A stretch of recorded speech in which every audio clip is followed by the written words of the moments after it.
So hello. Let me just check. Microphone seems okay. Let me just check the audio from yesterday. The gain has been disabled, so the audio should still be good. I had to fiddle around with the audio yesterday with the late shift game. That was so bad audio balanced. So yeah.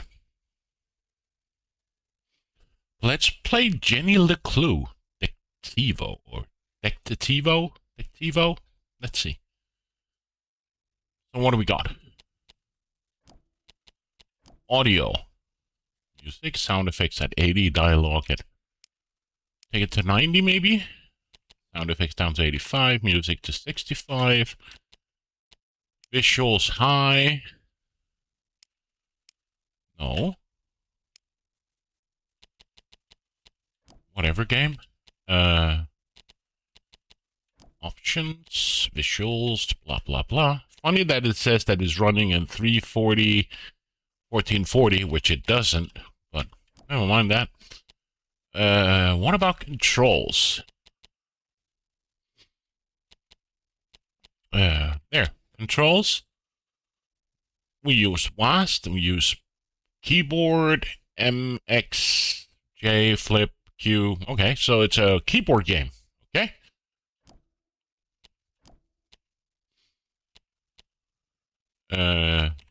New game. But let me know if the audio is bad or too low or, yeah, too high. Let's see. Start a brand new game, erasing all your collectibles and progress. Confirm.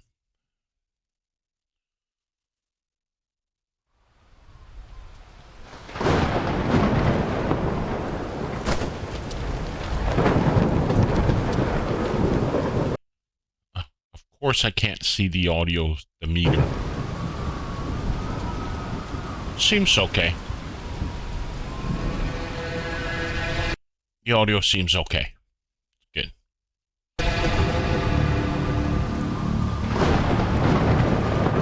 Let me know if it's too high.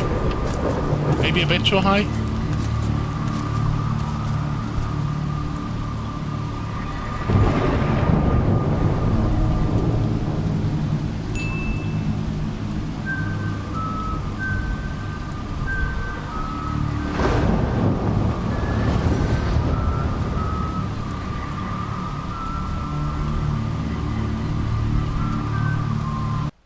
Maybe the audio is a bit too high.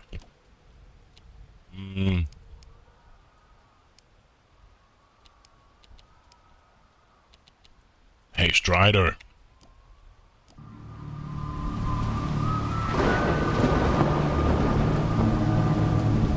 We just started.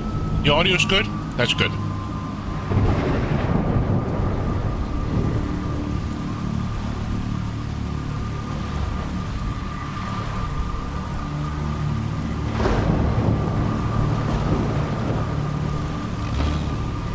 Accelerate shift.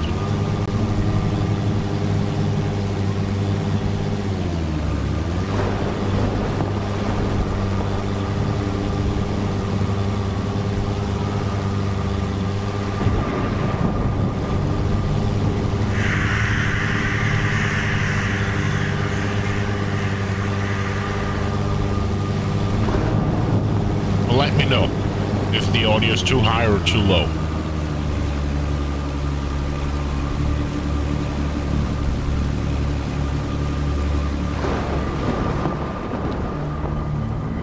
Rotate.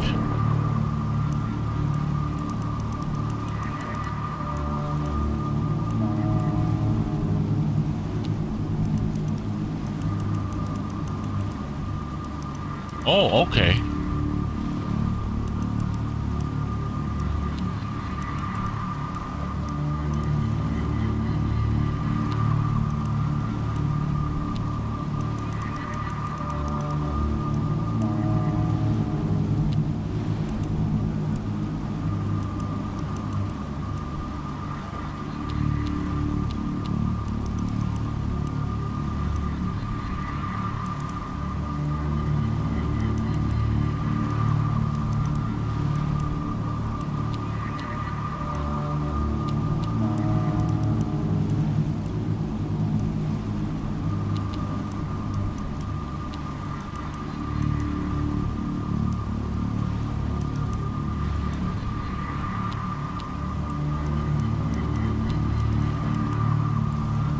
Oh, so close.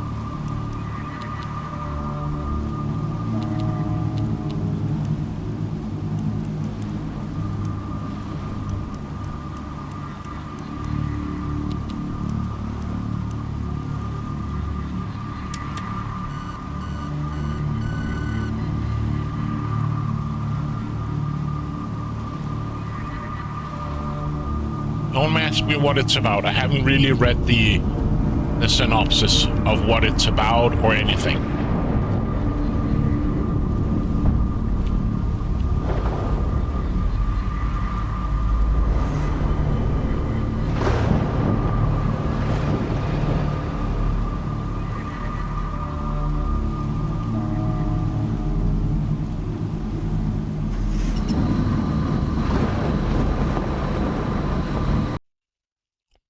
Speaking of which, how's the capture?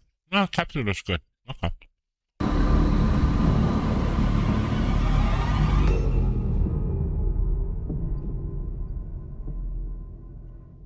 Mr. Dancer, hello.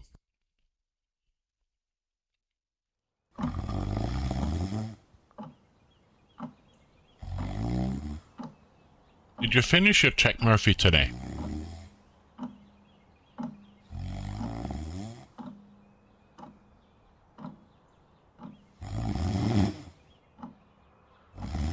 What? Who? Oh, I must have dozed off. Perhaps we need a spot of tea to wake us up. What do you say, Rufus? Yes, quite right. Better get back to work. This book won't write itself. Maybe I should start somewhere easier. I'll come back to the prologue later. The sun rose over another perfect day in picturesque Arthurton.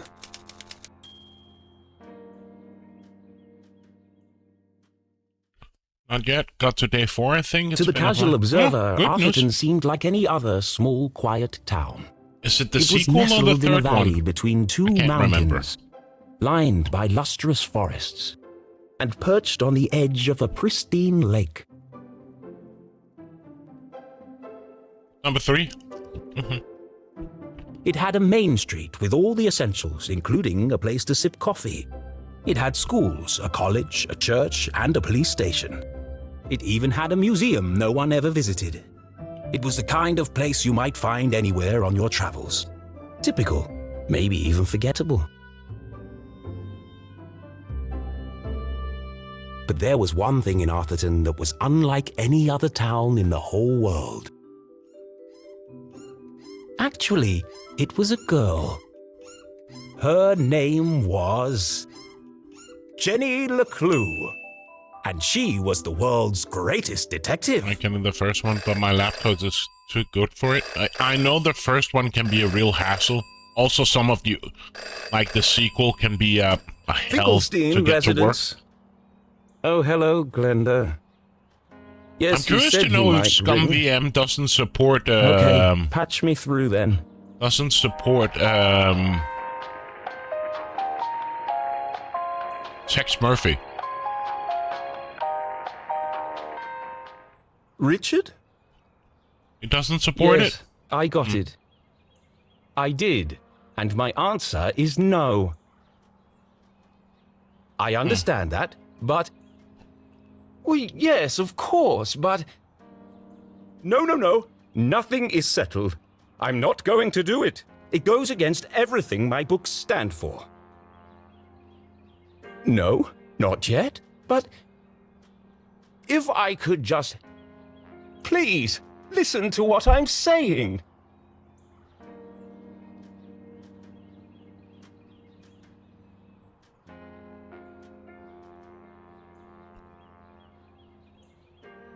Okay, okay, I have to look here. The sun rose over another perfect day in picturesque Arthurton. To the casual observer, Arthurton seemed like any other small, quiet town. Was nested in... Okay, so it's just what we read before. Letter to Finkelfans draft. Well, it's me again, Arthur K. Finkelstein. And here we are at book 38 of the Jenny LeClue series, her most joyful adventure yet. Thank you to all new Jenny LeClue fans out there. You have both been incredibly supportive. To answer your questions, 1. Despite any rumors you may have heard, of course, the Jenny books will continue as long as there is ink in my pen and ribbon in my typewriter. Yes, it will be more of the same. I refuse to change my formula. Arthurton will always be safe and happy place. Then a hell of a lot of names. I presume these are Kickstarter supporters.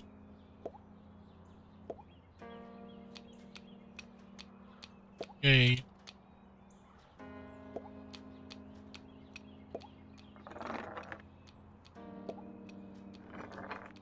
I'm a cat.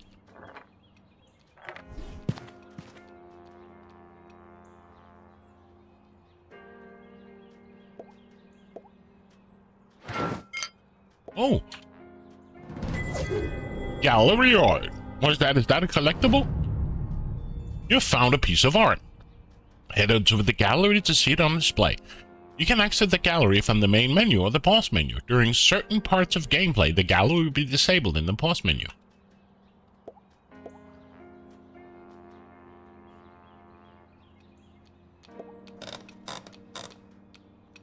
It was kind of a place you might find anywhere on your travels, typical, maybe even forgettable, but there was one thing in Arthurton that was unlike any other town in the whole world. Actually, it was a girl. Her name was... Okay.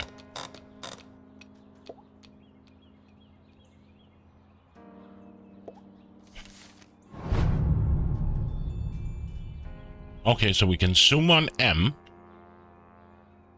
Dear Arthur, hope all is well. Afraid I got bad news, old chum. There's no easy way to say it, so I've attached the latest book sale numbers. Nowadays, young readers want more mystery and danger. You're losing them with Jenny increasingly timid and repetitive adventures. One bit of good news, it's too late for the stores to cancel their orders for the next book, so we're going to give you one last go and see if you can breathe some life into the old girl. We want you to try a proper murder mystery, start killing people off, add some drama. The bottom line is, if you don't step up, I'm afraid it's a case of Jenny and the last hurrah. You can hit J for flip. In other positive news, someone from a newspaper finally reviewed your latest book, Hack. The 38th and hopefully last book in the series, which is very much past its prime. Once a collection of mystery stories cherished by children all over the world, Jenny LeClue has since taken a nosedive into mediocrity. Without reservation, and redacted, worst redacted, other quality, and the only mystery left in Arthurton is how this trash keeps getting published. This reader nearly died of boredom. On a positive note, the book makes a great doorstop. Wouldn't know a good story if it bit you on the rump. I took the worst bit out. I imagine all this might come as a bit of a shock, but we've got to move with the times. Throw in a murder or two, a dash of real tragedy, and who knows, maybe you've got one great story left in you. I'll ring you later to discuss. Sorry about your career. Chin up though, eh? Richard Inkwell. Squash next week. At least you have time to work on that backhand soon. J for flip, X for exit. Anything else here we can look at?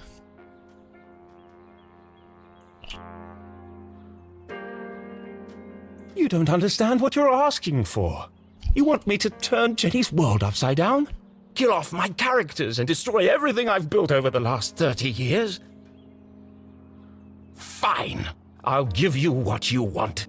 But I warn you, I'm a stream of consciousness writer, and you have unleashed my fury. Good day, sir.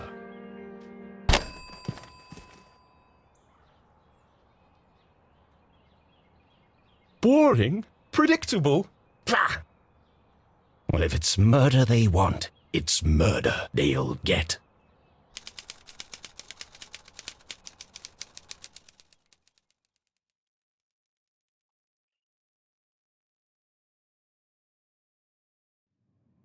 It should have been another perfect day in Arthurton.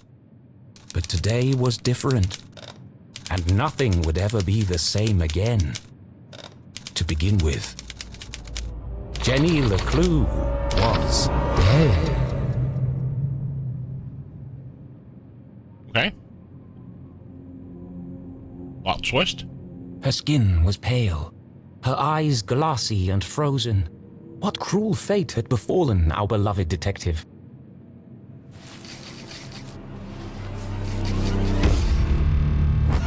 No! Never move the victim! Mrs. LeClue, she's doing it again. Jenny LeClue, you are a dead body. Dead bodies don't talk. Juice LeClue. Former detective, teaches dumb students, terrible cook, great mom. But he's doing it wrong! As wonderful as it would be if all cadavers were so talkative, we must deduce the cause of death without their help. With only the evidence laid before us, we build a picture from the fragments left behind. We collect clues, interpret the data, and solve our puzzle one piece at a time, until it feels as if the victim is speaking to us. But Jenny is right, Jonathan. You mustn't disturb the crime scene. Vital evidence could be lost. Sorry, Mrs. LeClue. Okay, you've all had a chance to study the body?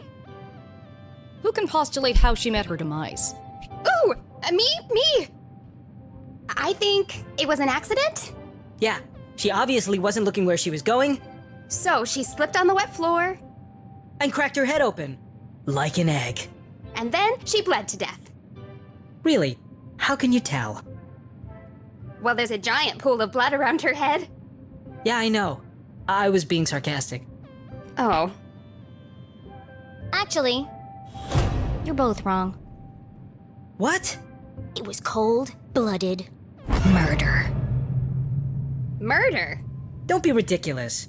Where's the murder weapon? There's no evidence anyone else was even here. Oh, yes, there is. It was murder, and I can prove it. Red Rum, the dead lab assistant. Jenny had read all the books. She'd absorbed all her mother's teachings. But there was nothing quite like getting your hands dirty. How many people get the chance to solve their own murder? The first step in any good deduction was collecting evidence. Seemingly insignificant details could provide a vital piece of the puzzle. First, I'll search the crime scene for clues. Then she'd analyze the data. And finally, Deduce the real cause of death. Hey. There's something green around her lips, right? The victim has a green smudge on her lips. It's not lipstick. That was one clue. Oh! Gallery art. without her trusty bifocals, Jenny couldn't see the nose in front of her face. They were her window to the world and the lens through which she focused her keen detective vision. It wasn't Jenny's style to wear accessories, but this hair clip was the exception. Its function as a lockpick had saved Jenny from a long night trapped in her school locker. She'd Aw. worn it ever since. She was bullied. Jenny's blue sweater was scruffy and quite uncomfortable, but her grandmother had knitted it, and so it was her favorite. The more it itched, the closer she felt to her. There's this opening thing here. That doesn't count. There's bruises here. Another gallery art. A big pile of blood. There's no doubt the victim lost a lot of blood. Another clue. The Water? floor is wet and slippery, but also immaculately clean. Something on her shoes? Approximately 8 sizes too big, and covered in mud.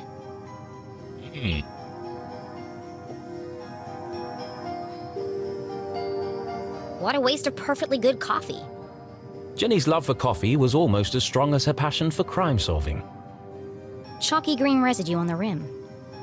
Smells like burnt matches. Sulfur? I've seen enough. Time to wrap this case up. Jenny was a meticulous record keeper, noting every relevant clue in her trusty journal.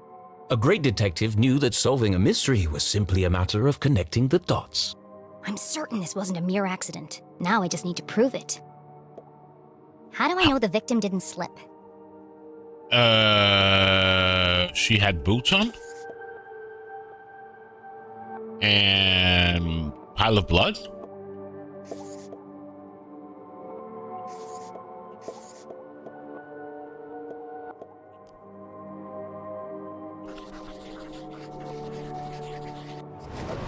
Nope, that's not what I meant. Let me try that again. How do I know the victim didn't slip?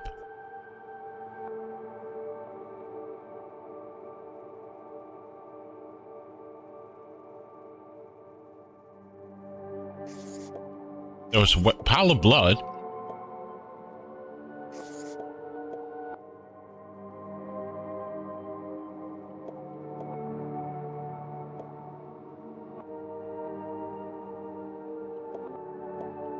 This then?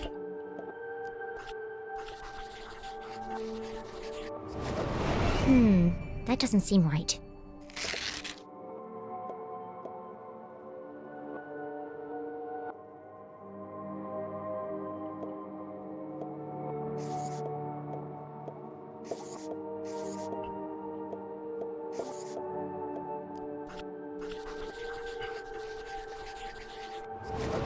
No, that's not it.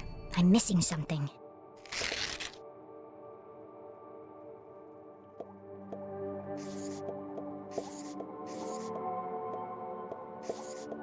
Well, we've tried the so boots and wet floor?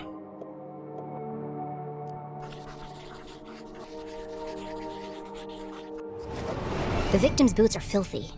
They should have left big muddy footprints on the floor. So where are they?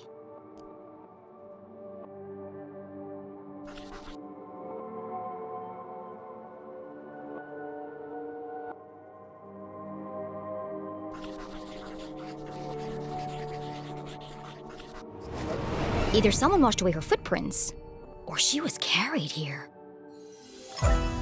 Okay. Just have to get the hang of this. Okay, that proves she didn't slip. So how did she actually die? What was the real cause of death? I would say the thing around her mouth and the coffee cup.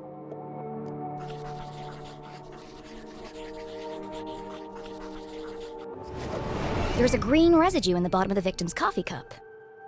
It smells of burnt matches. That's a joke. Phosphorus. Also found in common garden fertilizer.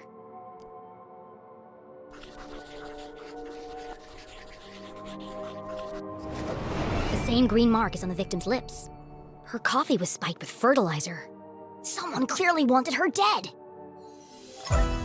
Yay, I solved it. Big brain. Ah, the case of the dead lab assistant. Gone before her time. Was it poison? Yes. A blow to the head? Yes. An accident? Certainly not. No footprints in an unshattered mug? She was killed somewhere else and carried here. This is the story of a scorned ex-lover. Jenny? The gardener enacting his revenge. Jenny! A deadly brew of fertilizer and caffeine coursing through the veins. That's quite enough, thank you. What happens to the gardener? Is this gonna be on the test? Remember, class, even the smartest criminals make mistakes. This is how we catch a killer. But what's the point of all this? Yeah, there hasn't been a murder in Arthurton in years. Every town has a dark side, even Arthurton. By doubting, we are led to question. And by questioning, we arrive at the truth. Okay, that's all for today. Don't forget, next class is our field trip to the morgue. So have a light lunch.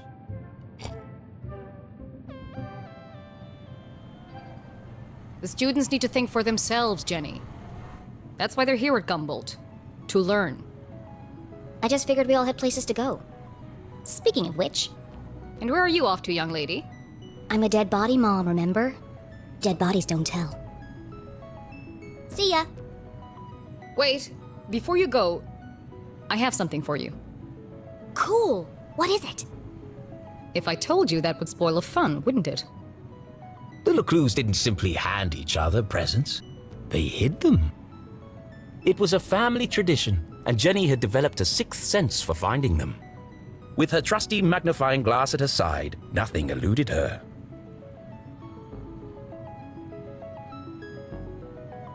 M.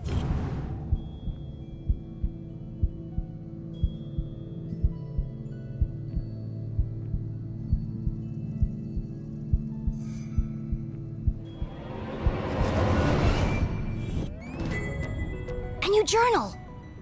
To Jenny, there was nothing better than the aroma of a fresh leather notebook. It smelled like mystery. Without missing a beat, she did what any detective worth their salt would do. She decorated it. Okay.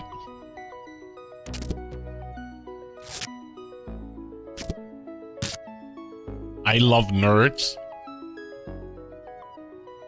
Okay, I can change the I can change the sticker.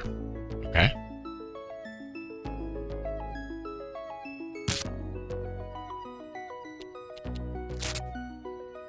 I can only put one thing on? Well, that's kind of sad.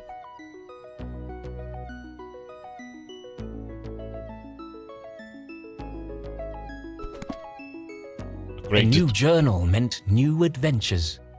She imagined all the thrilling but when I cases that clicked would add, soon fill its I pages. went in. I can go And back on the and first try page, again.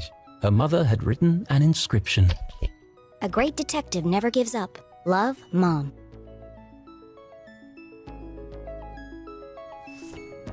I love it. Thanks, Mom. Jenny, I wanted to talk about, to say, Somewhere in the back of Jenny's highly caffeinated brain, an alarm bell was ringing. Her mum was hesitating. What could be causing her to act so out of character?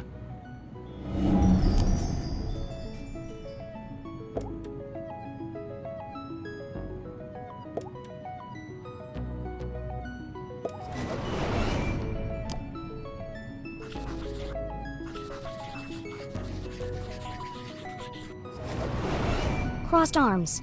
Furrowed brow. Jenny saw it coming from a mile away. Her mother was about to get Emotional. Oh no. I've really gotta go. no, Jenny, wait. I need your help. What?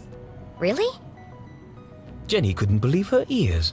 It was extremely unusual for her mother to ask for help. It must be something very important. Tracing the steps of a deranged killer? A cold case that only someone with Jenny's expertise could solve? I've misplaced the students' essays on decapitation. See if you can find them for me before you leave. I have to run. Wow. The case of the misplaced papers. Are you sure you want to trust me with such a complex task? I have no doubt you'll be able to find them. They're around here somewhere. Jenny was unsure if her mother was unable to detect sarcasm or just really good at ignoring it. Help Mom. Okay, Mom. I'll find them before I leave. On one condition. Yes? You have to let me help grade them. One of Jenny's favorite pastimes was grading papers. Nothing pleased her more than giving a big shiny F to an overconfident student. Don't push your luck. Please. Okay. Yes. Find the papers and go straight home. But I'm meeting Keith tonight. No buts, remember? Oh, I'm sorry. Maybe I'm still feeling the effects of being poisoned for your class. Well then, I have the perfect antidote. You're staying with your cousin this weekend, and you still need to pack. This again. Look, I've considered your offer, Mom, and I'm going to have to decline. I'm old enough to take care of myself. I'll be back late tonight. There's meatloaf in the fridge. Question motive. Late again? What are you up to? Jenny LeClue, it's been a difficult week. Could you please just do what you're told for once and stop asking questions? Fine. And try to stay out of trouble. No. When do I ever get into trouble?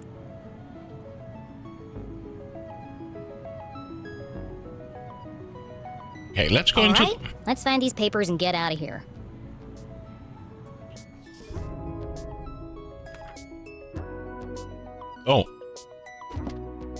No exit.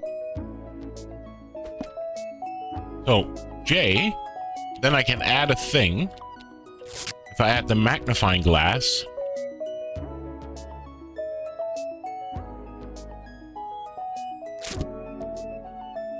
So if I hit again.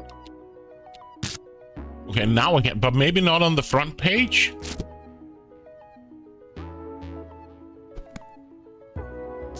I can't go to the front page.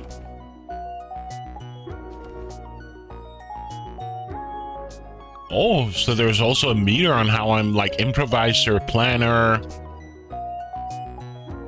Mr. Wise, how you doing, sir?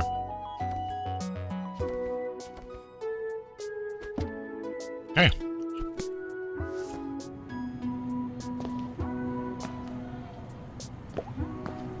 Looking rather trim today, Ethan. New diet?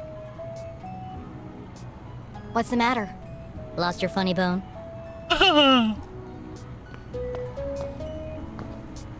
So...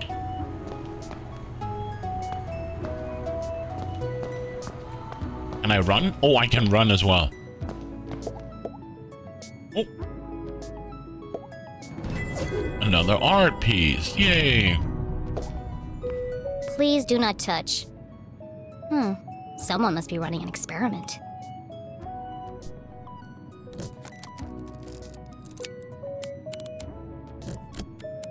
Gross.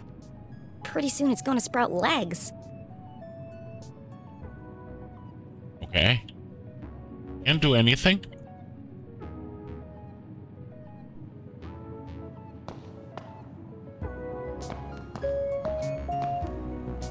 Can't open the cabinet.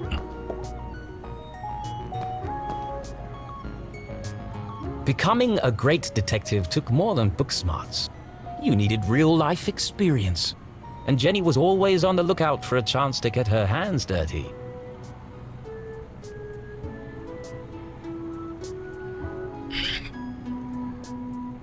Oh, more art.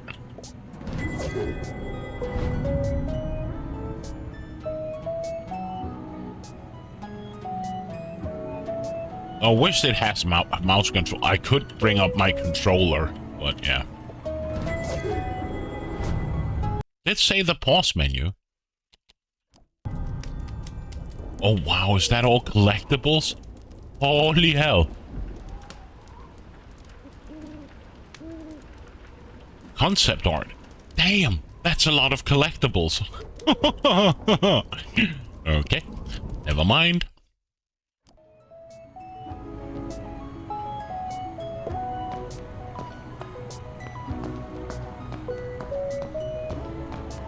Can't go out the door.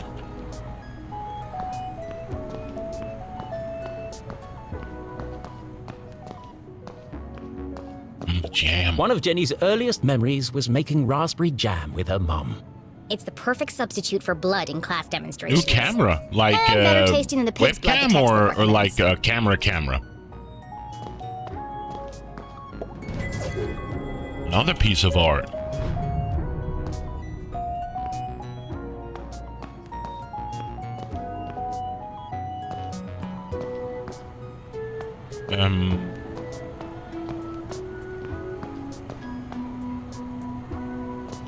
What am I missing here?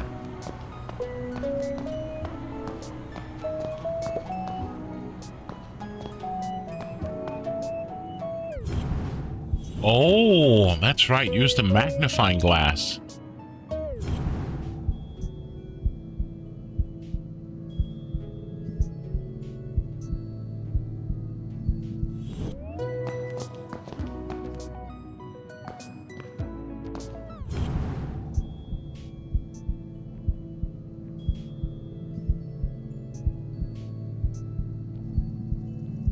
Okay.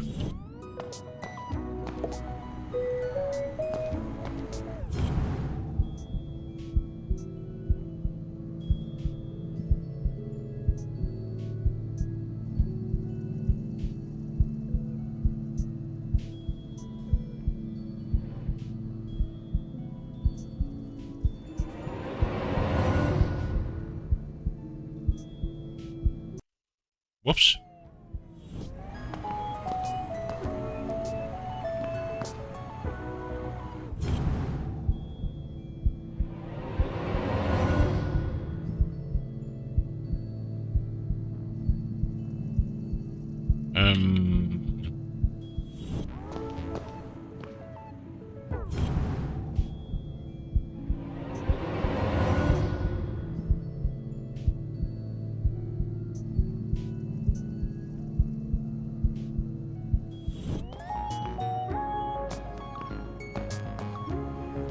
can't go down, I can't go up. So...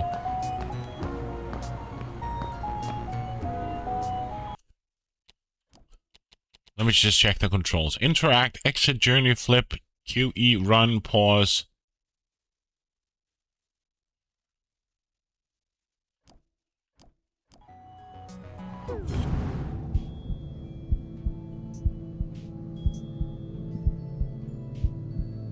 Oh, what?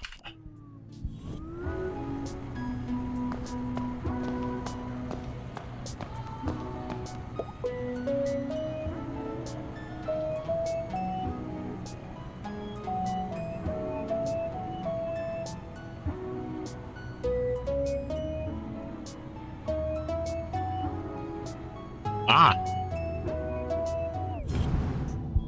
So it was right. There was something here.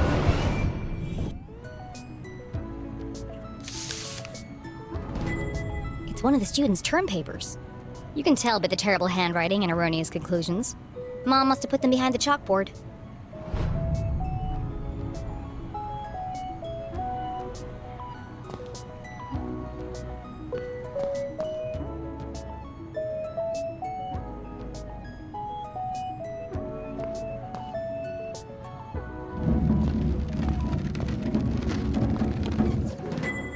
There they are.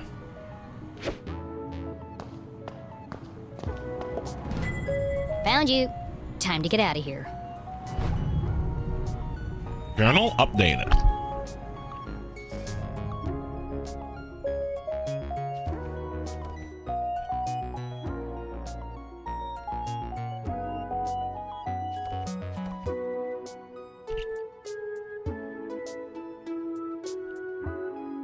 The misplaced papers. Conclusion, waste of time. Case closed. Okay. Cute.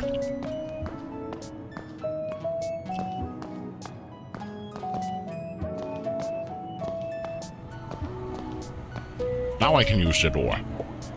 Jenny looked around the room one last time. Was she ready to leave?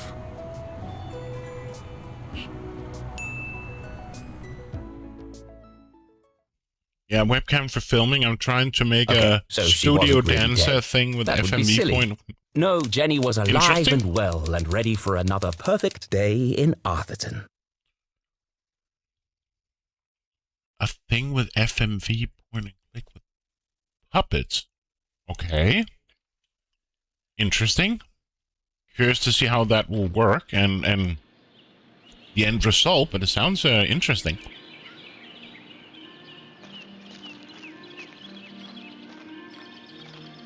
Oh, the art in this game is amazing. Cute.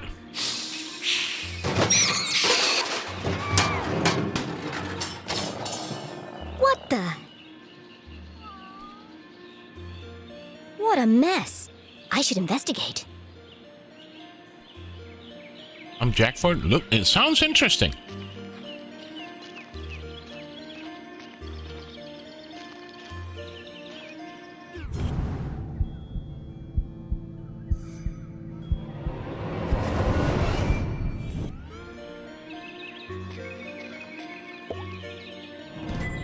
Jenny had an instinct for sorting treasure from trash. To the untrained eye, this was just a discarded piece of an old postcard. But to Jenny, it was a mystery waiting to be solved. Why? I should keep my eyes open for any other pieces. The puzzling postcard.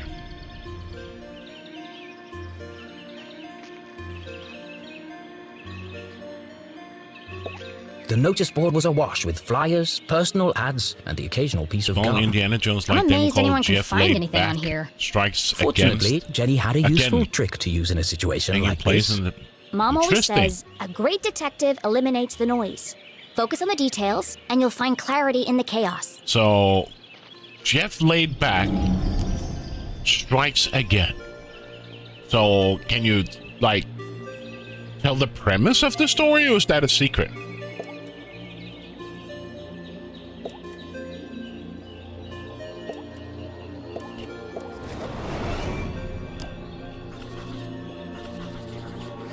Mystery healing, monthly meetup, textbooks for sale, Pop-up party project, missing cat, answer to Trevor. I wonder if anyone else reads this junk. Hold on. What's this? Curfew, stay Oh safe. no, they've extended curfew hours again. 9 p.m. to sunrise? That's ridiculous. But necessary. Power outages had become a regular occurrence in town. It was dangerous to be wandering around after dark. It won't be long before we need a permit to go out at all.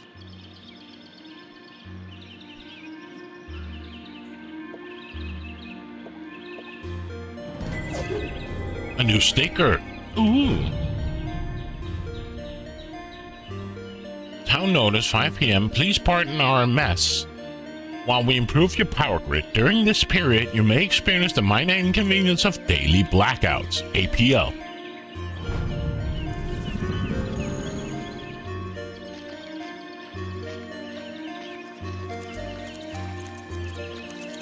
A talking bush? Hey, you! Oh, hi there! What are you doing back there? Well, I was pruning, but then I discovered the cerulean bugberry bush. Discovered? These bushes are all over Arthurton. Actually, this is an incredibly rare bloom. There's nothing rare about Arthurton. I beg to differ. Arthurton has many beautiful and exotic plants. Interested? Really? Like what? Mushrooms with eyes that glow in the dark, berries that emit a bioluminescent mist, and flowers with nectar as sticky as superglue. Where? I've never seen any of those things. Well, believe me, they do exist. He's an archaeologist. I've had the pleasure of seeing them up close. That's one of the privileges of working for Dean Strasberry in his greenhouse. Anyway, I should get back to work. I want everything to be perfect for the Dean's retirement celebration. So, what about all the art? Are you going to do that yourself, or...?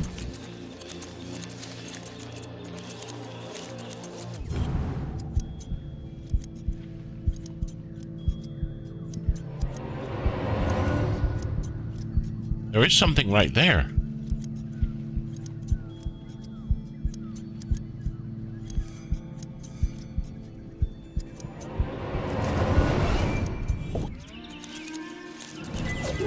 Another piece of art.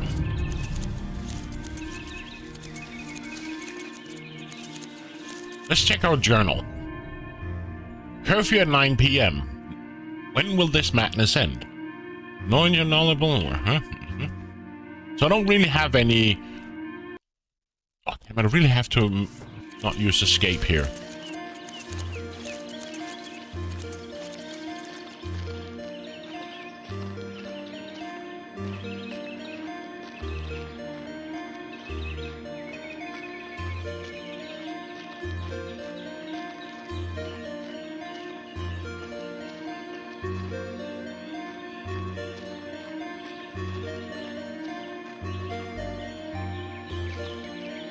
He's not gonna look at this notice board? No? Oh, damn it, I really gotta remember that it's... Yeah.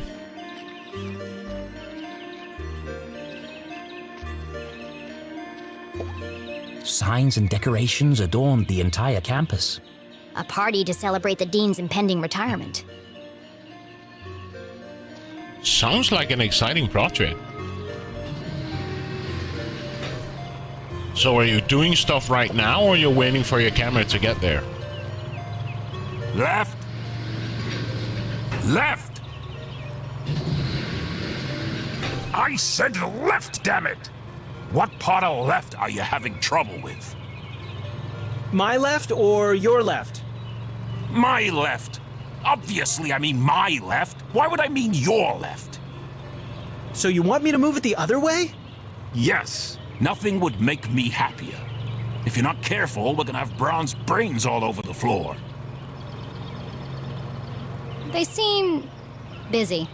I should probably lead them to it.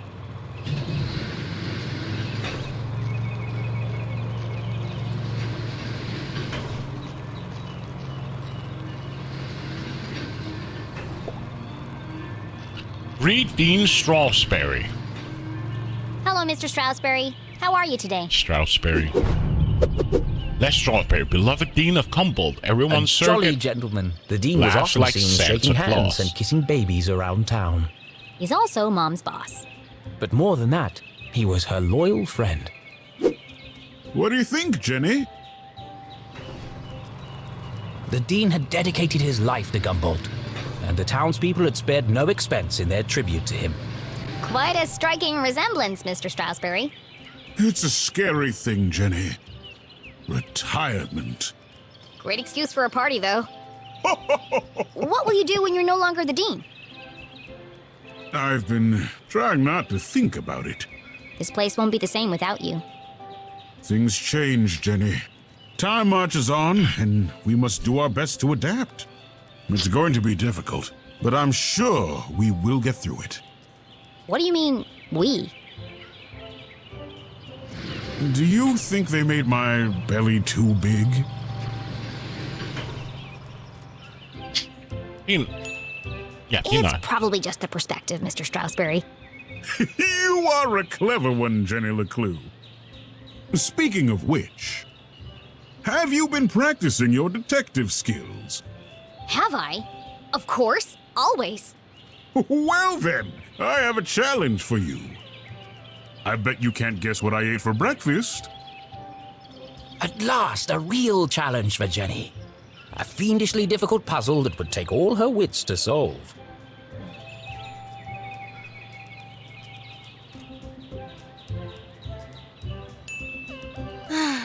Well, okay. Anything for you, Mr. Stroudsbury. Oh, how wonderful. But first, I need to ask you a few questions.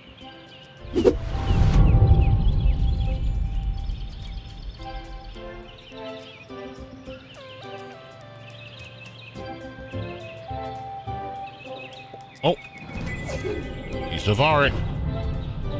What is it that we found clues? Okay. Gumboldt logo. Basketball game today. The Dean was a big fan of the Gumboldt moonbeams. And not just because his son was a prominent figure on the team.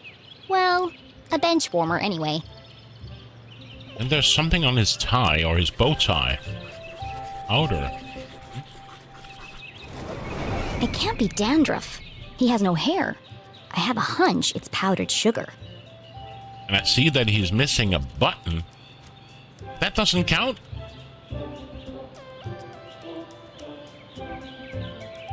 Oh, that's because we have to sue.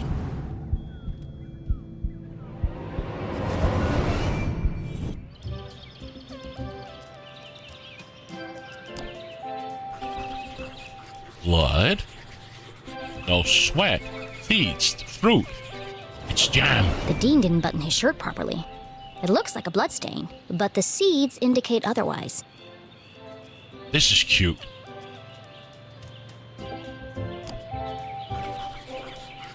Spoon instead of a pen. Looks like he accidentally put a spoon in his pocket instead of his pen. It's got a coffee stain on it. And we have something here.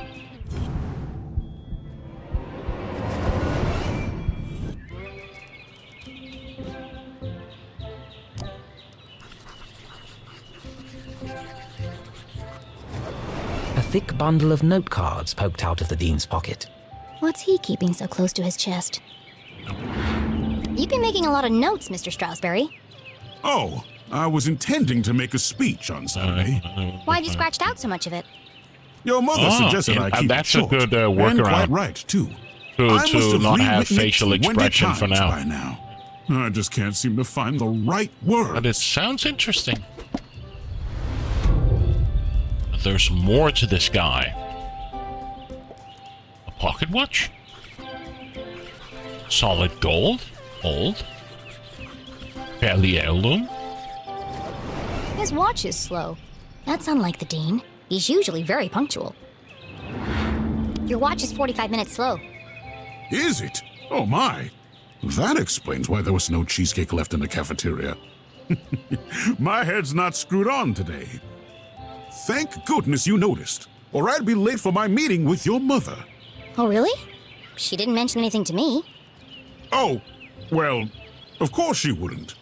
It's nothing important. Why are you meeting then? It's just, she's helping me finalize my plans for,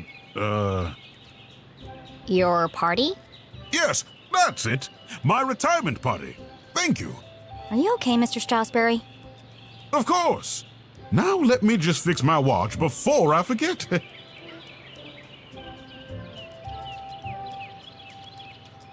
Now, where were we?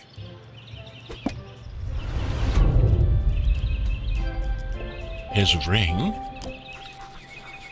Shiny. A logo class ring. Lumber Ipsa fraternity. scientia potestas est.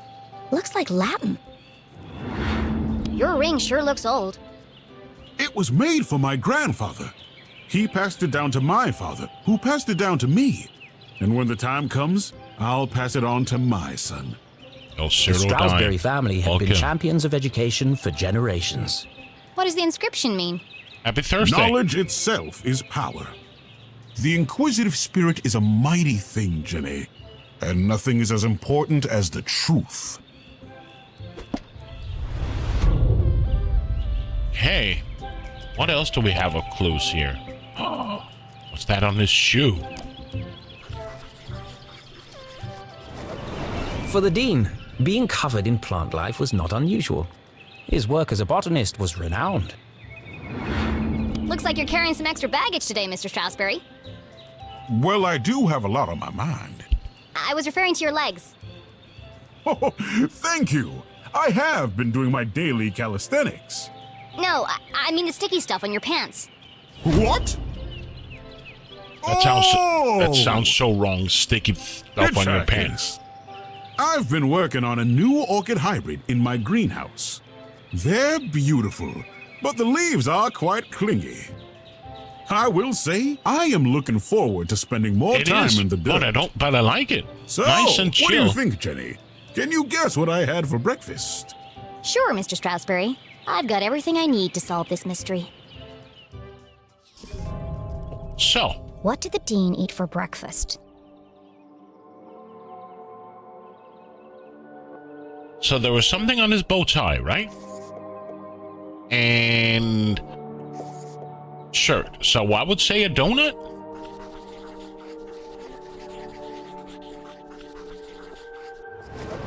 Jam on his shirt and powdered sugar on his tie. Okay. The evidence points strongly to the Dean's breakfast consisting of one, No, maybe two donuts. not cocaine. No, it's not Nancy Drew-ish in that. What else can I tell about the Dean's morning?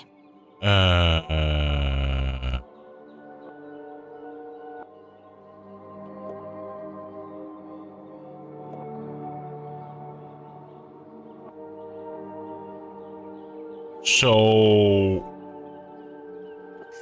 that his pocket watch.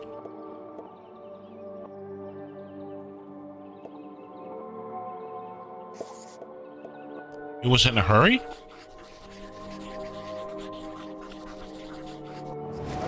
The Dean had neglected to wind his pocket watch. The act of a distracted man. This resulted in his whole routine being thrown off. If Kim Which might Possible explain was why a he has a detective? spoon in his Yeah, pocket instead of a pen. it's cute though. I like it. You had a donut for breakfast. Yes? I'm guessing... Strawberry? strawberry. How did you know? That part was easy. You always have donuts for breakfast. But something else caught my attention. Oh? I think you have something on your mind, Mr. Strasberry. You are usually a picture of precision and punctuality. But today, there's a spoon in your pocket and your shirt button is undone. My, you really are a LeClue. Your father would be so proud. Thanks. Well, I should be going. I'm meeting your son by the lake. And I'm meeting your mother in the library. What a small world this is. Too small. A perfectly small world with everything in its right place. Who would want to change that? Pardon? Nothing. See you on Saturday. Oh, yes. Until we meet again, Jenny LeClue. No. Are you afraid of the dark point and click? Never heard of it. What kind of point and click is it? Is it like newer, older? What kind of Never heard of it.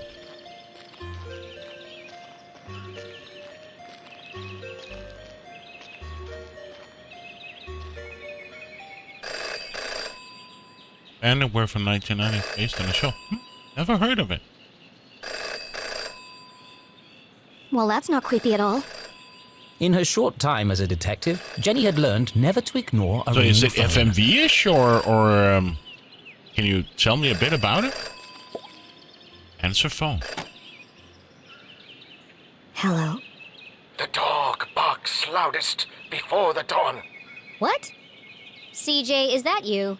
The dog barks loudest before the dawn. Really? This again? It's me, Jenny. We don't need to do this. I have no idea who you are, and I know no one by that name. The dog barks loudest before the dawn. Fine. Horse. You can lead a horse to water, but you can't make it cook a 5-course meal. Good. The wind blows strongly from the east. A watched pot feels very self-conscious. Excellent. The evening sky is full of fireflies. Goldfish. The absent-minded goldfish swims into the blender. Ah! Jenny, it is you! Of course it is! I need to meet with you right away. Okay. Where do you want to meet? This place will do. CJ. Everyone in town knew that CJ was mad, even dangerous. He's not dangerous. He just doesn't accept things at face value. Sure, he's a bit fixated on extraterrestrials, but at least he's passionate about something. CJ and Jenny certainly indulged each other's obsessions. But most of all, CJ treated Jenny like a colleague. And not a little kid. CJ, why did we go through all that if you're right here? Can't be too careful. Are you sure you weren't followed?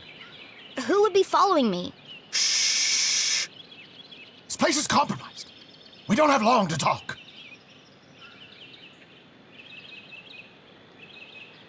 Now, what did you want to talk to me about? What? You called me. Did I? Why? Talking to does he, CJ was a bit like navigating a maze. Why does he You had remind me a rough bit of idea where you were Emmett headed, Brown from but you couldn't be sure you'd ever get there. Back to the Future? I'll help you figure it out. Before we interrogate him, I need to get some more coffee. So, yeah. I'll be right back. There we go. She also had to feed the cat, so she's also done. So, yeah. Okay, so let's look at him. Nothing with his eyes.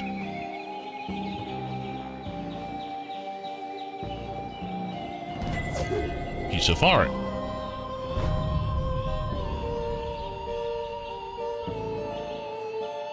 Interact with what?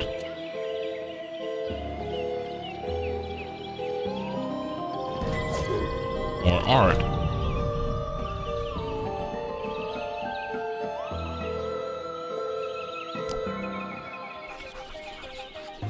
Whose birthday?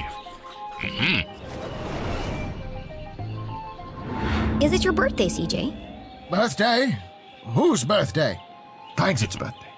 But Clankson died on his birthday. Assassination? Possibly. Abduction? Almost certainly. CJ, the card? Oh, it's for you. Impossible shot. He reminds me so Died much instantly. of No Emmett suspects. Brown No human From, suspects. Anyway. from Back to the Future. Thanks, CJ. That's, thoughtful. I didn't think you'd remember. I know what it's like to lose something important to you. Now triple shred and incinerate that card as soon as possible! It's got my fingerprints all over it! Something here with his foot. Christopher Lloyd, yes. I keep mixing him up with... What's this other guy? Christopher Reeve. That is Superman, right?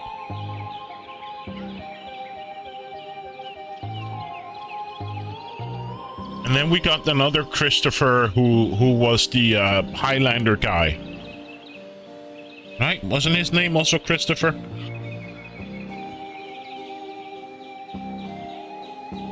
Christopher Lambert. Yes, I keep mixing those two people up. And we have Christopher Reeve and Christopher Lambert and Christopher What's Lloyd. that sticking out of your sock?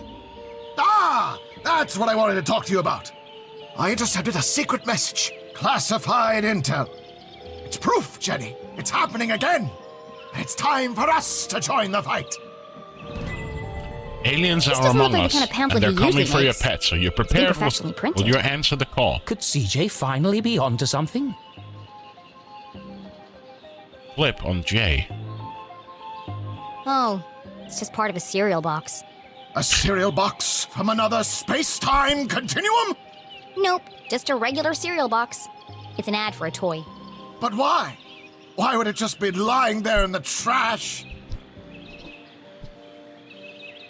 Oh, he's weird.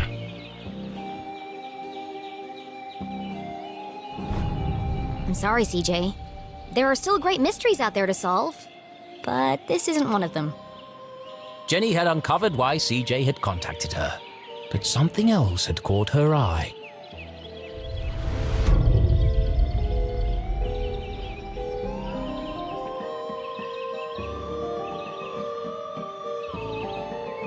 Nothing here. What else do we got? Its belt buckle seems okay. Not losing... Oh.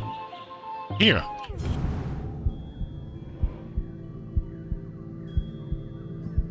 Hello? No?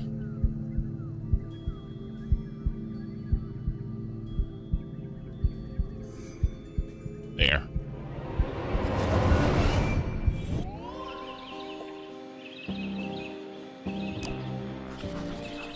Compass. Strange symbols. Cracked glass. I knew he was hiding something. A compass with strange symbols where the cardinal direction should be. Looks broken. Where did you get that compass? Ah, you spotted it. I knew you would. It belonged to my father. He left it to me to find the truth. You're not going to find anything with that. The needle is wandering all over the place. A bit like you. It's searching For what? for them. It's this town, Jenny. It's Arthurton. They're here, among us. And this proves it. Or it could just be broken. Could be. I guess we'll never know. So what's the plan now? Library. Research. Very important. Very hush-hush. They let you back in? Not yet. But I've got this hat now. It wasn't your head that needed covering. No, for disguise. I know, CJ. What is it this time? More UFOs? Radio wave mind control? A globally connected communication network used exclusively to view pictures of cats? Jenny, you sound crazy. I'm just preparing my defense for the hearing. Is this because you tried to hypnotize Mrs. Brown's prize poodle? No, that was last week. It's because I peed in the water tower. CJ, that's gross. And this is the thanks I get for saving everyone from the mind control chemicals. Well, I guess I'll see you later then. But CJ was gone. CJ, I know you're standing behind the phone booth. I just watched you walk over there. No, I'm not. Okay then, bye. See you later. Journal updated.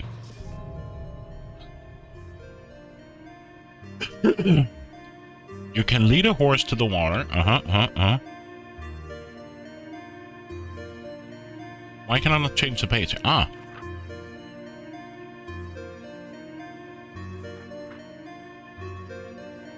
Change the page, decorate, change tab.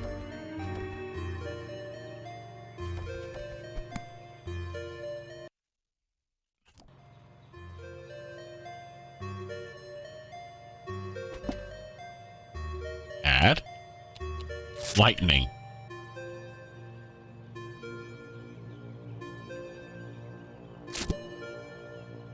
This is fun.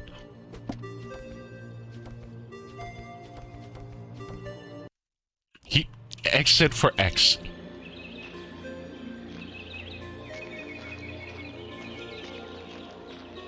On fire celebration.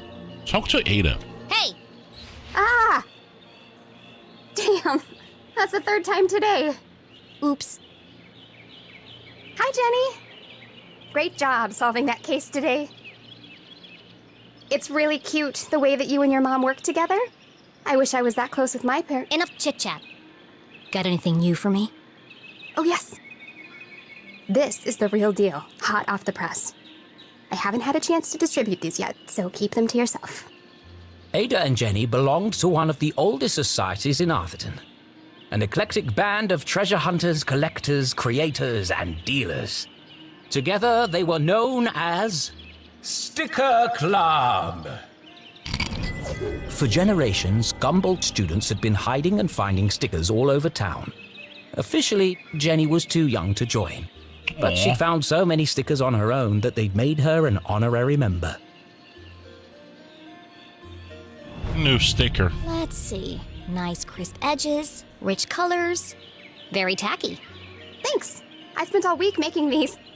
If only you spend as much time in your schoolwork, you might not be failing my mom's class. Jenny thought to herself. It's to celebrate the dean's retirement. I'm super sad that he's leaving, but... It's a perfect reason to make new stickers. Exactly. Oh, we're going on an epic sticker hunt before the dean's party. You should join us. Even if Jenny had wanted to join them. And I don't. She knew she'd be stuck with her cousin all weekend. Thanks, but I work alone. Oh, okay. See you around, Jenny. This is so cute. This is damn cute.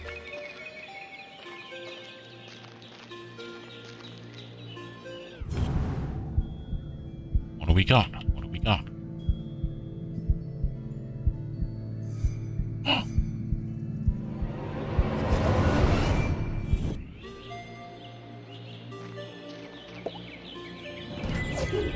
Oh, yellow yard. She doesn't want to look at the notice board? No?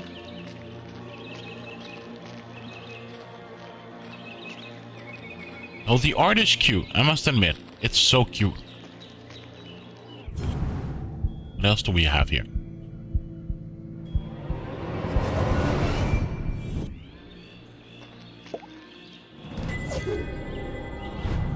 Getting good collectibles.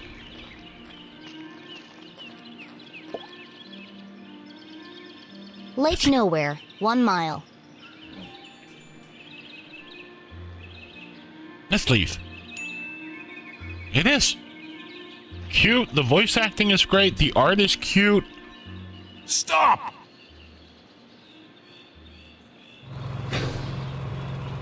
Perfect. Hold it right there. No, it's not perfect. Okay, let her go.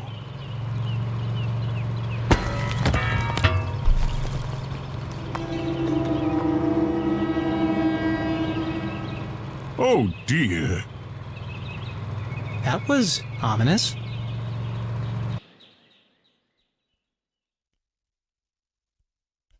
Detective for hire. Jenny had saved up the whole summer to place an ad in the local paper, but no one had answered it. Until now. What could this new case be? Her imagination ran wild, picturing the possibilities. And so, after helping her mum at Gumboldt College, she hurried to the pier at Lake Nowhere to rendezvous with her new client and crack another thrilling case.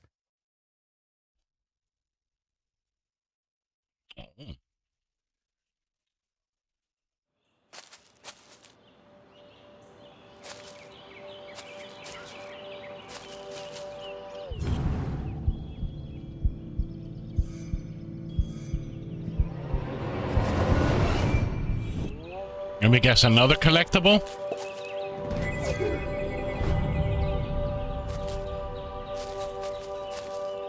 As Jenny neared the edge of the woods,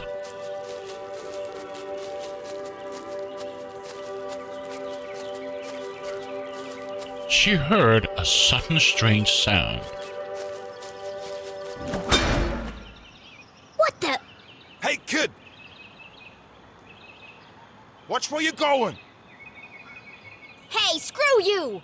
Your wrench nearly cracked my head open! Oh no! It's not damaged, is it? That's my lucky wrench. Yeah, lucky it didn't kill me. When's this upgrade gonna be finished anyway?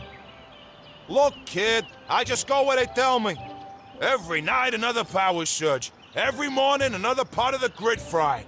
And I'm out here fixing it. Do I get any thanks? No. What's causing all the outages? At the moment, a little red-headed girl. Now throw me my wrench, kid. Ask more questions. Looks like I have all the leverage. So tell me, what exactly is taking so long with these repairs? Apart from shoddy workmanship, that is. Hey, we're busting our butts to keep your lights on. These lines should be lasting for decades, but they're burning out after just a few weeks. It's the strangest thing. Anyway, toss me my wrench. But be careful. It's a family heirloom. Ask another question. But what could possibly be using that much power? You're killing me, little girl. Arthurton's a tiny town. The mines are practically shut down. So what could it be? Surely someone must know. All I know is I got 3 more jobs today, and I can't finish any of them without my wrench. So, will you please just give it back already? Fine. I've got bigger fish to fry. Thanks, kid.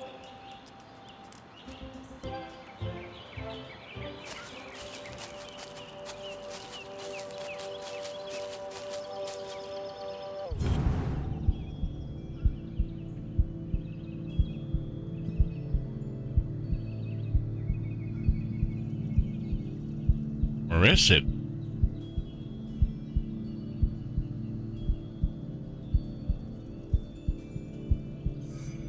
There.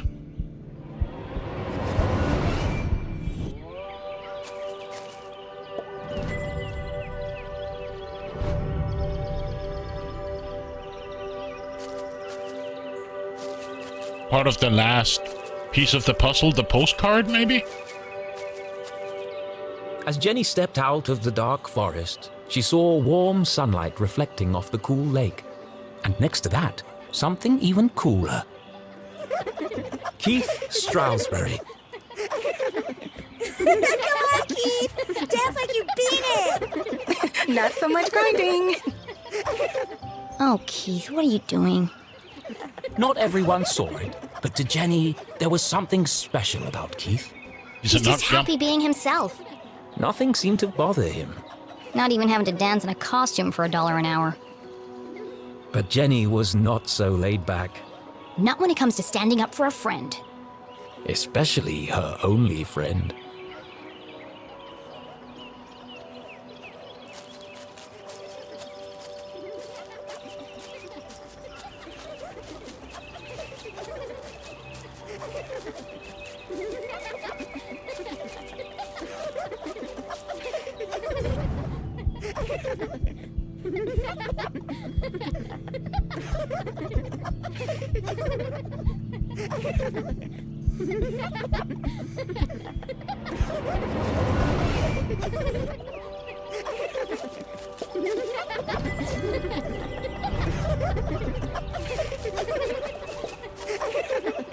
Restore Keith's dignity. I think there's been enough dancing for one day, don't you? Hey, Jenny. Hello, Susan. Actually, I prefer Susie. Busy laughing while others earn a living, Susan? Not everyone's got your dad's money, I guess. Jenny! Hi! Bench warmer. Gumbo Munbeam's best friend intense, ever. Mysterious eyes. Cool should have been his middle name instead of Tarquin. But Keith was so cool, he didn't even mind. Give me 1 minute. I'm just finishing my... Sure. Don't let me interrupt your work. My shift ends... In 15 minutes, I know. I'm early. I'm meeting a client over at the dock. Paid case. Could be big. Real big. Couldn't be as big as her head. Wow, that's really Impressive? Maybe. All I care about is keeping this town crime-free. The only crime here is that haircut. Back in a minute, Keith. I'll have the usual. Sweet tooth. 6 sugars, a splash of milk, and a dash of cinnamon. You got it.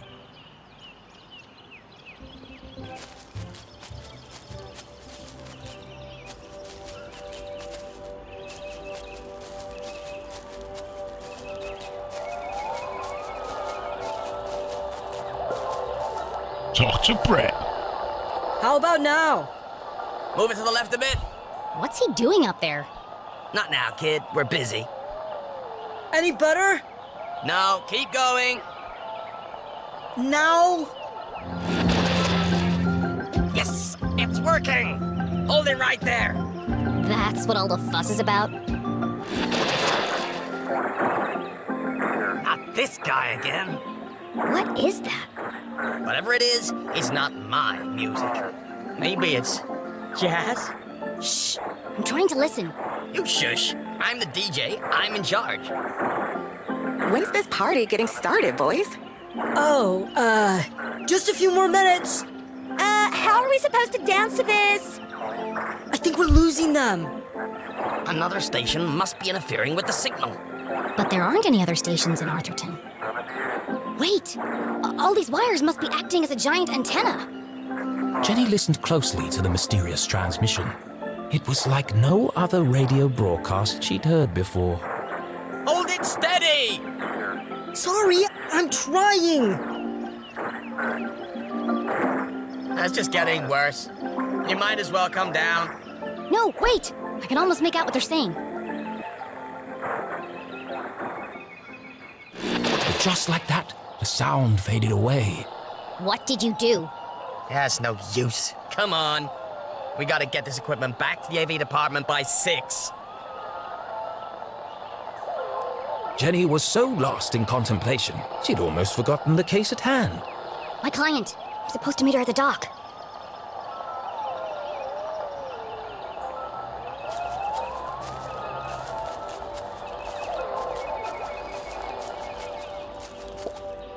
Read Danger. sign. No swimming. Sounds safe.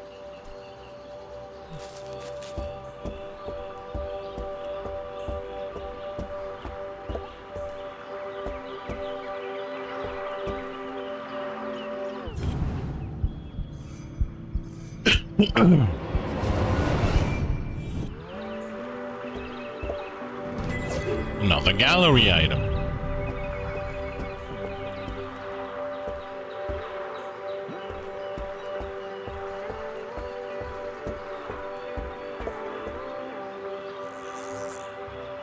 Aha! Got you this time, you slippery fella. Ah, shucks. Just another boot. Excuse me, Mr. Humdrum. Oh my! If it isn't little Jenny LeClue. What a glorious day, don't you think? As far as Jenny was concerned, small talk was like a second pair of underpants. Uncomfortable and completely unnecessary. But Mom always says, create a good rapport and they'll reveal everything to you. So she gave it a shot. How about fishing? How's the fishing? Oh, the fishing's great, but the catching is bad. All I'm getting are old boots and strange bits of metal. But just look out there, Jenny. She's got that wonderful afternoon glow. No one knew why the lake glowed at night, and few were brave enough to swim its murky waters. What lay beneath its depths was the stuff of myth and legend. Somewhere out there lies the giant red herring, or so they say. But no one's ever caught one. Sounds fishy to me. Well, if she's out there, I'll catch her. Someday. Great. Well, now that we have a good rapport, where can I find Mrs. Humdrum? Well, she's down there on the ridge. Oh, if you're headed down there, there's a knack to getting the ladder to work. First you shake it, then you kick it, and then you push it. Sounds unnecessarily complicated. I'll join you down there in a bit. Just have to sort my tackle out.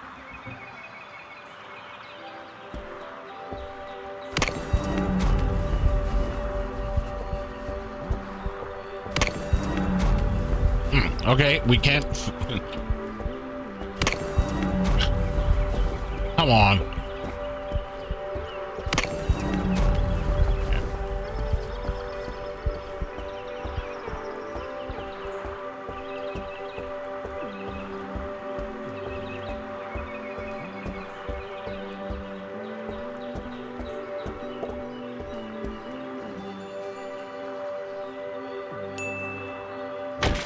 That was wrong, Did I right? kick it too soon?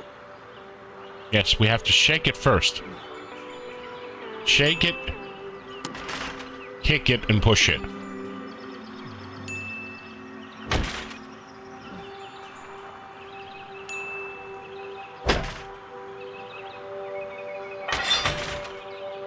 Aha! That did the trick.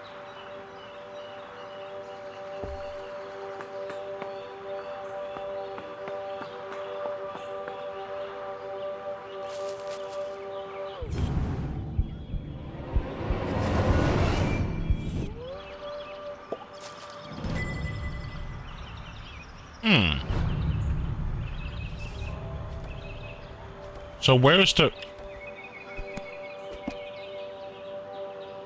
Oh, I found 3 of 6 postcards. Okay. I thought it would put in the pieces that we found, but it hasn't. No. X.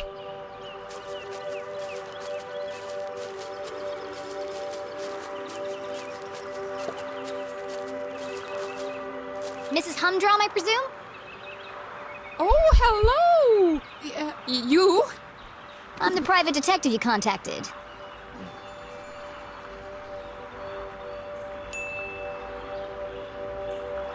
The code word is Purple Panda. I'm here to solve your case. Who is it, Dan? It's Jenny, dear, the LeClue girl. She doesn't see so well without her glasses. Oh, hello, Jenny. I'm afraid I don't see so well without my glasses. Nothing wrong with her hearing, though. What did she say? I said there's nothing wrong with your hearing, dear. Oh, no, thank you. I've already eaten. Oh, perfect. I believe you have a case for me? We do. We do. Great. So what's the trouble? Haunted by the ghost of a former lover? Worried you're being poisoned by a mad uncle? Something so dark and gruesome I can't even begin to imagine the horror? Well, I've lost my reading glasses. Oh. And there it was. A real case. A confounding mystery to challenge Jenny's brilliant mind. I thought this was finally going to be a good one. What do you think, Jenny? Can you help? Sure, Mr. Humdrum. I'm gonna need to ask you a few questions. The missing glasses.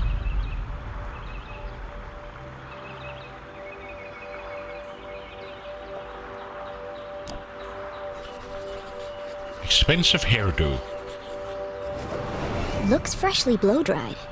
A professional job. Your hair looks lovely today, Mrs. Humdrum. Is that a new style? Thank you. I had it done yesterday. Dan didn't notice. They call it the Queen's Coif. Well, it's certainly big. And expensive. But I'm worth it, Dan. Who could put a price on that beautiful head of hair? You're not so bad yourself, hot stuff. Gross. I've never been interrogated before. This is such fun.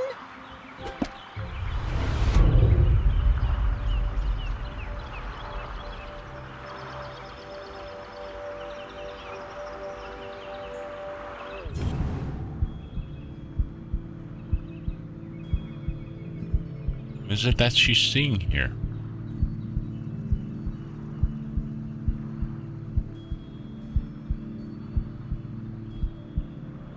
I did say we could zoom in. Oh, it's not triggering. So, what gives?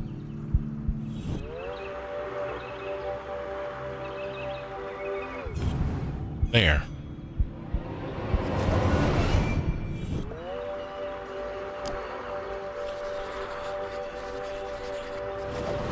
Jenny had often snuck through the hole in the fence at Grubman's to watch the races. She could understand why the dogs ran so hard. They were chasing the promise of food. What the adults were chasing was less relatable. I notice you're a gambler, Mrs. Humdrum. You've been to the Greyhound races. That was yesterday. We always go to Grubman's on Wednesday. Interesting. You really are very good.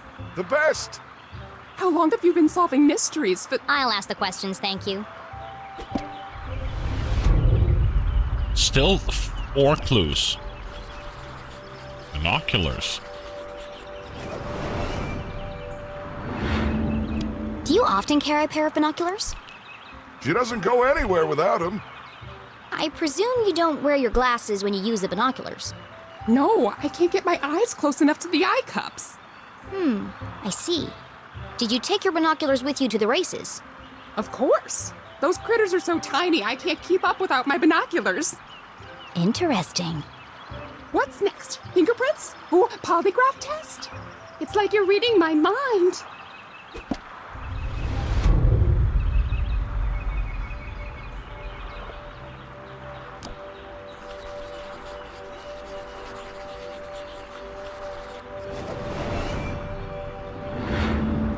I expect you're finding it difficult to paint without your glasses.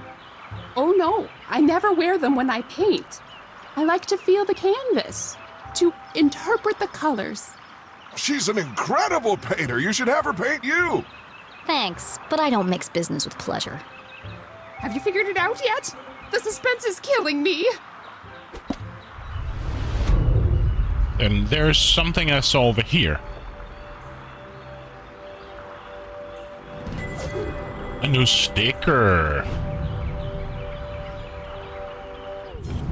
Okay.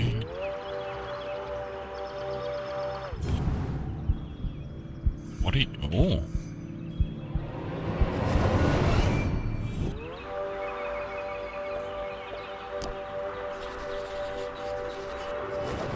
That's a large hole.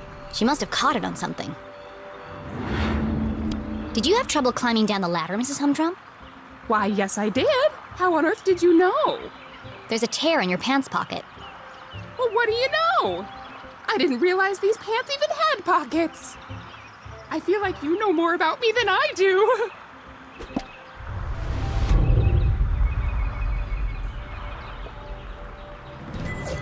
Another piece of art.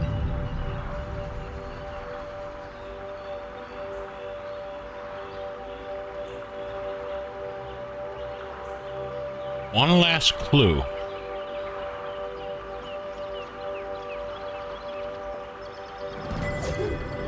Another piece of art.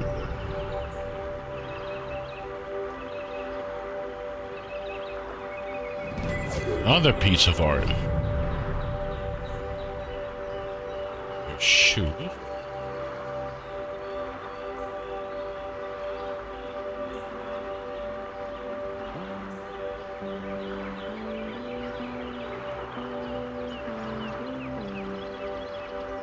What am I missing?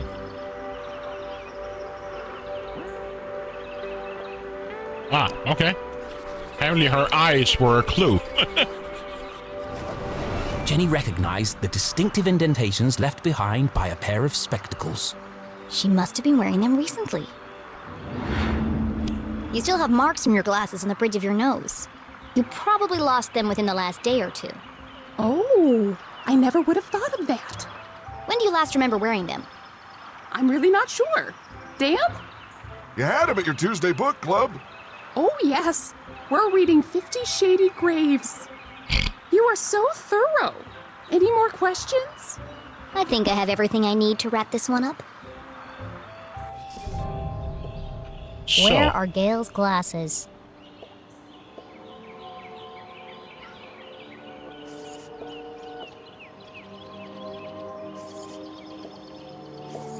I would say this, right? Hole in her pocket, the betting slip, and the binoculars.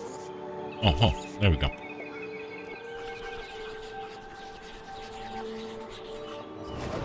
There's a big hole in her pocket, but Gail didn't even know her pants had pockets. So it's unlikely that she would keep her glasses in them. So that wasn't it. So the haircut then?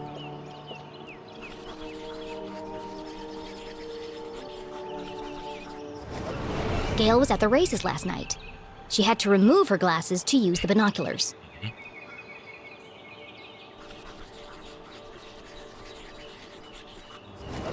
Gail also had her hair cut recently. It's fluffy and big and could easily hide a small object. Solve! Solving a complex mystery like the case of the missing glasses was tough work. But now came the most satisfying part. I do like the narrator. The dramatic He's good. denouement. Detective. Let's review the facts. 1. Not only do you love your binoculars, you've come to depend on them for bird watching, greyhound watching, basically anything far away watching. That's true. I immediately sensed the two optical devices, your binoculars and glasses, were incompatible. Thus, to use one, you had to remove the other. Fascinating. Fact 2. Yesterday, you changed your hairstyle. I did. Though fun, it was also impractical.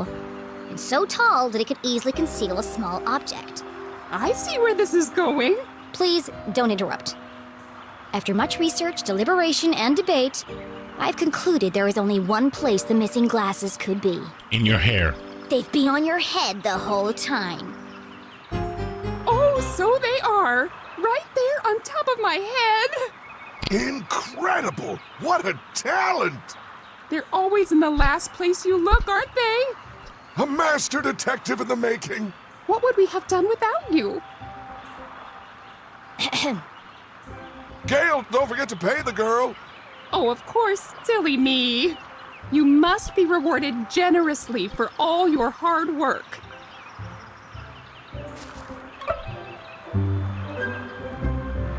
Now don't spend it all in one place. A dime, Thanks. a quarter. I'll do my best.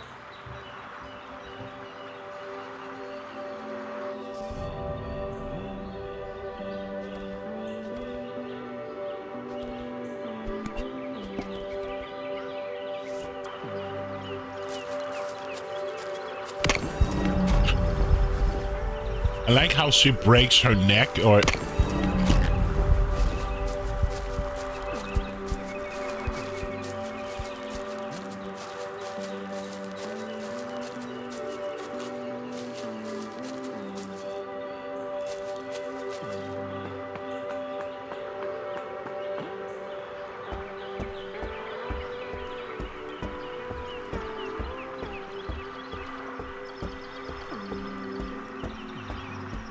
I like how the game like zooms out so you get a better perspective on how big the place is.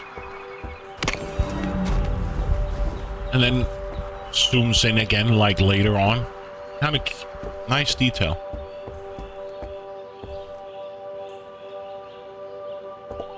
Lake Nowhere. Totally safe and pollution free.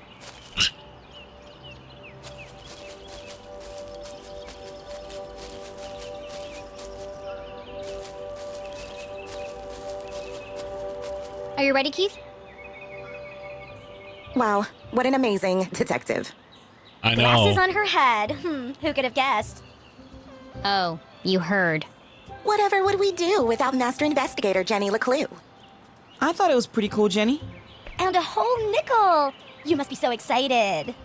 Yeah, that's more than her mom makes in a month. Come on, guys. Let's all just... Hey, Jenny, my grandma called.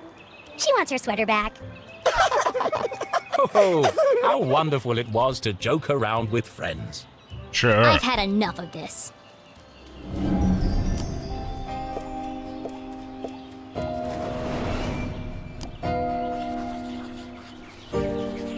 Priest. New.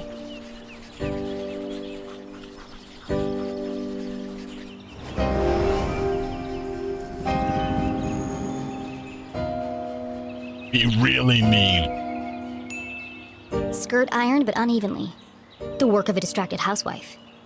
Brand new, hideously overpriced shoes. Overcompensating father? Your dad's sleeping with Deborah's mom again, isn't he? What? No! How you... Shut up, Jenny! You don't know anything! Wow, Jenny. That was cruel. Who even says something like that? Aw, don't cry, Veronica. She's just a weirdo nobody! Jenny, let who? And in the case of the missing... friends! Yeah. Good one, Veronica. Come on, let's get you home. Are you coming, Susie? Thanks for the coffee, Keith. And the extra sugar. Of course. It's... Nothing special at all, and the same thing he does for everyone? Oh, okay. See you around, Keith. That was mean, but holy fuck, that was fun. Well, that went well. Shall we? Yeah. I've got no customers now anyway.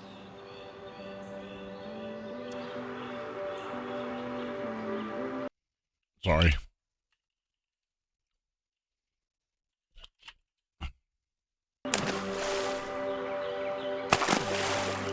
I accidentally tapped out.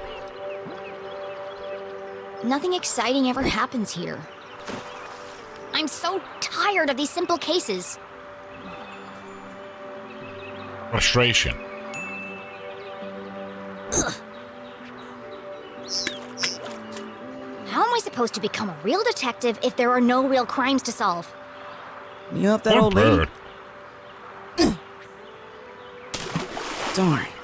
Thanks, Keith. But it was stupid, and everyone knew it, including your girlfriend. She's not my... And you really mustn't let them treat you like that. You should stick up for yourself. They don't mean anything. Sometimes you just gotta speak up and say how you feel. Well, You can't just let people walk all over you, Keith.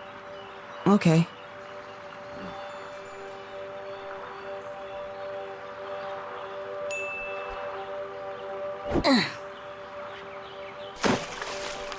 It doesn't matter anyway. Nothing's gonna change. Not in this ghost town. It's not so bad. Don't you ever wonder what it would be like to live somewhere else? Oh, not really. Who am I kidding? There is nowhere else. Not for miles.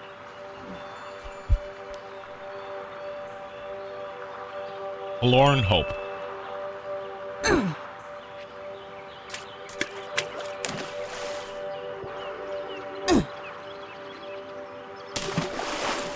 Oh, shucks. I see practice is going well. Is your dad still pressuring you to play? Well... Come on, Keith. You hate basketball. And tough love, but you're the worst player on the team. Not the worst. Well, on the bench anyway. Why don't you just tell him you don't want to play anymore? It's a Strawberry tradition.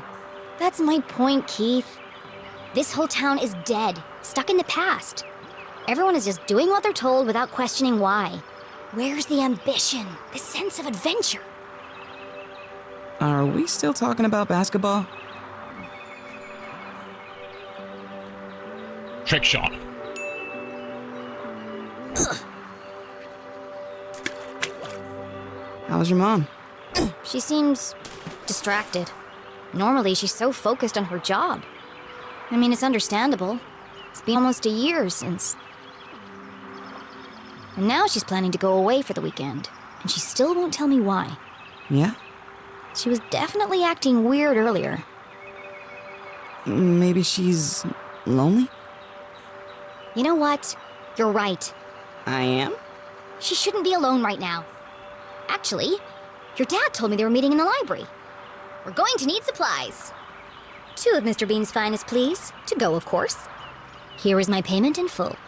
That's a nickel. Put the rest on my tab? Thanks for the pep talk, Keith. You always know what to say to make me feel better.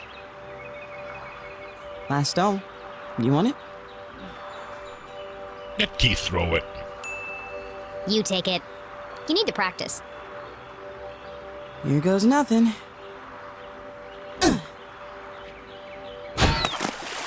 Three-pointer! Nice one, Keith. Maybe your luck's finally changing.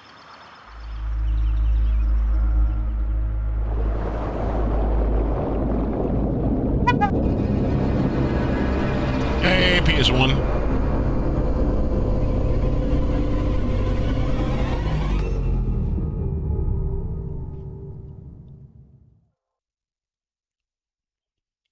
Keith was an excellent listener. Or maybe he just didn't speak much. Either way, Jenny really enjoyed their little talks. And happy Thursday to you. He was the only person who really seemed to understand her. Jenny biked briskly towards the library back on campus to surprise her mother. I saw the picture of your chicken. Nothing exciting ever happens here, she grumbled, unaware of the great adventure. Wasn't it you that uploaded the picture of a chicken and a chicken hen or a chicken coop? I think it was, right?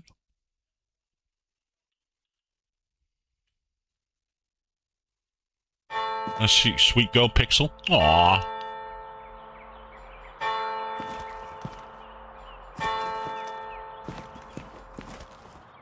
The library was quiet. Too quiet.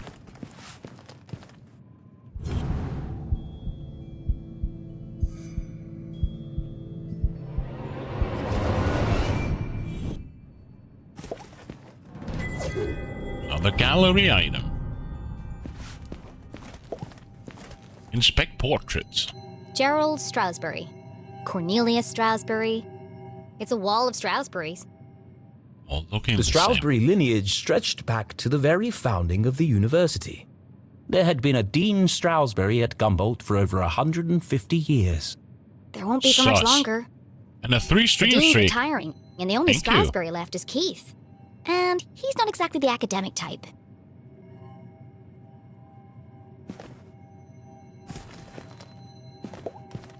Inspect the front desk. No one on duty. A book thief's paradise. There's a note on the desk. Zoom on M. Memo. This man is not allowed in the library due to past incidents. He may be wearing a hat and or fake mustache. Be vigilant. And a new sticker.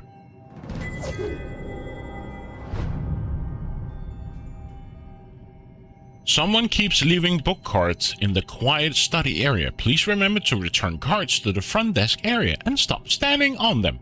We've got ladders for a reason. Dean Strasberg.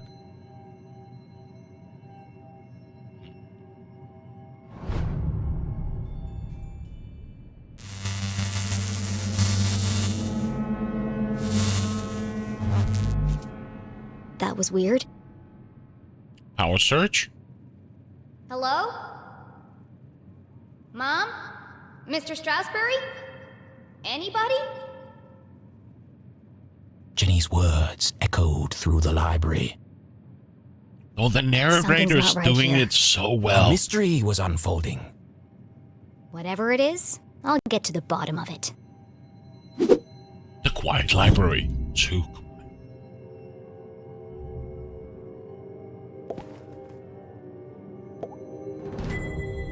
Oh, we did this already.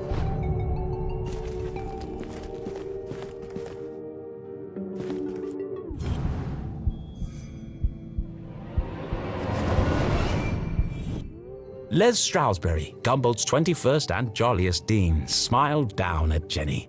Looking a bit wonky today, Mr. Stroudsbury.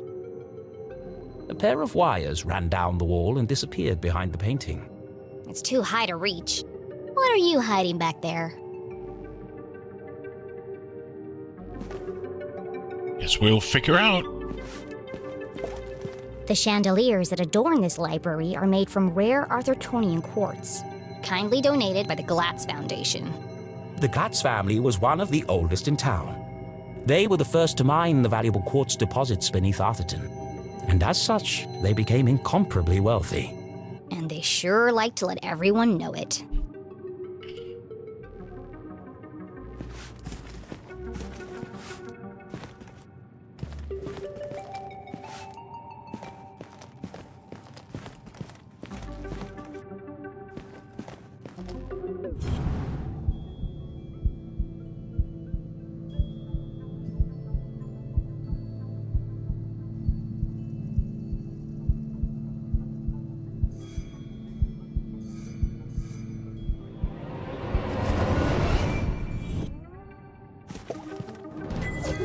Gallery art.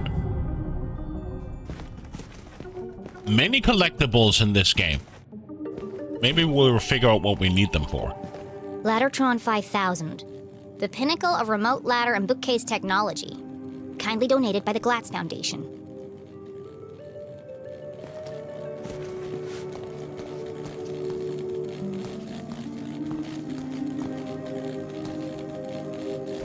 Whoa! Dangerous! The newly installed ladder system was prone to malfunction. Should have kept the old wooden ladders. They never tried to electrocute me. I need to find a way to turn the power off.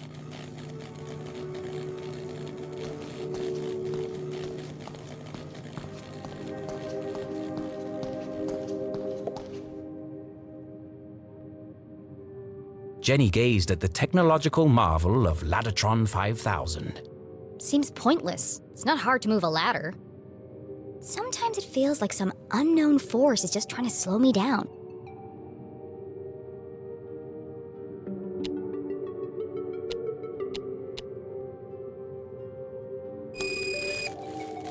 No good. I don't think I'll be able to move the ladders while the electricity is on.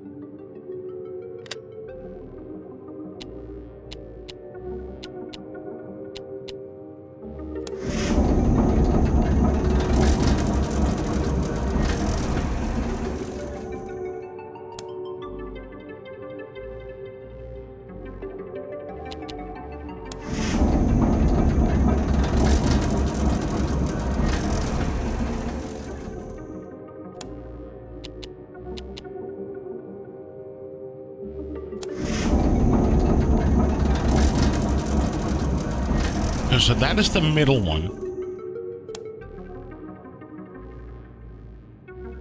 So you have to be here, and then you be here?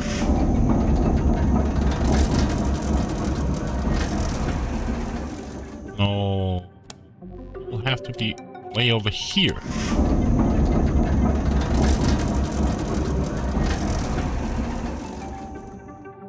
And then we move the middle part to the left.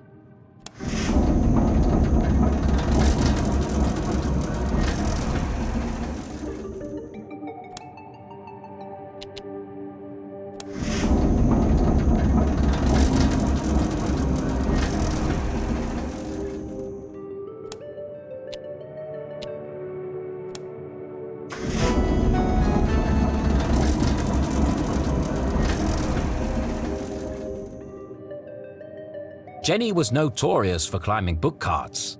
It's the only way to reach the highest shelves. In fact, this could be useful. But something else had caught her eye. This table's a complete mess. Who would leave it like this?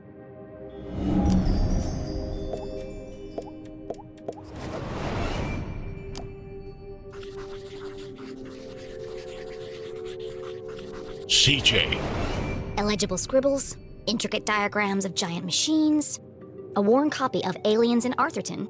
Jenny knew only one person could have been sitting here. CJ. It's odd, though. He usually hides everything when he's finished. What's this? A tattered piece of paper with a series of seemingly unrelated notes. We got a sticker here.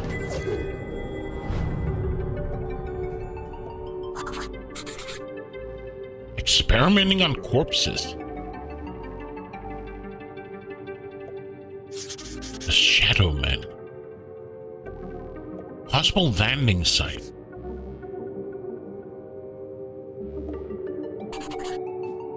UFOs, shadow men, experiments on corpses. It seemed that CJ was unraveling a mystery of his own. Wait, there's something on the other side. Wow, a color map of Arthurton.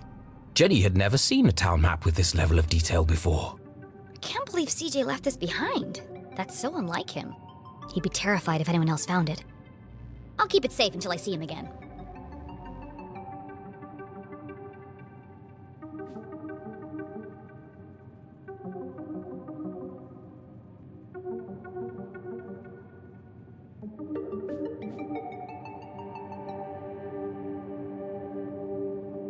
Just looking for if there was something here. I don't see anything. Funny part that I guess this is a ported one from PlayStation 4 or 5. Just weird that when they port it, they don't put in mouse control, of all things.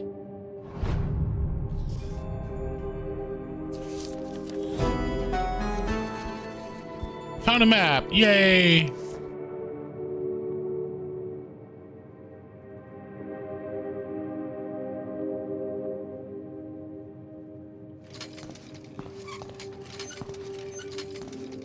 Can I...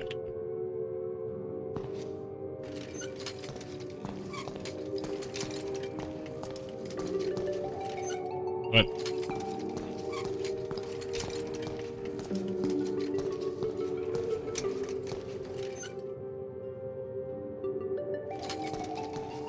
I don't quite understand. What do you want from me? Oh, that's right. Okay, so,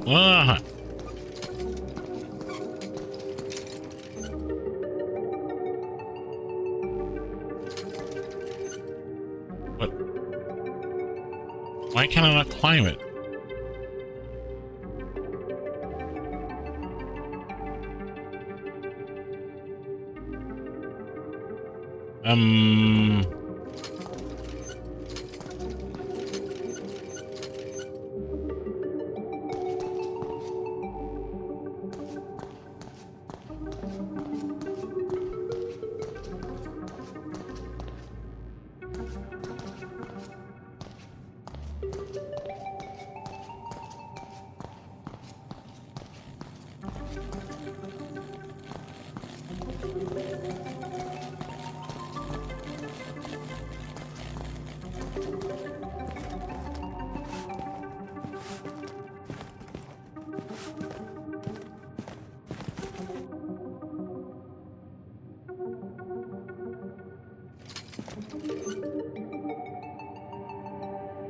So I can't, if I stop here, which I presume I needed to do, you can't do anything.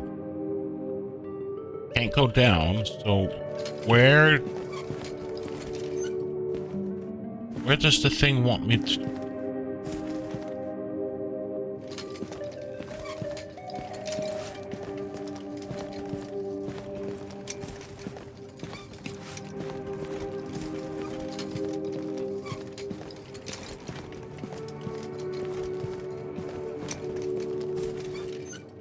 Now she stops here.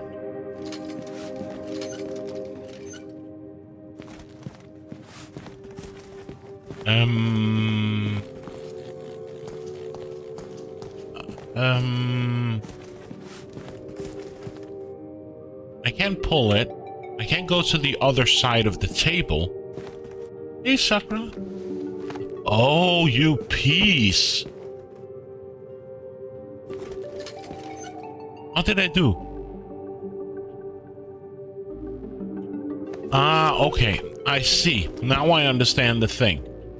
So I had to hit A or D in order to climb, and then hit enter. Uh-huh. That would make sense.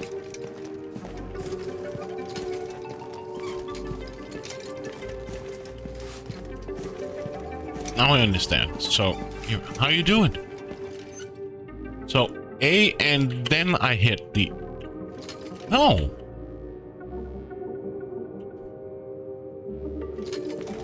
What?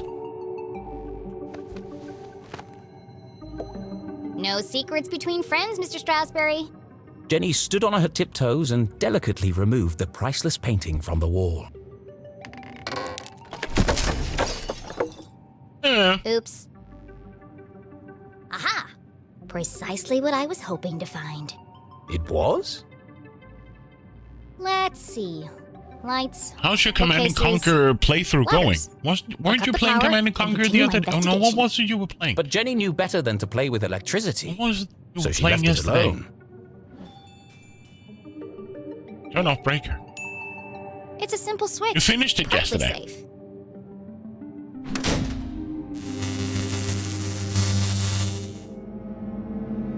The eerie silence unnerved our tiny hero.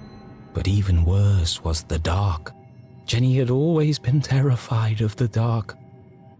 Just breathe. A great detective never succumbs to fear. All 9 generals. Holy hell. I've never played the later Command & Conquer games. Looks like that did the trick.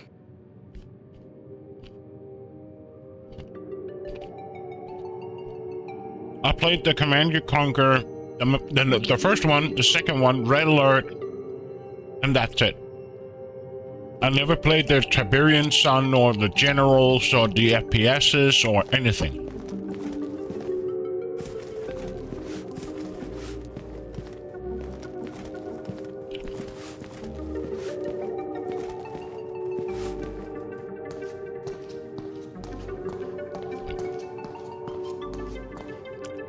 Jenny stopped in her tracks. The sign clearly read, "Wet floor, caution." Her path was blocked. You're kidding me, right? Trampling muddy feet over a perfectly clean floor? She was a maverick, not a monster.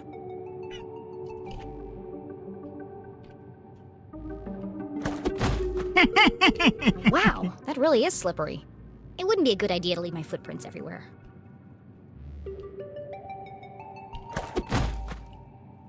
Darn it! I forgot about the wet floor.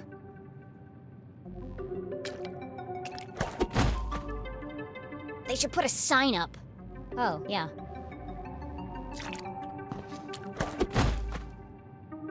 A curse on you, wet floor. This is amazing. Okay, this is getting old. No, it's not. Oh, now she doesn't even want to... Come on.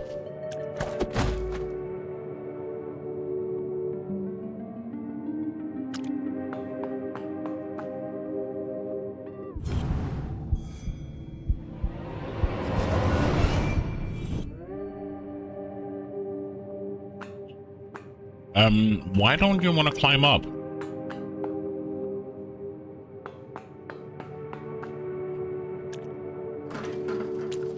We have to put it... Huh?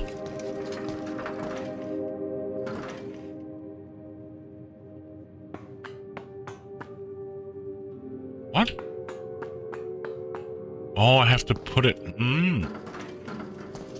Over here, perhaps? Aha.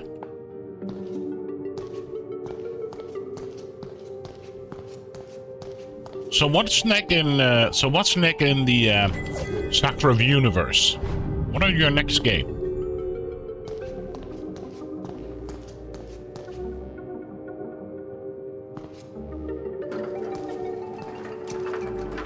Have you decided?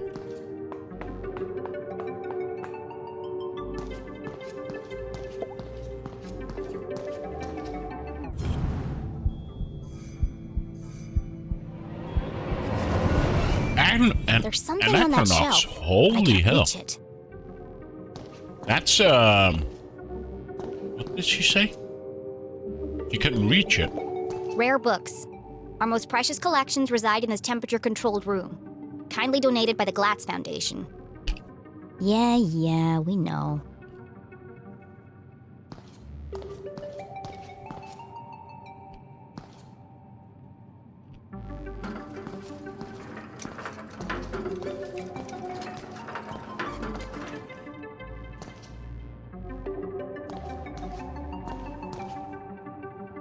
Is that a hole in the floor, or... No. Okay, so she won't climb this.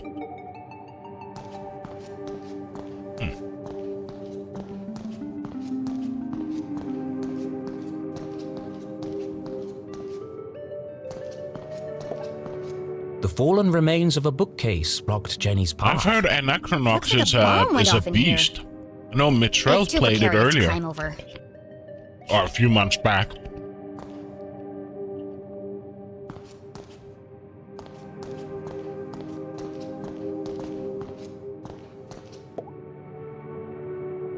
It's locked. No problem, I'll just pick it. Jenny was skilled with a lockpick, having watched her mother demonstrate the process countless times. But that was just for fun at home. This was the real world. You couldn't just go around picking other people's locks. Why not? That was a crime. A great detective knows when to bend the rules. And the paperclip she has in her pocket. I like the kid.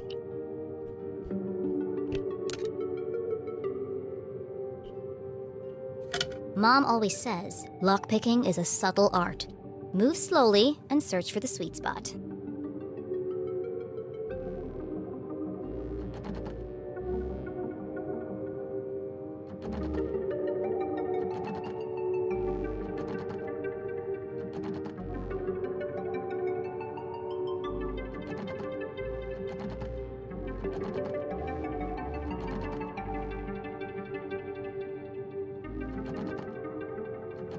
How would I know the sweet spot?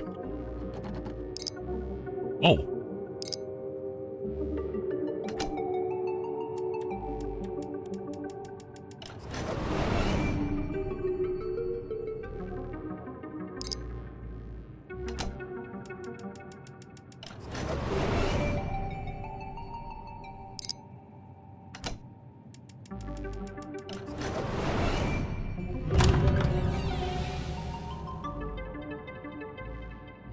Bingo! It must have been a rush of blood that caused Jenny to act so irrationally. Regardless, she had picked the lock and felt strangely exhilarated. What treasures lay behind the door? We don't know. Oh, it's empty. Still, that book cart could be useful.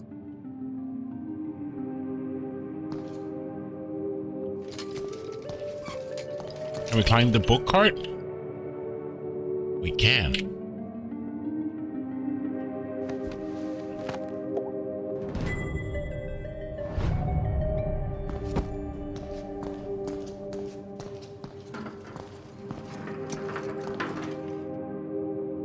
What? You don't want to push it anymore? Okay. Oh, we can't because of the ladder. Or the bookshelf. Okay.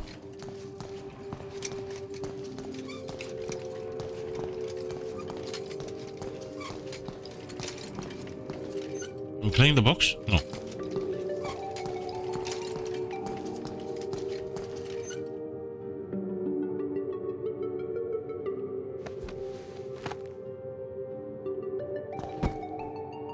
She doesn't want to climb down here.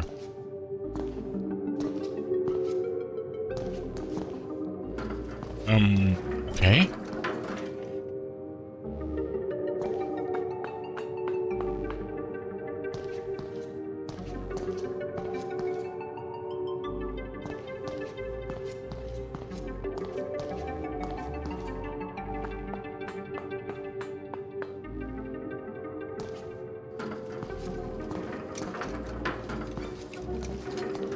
But she doesn't want to take this further, right? No.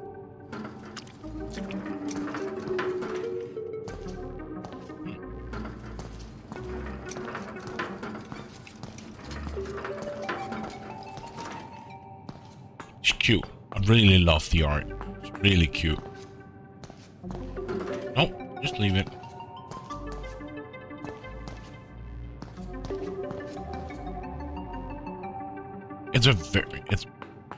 It is a very cute game. The narrator is amazing. Though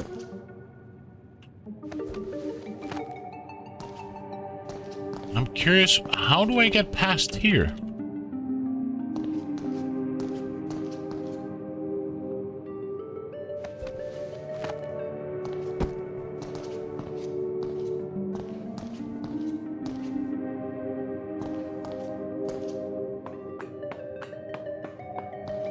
So I can't push this any further. I can't get a ladder over there. She doesn't want to use the book cart to climb down.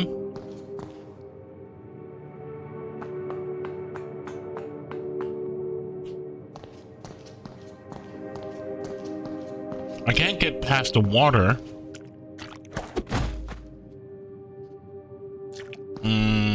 Okay.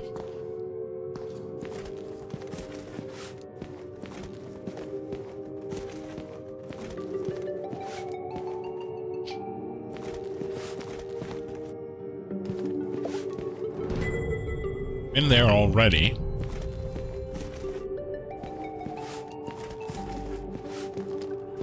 Can I get a mop or a broom or...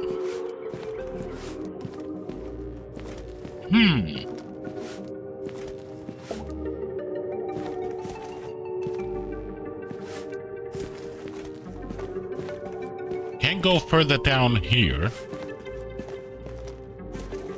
Can use the controls.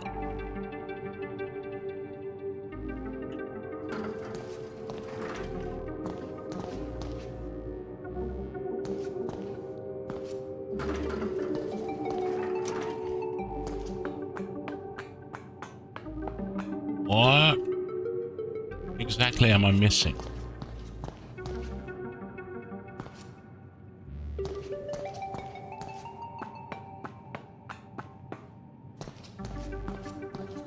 There's nothing else here in the room.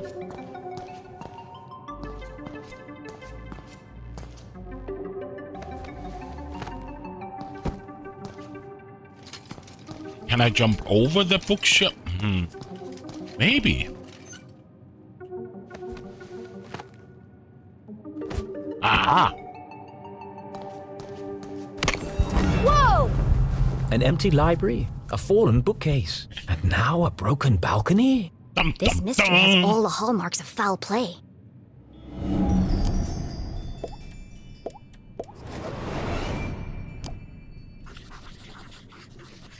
Strong impact. They say words can't hurt you. In this case, I'd be inclined to disagree.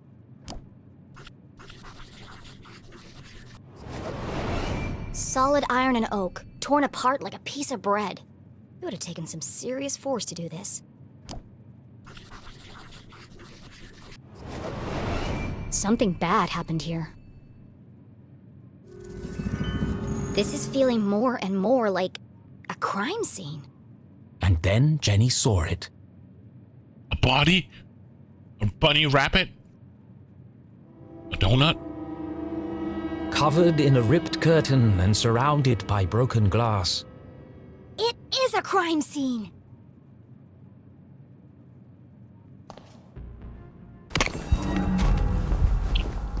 It's so funny.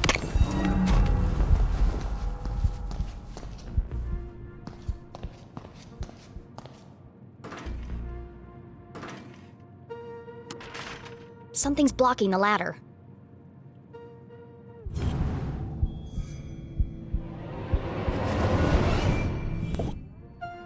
There's something stuck in the track.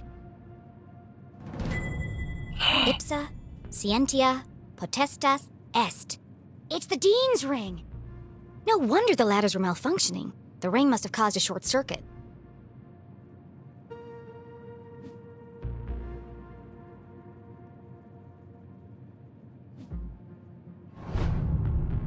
I'll keep hold of this and return it to the Dean when I see him next.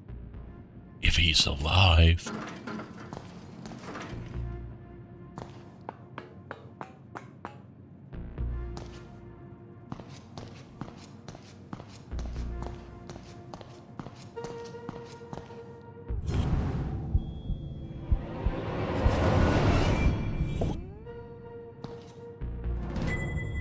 Oh!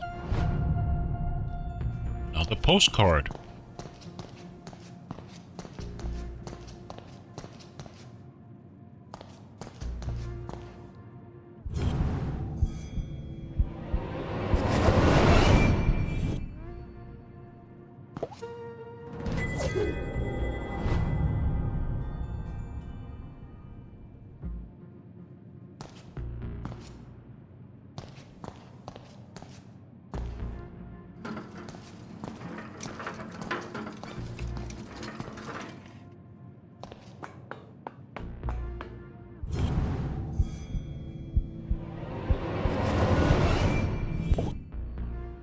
Another gallery item. Why don't you want to pick it up? Oh, there we go. Huh?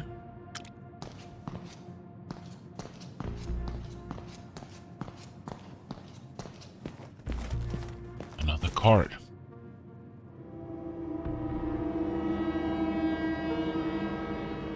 You never forget the first time you see a dead body.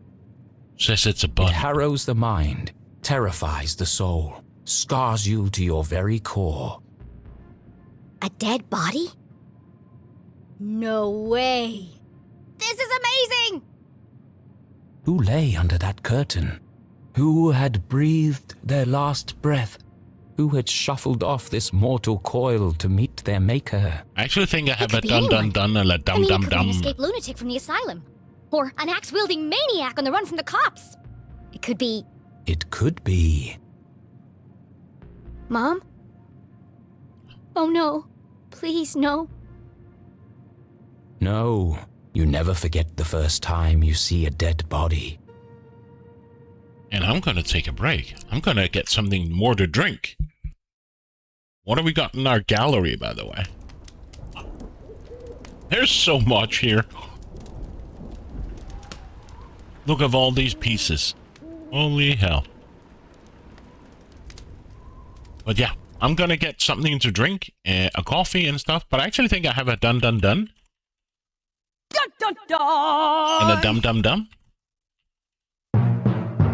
Exactly. But hey, I'll be right back. Sorry. Took longer than expected, but I'm back. And we were down here.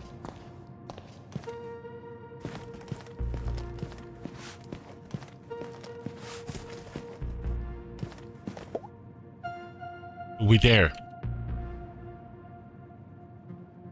Jenny knew it was wrong to disturb the crime scene. But I have to know who's under here.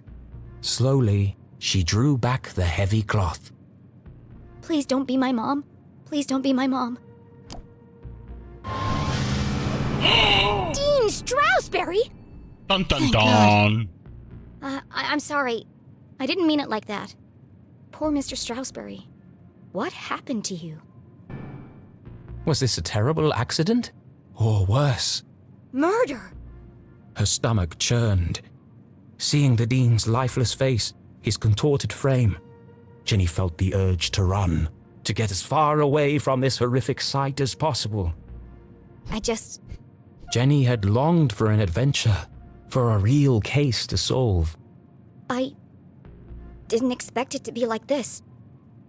She gathered herself, took a deep breath, and began to search for clues.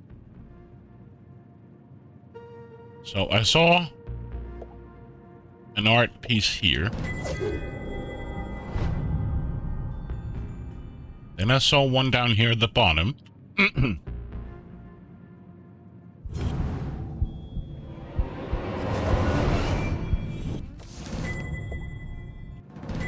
The Dean's planner lay open on today's date. Perhaps I can retrace his steps and create a timeline of events. Okay.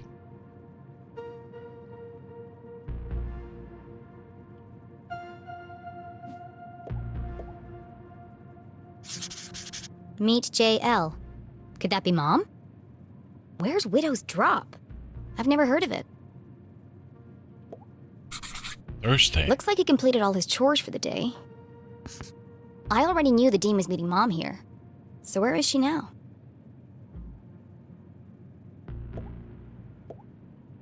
Friday. Looks like he canceled his meetings on Friday and rearranged lunch with Keith. Oh, poor Keith. Jenny didn't know how she would break the news to him. But I should be the one to tell him. Gossip spreads like wildfire in Arthurton. He sure was working hard on that speech. I'm sad he won't get to deliver it.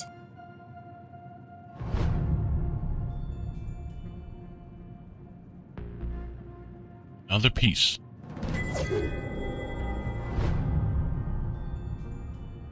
Anything else here?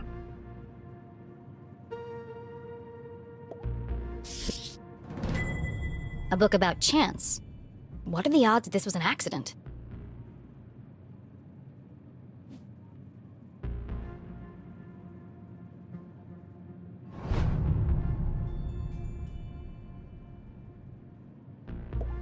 Broken.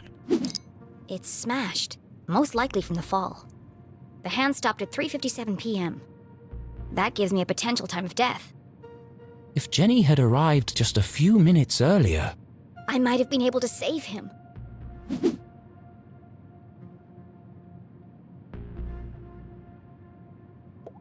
Other arteries.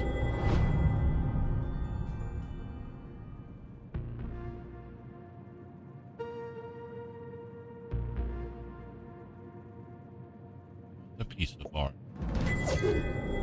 There's a lot of collectibles here. In my taste, a bit too many collectibles. But oh well. The Hawk and the Weasel and other bedtime stories. It could be important. Then again, it could have just joined the Dean for the ride. Is that not a sticker? Damn it.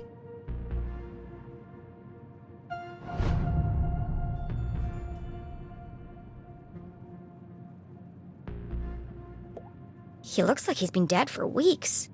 His skin is pale and colorless, and there's a strange mark on his neck.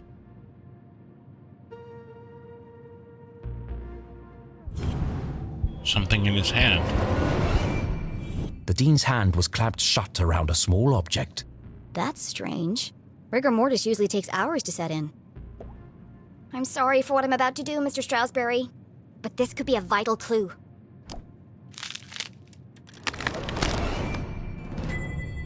Mom's ID card? But that means... Julie LeClue had definitely been here. She could be the last person to have seen him alive. She could be the killer. Impossible. My mother's a forensic expert. She'd never leave such incriminating evidence behind. But even the smartest criminals made mistakes. Jenny couldn't deny this looked bad for her mum. If anyone else sees this, they'll jump to conclusions. They'll think my mom's a murderer. Unless... A peculiar thought crossed Jenny's mind. Unless there's nothing to find. Removing evidence from a crime scene was highly unethical. So is planting evidence to frame an innocent person. She had no proof of that. I have to do something. Take the evidence. My mom would kill me if she knew I was tampering with evidence. But I have to protect her.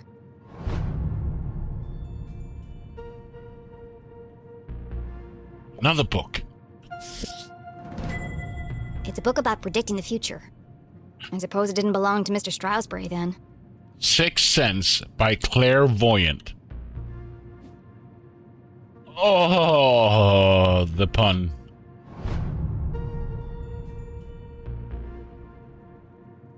Does anybody see anything else? We still need one last clue. There are bits of glass and metal debris everywhere. He has burn marks on his hand. I think that's all the evidence I'm going to find here. She took one last look at the Dean's lifeless body. I'm sorry, Mr. Stroudsbury. I promise I'll get to the bottom of this. How to use bathroom in public. Jenny knew she should leave and call the police. But how often did a case like this come along? Never. There's more to this than meets the eye. The dead Dean. Some of this evidence must be connected. So she opened her journal to join the dots. What was the apparent cause of death?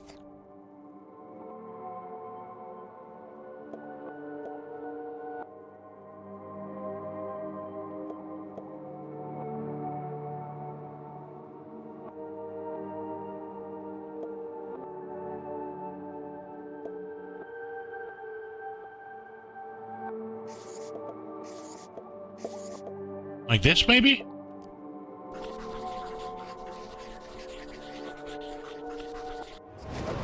It looks GG like on the your Dean new was camera. thrown from the balcony when he reached down to pick up his ring, which All was the stuck stuff in in the the studio? electrified ladder track. He grabbed the curtain, but it didn't slow him down. He landed on a bed of metal and glass debris. What kind of camera did you get? Like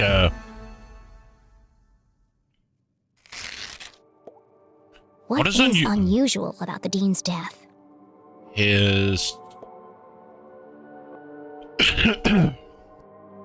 His mom's ID card. David comes in and breaks the stream. Maybe I should change so it's not 5, but 10. Makes it a bit more difficult, because for the last like streams, people come in and just dump it. Like, maybe I should change it to 10 or 8. But welcome, David. Congratulations. You broke it.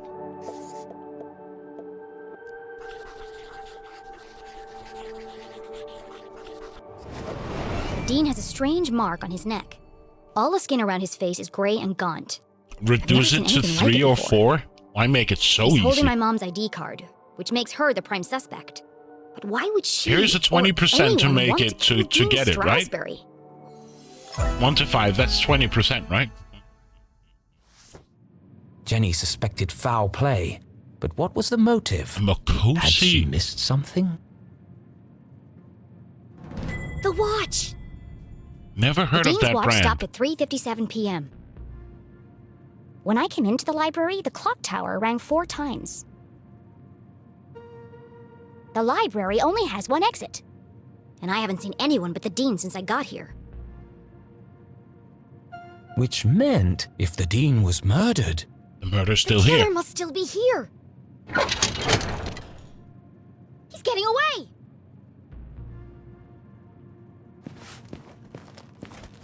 Wait, Mr. Killer.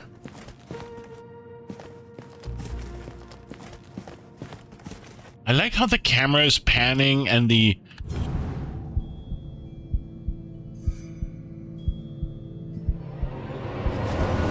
As a OBS instructions with pictures? Oh.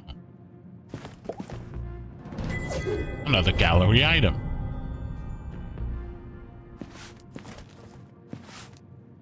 Okay, so I can climb the curtain here. Just want to make sure I haven't missed anything.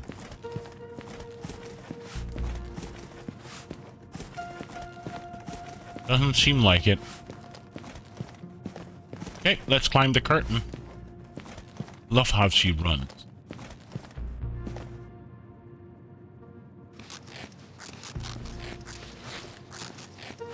Natural kid.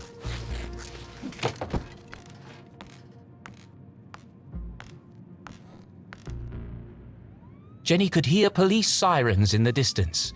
Someone must have tipped them off. I'll catch the murderer and keep him busy until the cops arrive.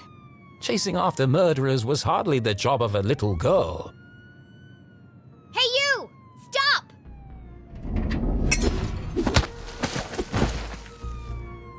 Way to go, Jenny. Despite surviving her fall without so much as a broken bone, Jenny couldn't help but feel she had failed.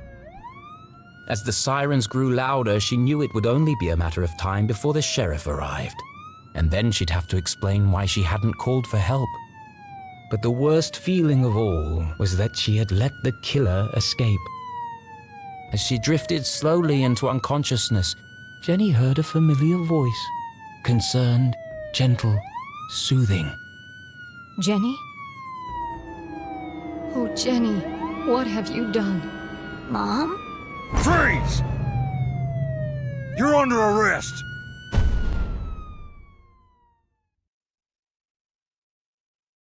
What have I done?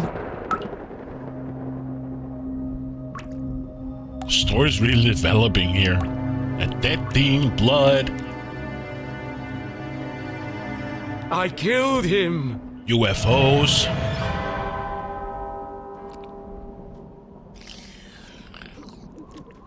This is all wrong. Murder in Arthurton? Is this your dirty pleasure? This is not an appropriate story for Jenny LeClue. Poor Dean Stroudsbury. What was I thinking? I've gone too far.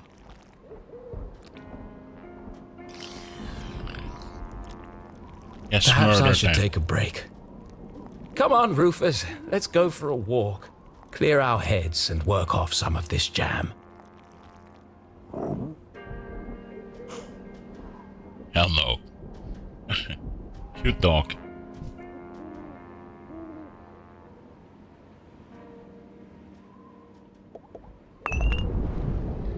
Whoops.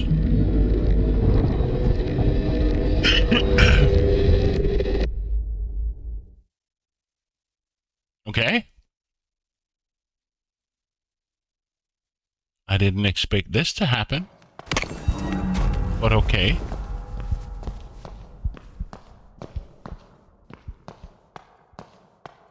This is a wicked game. I actually like it. The art style is different. The story, the narration, the... Murder.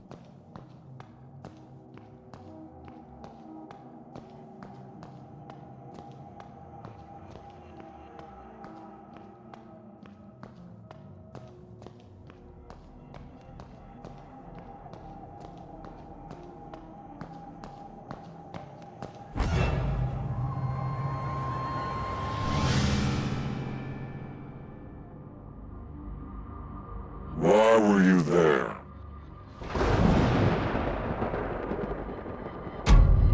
I told you I was looking for Mom.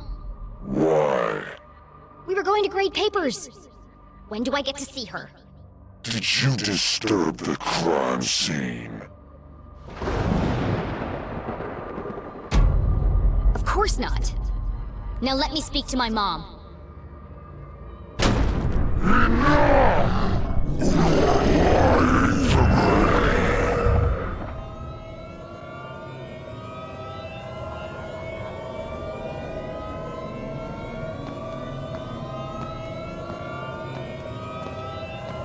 Why is this reminding me of, what is it, the game called? Little Nightmares, right?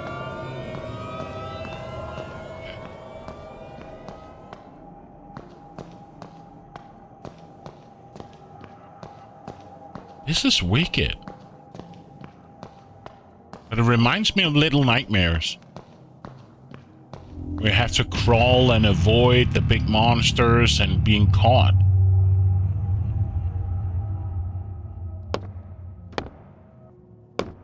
Mom.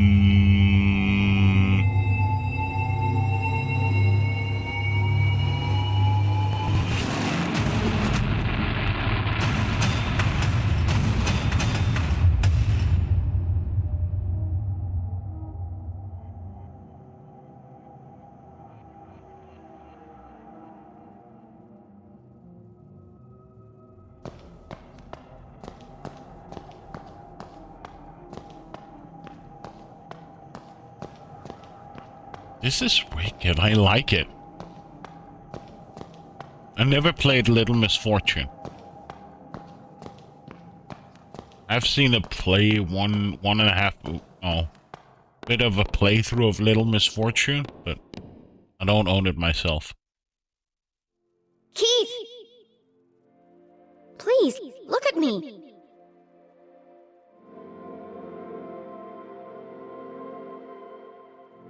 Keith, wait!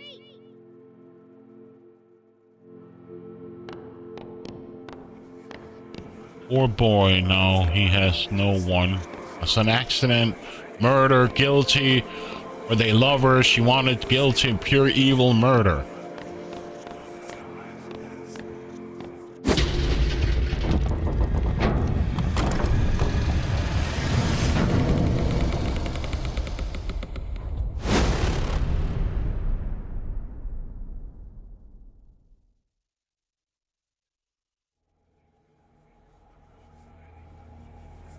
I think you have said murder a few times now, Mr. Dancer, but yes, there is murder.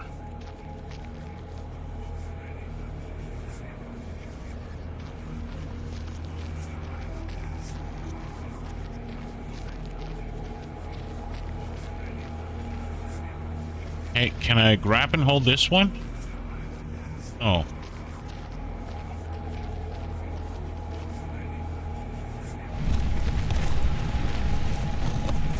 I need to put these two together, maybe?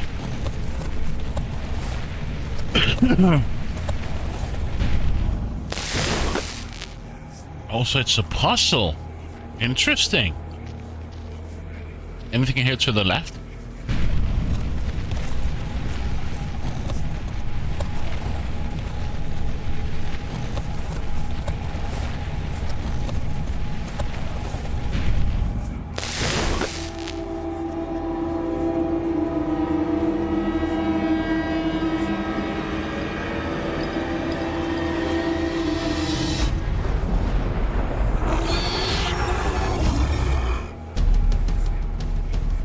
guess we run.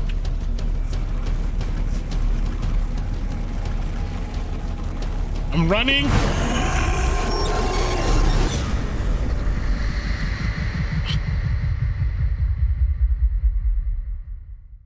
This girl's fantasy is crazy.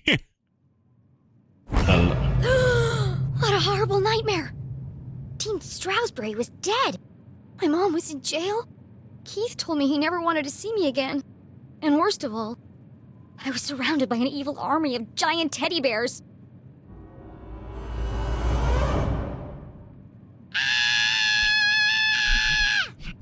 Unfortunately, it was all true, including the teddy bears.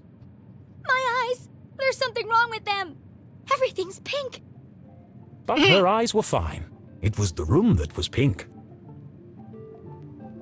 Pink cuddly toys. Pink furniture. Pink clothes. And a hand-drawn homage to teenage heartthrob Pelvis Cressley. Pelvis Cressley. Covered in pink hearts. Everything a teenage girl could dream of. No. It looks like a marshmallow exploded. It was at this point Jenny remembered where she was. I shouldn't be here. What happened?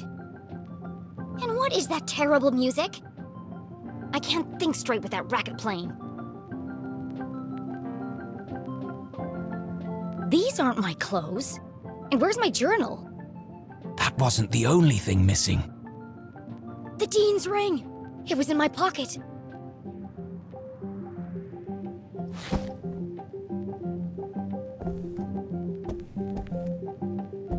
This is absolutely amazing.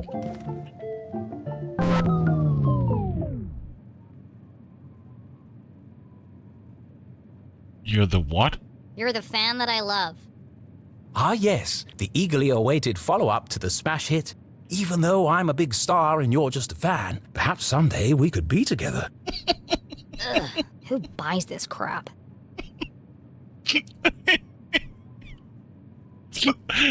Oh my god, it's so fucking funny. By Pelvis Presley.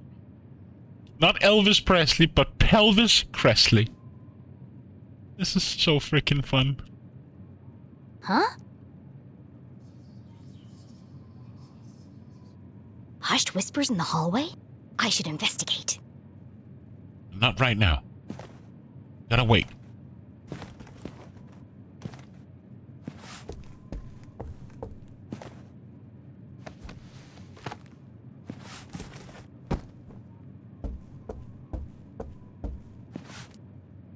All these lights, those glass foundation.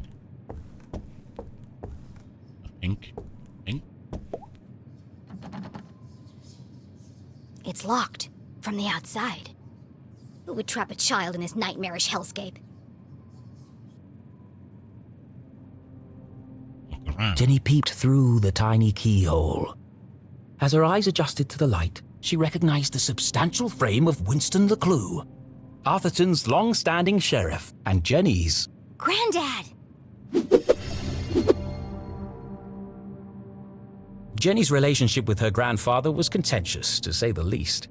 He was a stern and humorless man who placed honor, tradition, and the law above all else. And distrust Sometimes humor. even family. But what was he doing here? And who is he talking Winston LeClue. Uh-huh. Florence Glatz. Florence and Richard Glatz were the wealthiest couple in Suspiciously town, white and hugely teeth. influential. Their company, Glatz Mining and Supply Corps, was the oldest in Arthurton. While Richard may have been the head of the business, everyone knew that Influential society, socialite. Exceptionally charming and generous, she always had a smile on her face. Which is why I don't trust her one bit. Being careful not to make a sound, Jenny leaned in and listened. With everything going on, I don't have time to watch her. It's no trouble at all, really, Winston. She can stay for as long as she likes. The girls are great friends. I only hope she feels better soon. That was quite the scene she made at the funeral. She should have left the boy alone. Really, Winston, this whole situation must be unbearably traumatic for the poor girl. Her mother in jail, and what she saw in the library. One shudders at the thought. And all this barely a year after what happened to Henry. She'll be fine. Just keep an eye on her. She can be a real handful. Oh, don't worry. I've planned everything. Pony rides, afternoon tea, and tomorrow we're going dress shopping. Oh, that reminds me. I have something for you. Dress shopping? First they lock me up, now they want to torture me? I need to get out of here. Fast. But her curiosity was piqued. She had to know what Mrs. Glatz had gone to fetch, and so she waited. Give me a second here.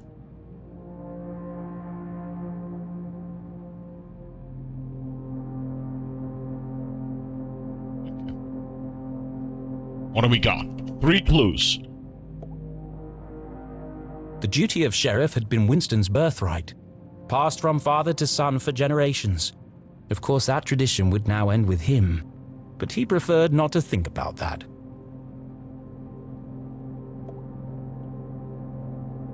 Nathaniel Glatz stared disapprovingly back at Jenny. Creepy old man. Actually, this was the man who saved Arthurton. When the quartz mines began to run dry, it was his research into the unique properties of the crystals that secured the future prosperity of the town and the company.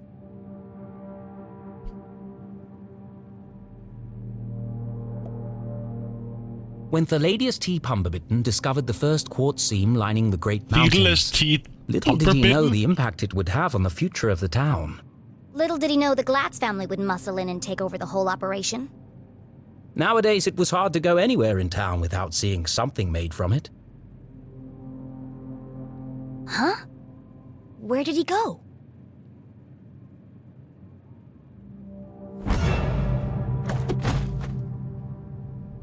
Winston, what are you doing down there? Thought I heard something. Really? A man of your age spying on teenage girls? I've told you already, she won't be going anywhere. It was probably just Jenny's imagination, but those words felt oddly sinister. Here. Why does Mrs. Glatz have official police documents? Satisfied? How is Julie? She's in the safest place, behind bars. Surely they don't believe she's guilty. I don't envy you, Winston. It must be hard to stay impartial. If the poor dear would just confess, it would make things much easier. I have everything under control. Of course you do, dear. No one doubts your loyalty to Arthurton. We must continue to look out for each other, now more than ever. Sheriff, are you receiving? Go ahead. It's the LeClue house, sir. We found something. I'll be right there. Over. It sounds like you've got important things to take care of. Yes. Well, good night, Florence. Good night, Winston. Don't let her out of your sight. She is a LeClue, after all. I'm sure we'll manage. Jenny couldn't believe what she'd just heard. Everyone thinks my mom's a murderer. Thankfully, her mother's fate was in safe hands. The fine people of the Arthurton Police Department. Oh, God. She's gonna rot in jail. Jenny could leave the case to them and enjoy a fun week of pony rides and shopping sprees. No. No? Mom always says a great detective leaves nothing to chance. I have to do something. But she was just a kid. What could she possibly do? This is my chance. The case of a lifetime. My mom needs me, and I won't let her down. I'm gonna find my stuff and get out of here. And just like that, a great adventure began.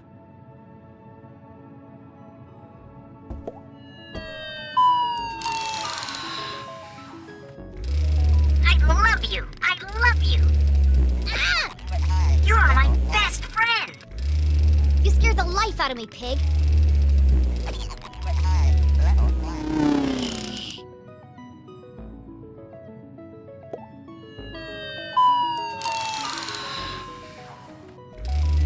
special.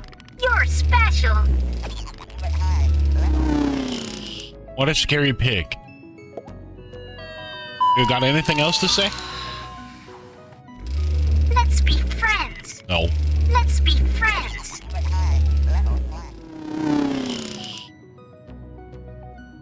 Anything else?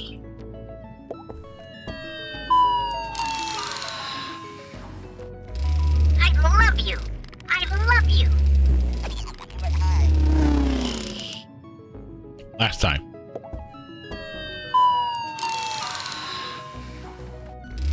You're special. Okay. You're special. Just repeating itself. I thought maybe it would say something diabolical, like, I'm gonna kill you. The sun was setting behind the great mountains of Arthurton, cradling the town in a warm red embrace. I slept the whole day away? I have to get out of here and make up for lost time. Best in show, horse ballet. First prize, advanced table etiquette. There's one here for best smile. Seriously?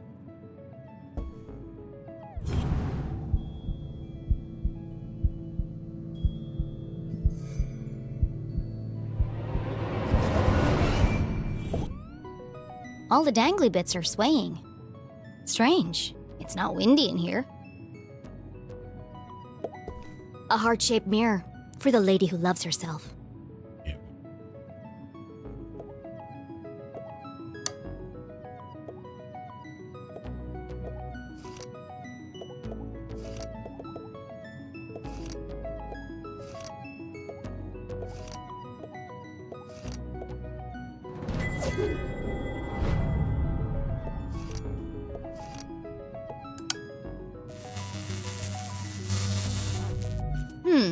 There's something strange about this mirror.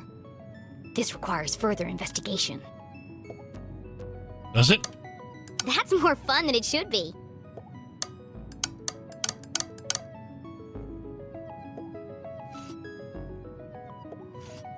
What happens if I turn all of them off?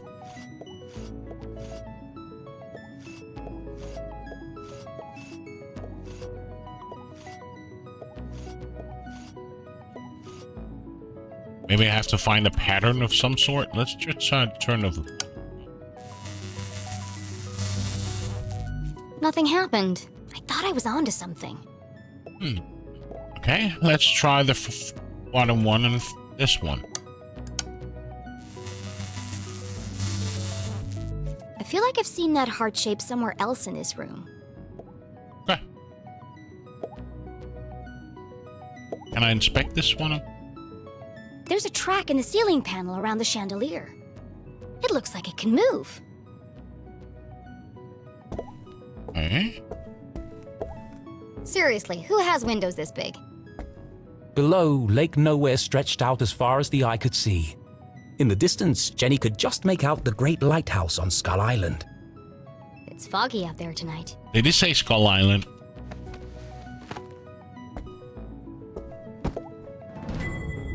Havoc at Heroes Memorial. What should have been a touching farewell to our beloved member of the community was tarnished by a poorly timed act of protest yesterday at Mother of Mercy Church. An emotional, unstable child was witnessed shouting at members of the congregation, causing damage to property and even desecrating the corpse. After a long chase, the girl collapsed and was carried from the premises. Hundreds gathered to pay their respect to the late Leslie Strasberry, the long-standing and beloved dean of Gumboldt University, who was murdered in cold blood by a member of his own faculty. The community was devastated last Thursday when Mrs. Strasberry was found dead in the school library after apparently being pushed from a third-story balcony. The murder was the first the town had seen in decades. Dean Strasberry is survived by his son, Keith Strasberry. After an anonymous tip, Sheriff Winston LeClue arrived first on the scene and found a woman covered in Dean's blood. Evidence has linked her to the murder.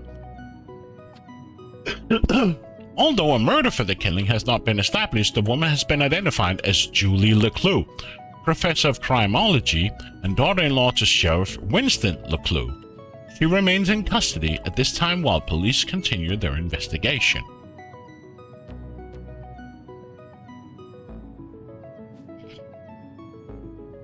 Oh, Art.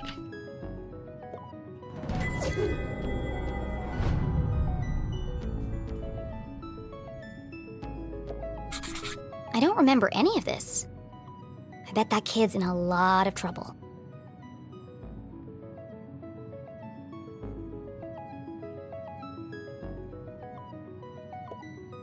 Pushed from the balcony? That's not what happened. Oh. And no mention of electrocution. Mom wasn't covered in blood. That's a lie. Jenny thought of her poor mother, locked away in a jail cell for a crime she didn't commit. Don't worry, Mom. I'll prove you didn't do it as soon as I get out of here. Either this is shoddy reporting, or someone is trying to cover up what really happened. My mom's still in jail, so the police must not think this was an accident. And if it wasn't an accident, then... The real killer is still out there.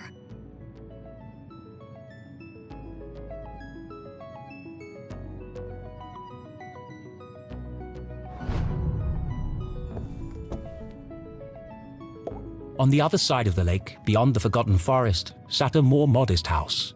No fancy windows or crystal chandeliers, just a small wooden frame in need of painting.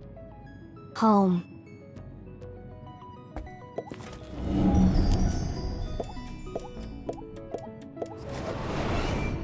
I've never seen so many clothes.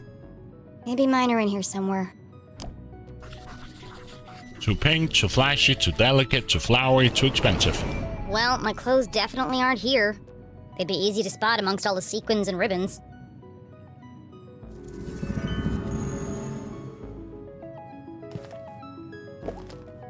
Look at the record. Oh, so there we go. So number 3 on each side, and so 3333. Okay.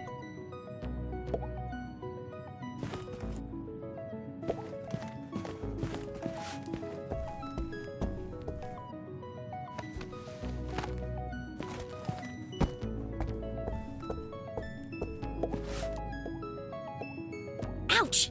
That's hot!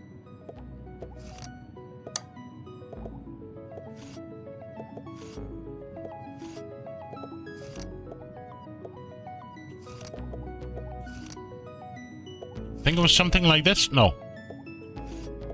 There we go. Now I remember. The light bulbs look just like the picture on the Pelvis Crestley record. Yes. I'm not touching it. I'll burn myself. There we go.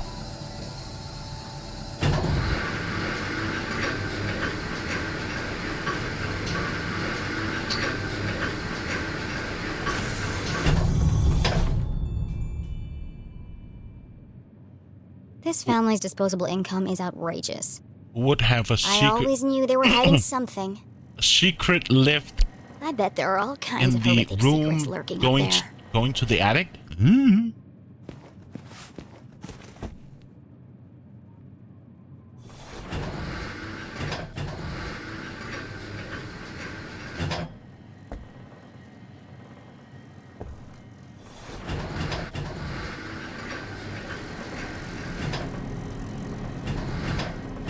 Can I get off here?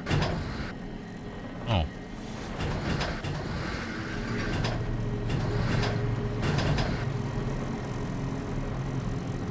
Why?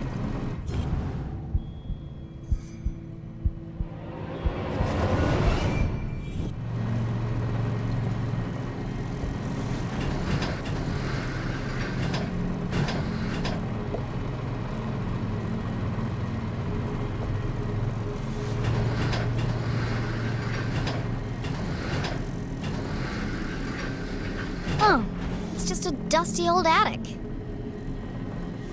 Why can I not? So something is... Ah, okay.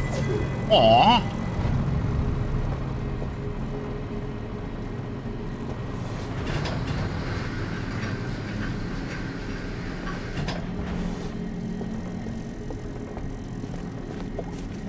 dozens of old boxes covered in dust and cobwebs, filled Yeah, with toys, maybe. school projects, and old trophies.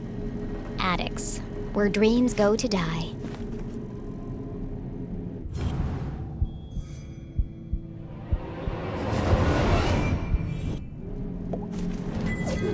Another gallery item. So here I can climb up. So I'm not going to go over there yet.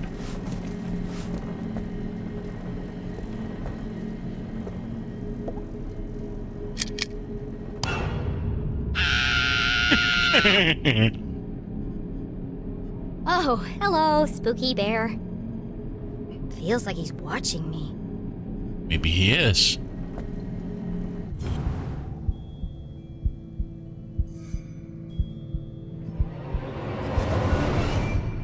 Everything in here is covered in dust. Except this bear. And there's light coming from behind him. What are you hiding, spooky bear?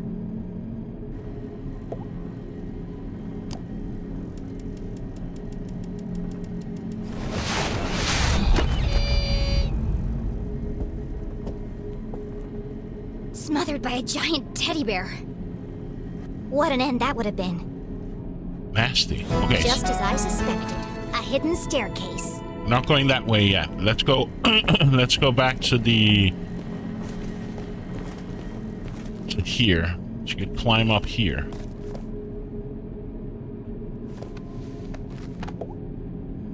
Aha!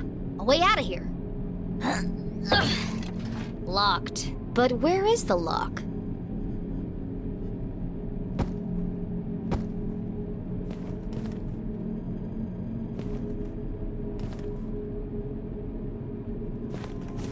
So nothing here, huh?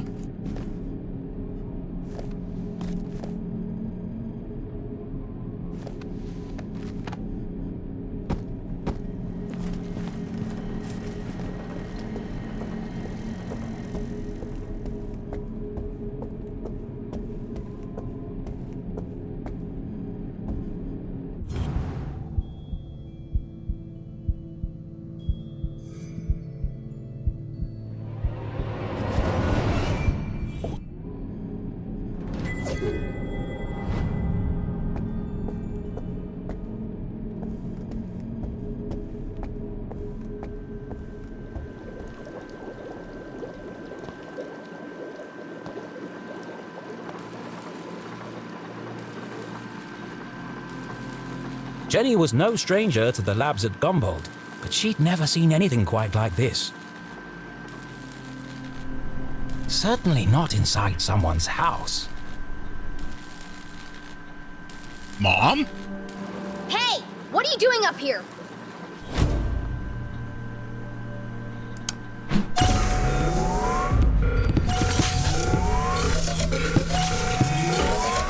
Not again!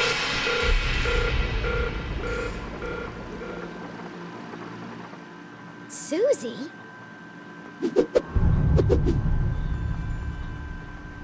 Smells like candy, obnoxiously Jenny's popular. cousin was also the most popular girl in town.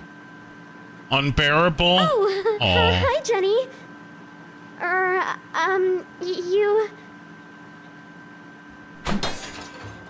You should be in bed resting.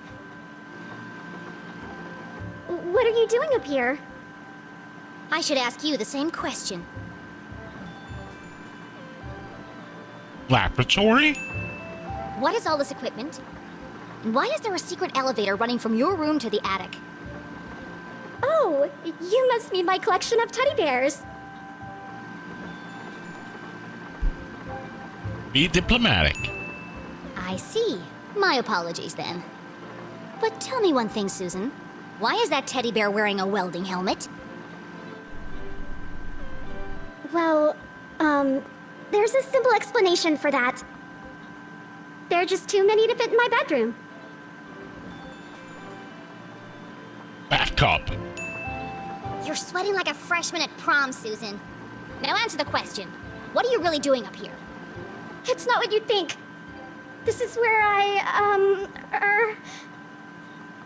teddy bears. I have vintage bears, new bears, rare collectible bears. Enough! Stop avoiding the question. Gain her trust. You don't need to hide anything. You can be honest with me. I can't. You wouldn't understand. Try me. Susie's secret was the kind you took to the grave. A shameful, dark secret. A secret so shocking she feared she would lose everything. Her friends would abandon her. Her family would disown her. She'd never find true love. Oh God! I'm going to die alone! Ugh. You can't tell anyone. You have to promise me. Promise. Fine, just stop whimpering like a lost puppy. You're embarrassing yourself. Here goes nothing.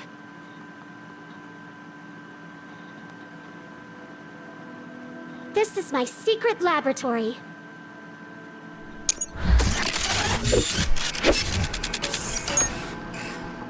Where I design and test my inventions. Your what? Your laboratory? It's not pink enough to be yours. Come on, Susan, you're gonna have to do better than that. My name is Susie! Only my mom calls me Susan. And this is my lab. Let me get this straight. A cheerleading, horse-riding, dress-wearing debutante is a secret nerd genius? Hilarious. I knew I shouldn't have told you. She would never show it, but something about Susie's reaction bothered Jenny. Was Susie really leading a double life? There's only one way to find out. Susan Quincy Glatz, I'm gonna have to ask you a few questions.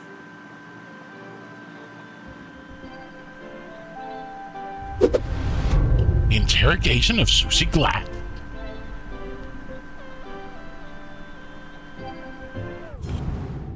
What is that?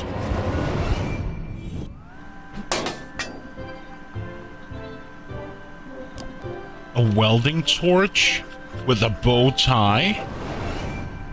Pink bows, fluffy bears, stylish clothes. She can't possibly be a scientist. Do you really expect me to believe that you aren't obsessed with boy bands and the color pink? Brain or bimbo? Which one is it? Brain or bimbo? I am a scientist. But I also believe in the importance of good skincare and the power of matching accessories. You sound ridiculous. Susie couldn't be pretty, popular, and smart. That was just greedy.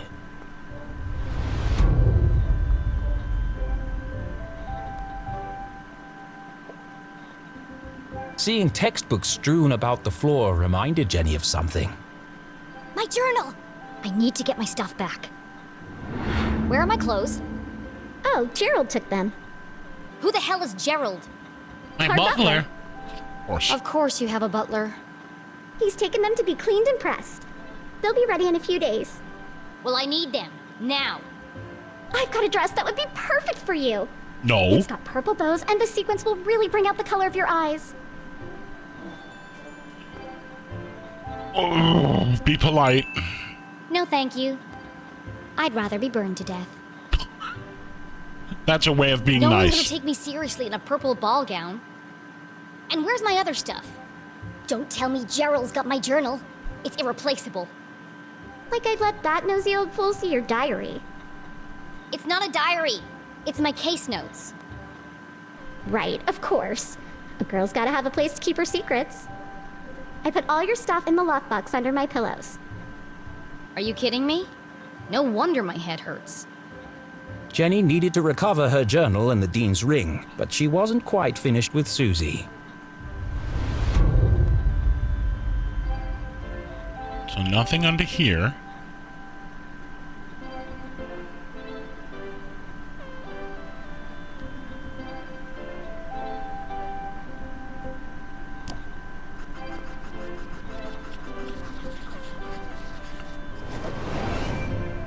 All this stuff looks authentic, but that doesn't mean it belongs to Susie. If this is really your lab, what does that thing do? That's Tim. He's a thermal imaging machine. He uses reflected thermographic projections to infer depth-related topography in subsurface bodies. Come again? He lets you see inside stuff. Well, what about that thing? That's Judicate, a gamma-ray induction polygraph. Judicate? And that? Hydraulically propelled telemetric manipulator. And this? That's a tea set. What? I like to drink tea. How did you get all this stuff up here anyway? And without being seen? You'd be surprised how much you can hide on a giant stuffed teddy bear. I know what's going on here. You've stolen all this stuff. And you're planning to sell it all to buy more fluffy cushions or pink horses or something. I didn't steal anything. Some of the parts are from my father's factory. You think it's silly? I think it's fun. With my allowance. That's some allowance. Silly in a fun kind of way. If you didn't steal it, why are you worried about people finding out? I'm head cheerleader. I'm captain of the equestrian team. If the other girls knew about this, they'd laugh me all the way to the back of the cafeteria. Why do you care what they think? It's not just them. If my parents found out about my lab, they'd kill me. Why? Don't they want you to be a scientist? I think they'd like me to marry a scientist. Dad says science is a man's job. Girls are supposed to bake pies and become prom queen. Ugh, everyone in Arthurton is stuck in the past. If anyone else showed him the things I've created, he'd call them a genius and make them his lead scientist. So tell him. Prove him wrong. I just can't. You have to keep my secret. I'm begging you, Jenny. Poor Susie. All of her secrets laid bare. Jenny couldn't help but feel... disgusted. Maybe there was more to Susie than she had first presumed. Okay.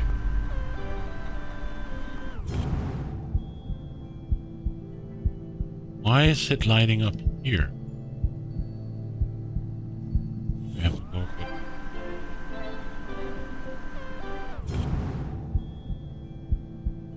Why is it...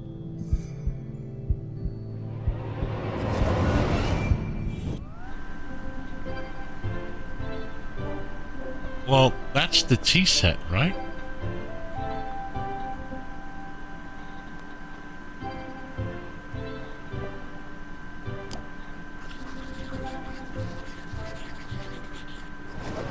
A gumbolt pin. The Dean was wearing one the day he died. Could Susie have played a part in the Dean's death? All of Jenny's instincts told her it wasn't possible, but she needed to know for sure. Tactful. You smell nice. What perfume is that? Oh, thanks. It's called Innocent. I remember you were wearing it last Thursday at the lake. I was. What did you do that day, after you left? Peggy and I took Veronica home. She was really upset. And you were there all afternoon? Yes. Why? How close is Veronica's house to the library? I don't understand. Why do you want to know all this? I need to rule you out as a suspect. Suspect? Why would I be a suspect? You're certainly very good at keeping secrets. I didn't do anything. Just ask Peggy or Veronica. I don't know why you're friends with them. They are terrible character witnesses. First Veronica, then Keith, and now me. I never thought I'd say this, but sometimes you can be a real... jerk. Wow. What were you saying about Keith? Well, you didn't exactly make things easier for him, did you? You don't remember, do you? Oh, well, I suppose it wasn't that bad. You bullied him. What do you mean? After you interrupted the Reverend's eulogy, and after Keith asked you to stop, you tripped and knocked over the Dean's casket, and I guess they hadn't secured the lid properly, because he rolled right out, to horrified gasps, as you collapsed and fell into his open grave. And that's why everyone's so worried about you. It all came flooding back. She had tried to defend her mum and repair her relationship with Keith. Instead, she had ruined everything. Jenny had lost her best friend. You should talk to Keith. I'm sure he'll forgive you. It's not that simple. He thinks my mom killed his dad. She felt the distance between them grow with every passing minute. How could she face him without answers? I have to find the Dean's real killer. Jenny was confident that Susie wasn't involved in the Dean's murder. She wasn't evil. Just insufferable. All right, I'm gonna grab my stuff and get out of here. Oh, while you're wandering around, can you find some parts for me? I need a battery and a transistor to finish this device. What? No! I did something for you. It was true. Susie had kept Jenny's journal safe. And the Dean's ring. She'd even revealed her darkest secret to Jenny. Fine! Enough already! What's a transistor? Oh, it's an electronic voltage regulator that... Just tell me what it looks like. It's a tiny metal object with an antenna and 3 legs. If you can't find one in my bedroom, there are some old boxes in the attic. Yeah. Transistor and battery. Got it. Go, Jenny! I've got to get out of here. Mm-hmm. Hey, let's go investigate. A gallery item. Hey.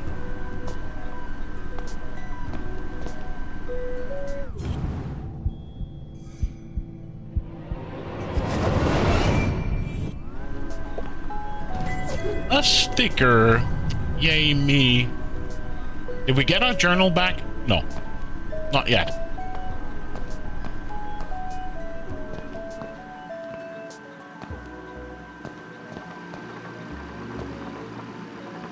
Here's Tim.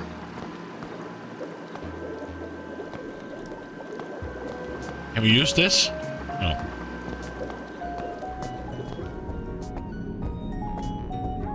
Though she said there were some old boxes in the attic, right? So it must be on the other side where we,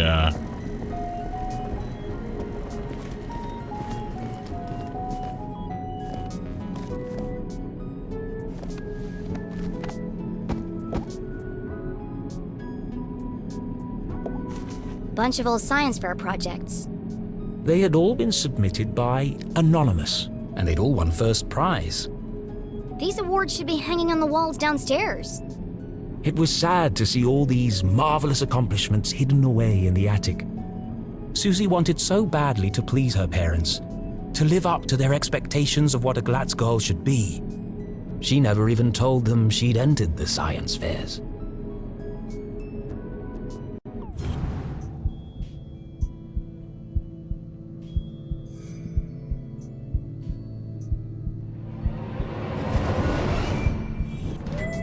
Tiny metal object with an antenna and 3 legs. Looks like a transistor to me. Now, where can I find a battery? give me a second. I just need to fix something here.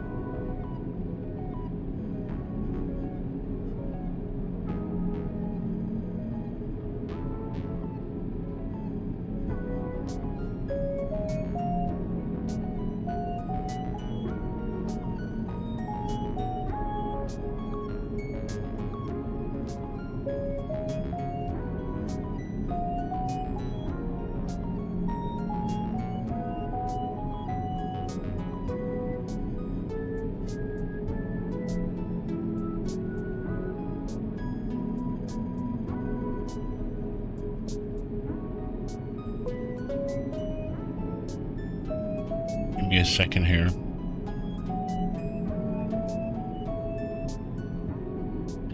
Sorry. So we found the transistor. Now we just need to find the battery. Aw. Maybe something downstairs, perhaps?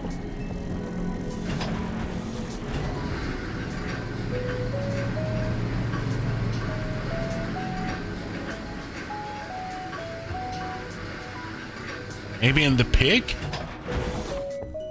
Would we be so lucky? I'm sorry, Mr. Pig, but I need your batteries.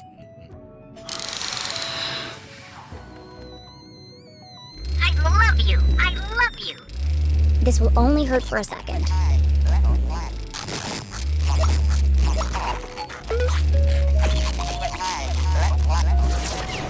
Only hurt for a second as you... You're my best friend!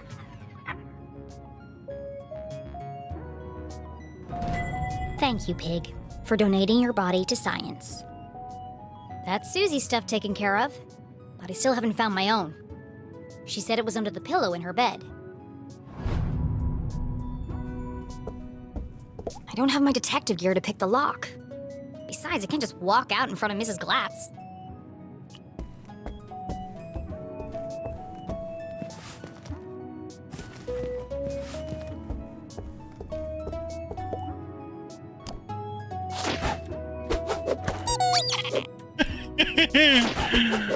That's freaking funny. Oh no. Let's see. Stars, lips, hearts, and beakers. What would a girl like Susie use as a password?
Of course it was the beakers.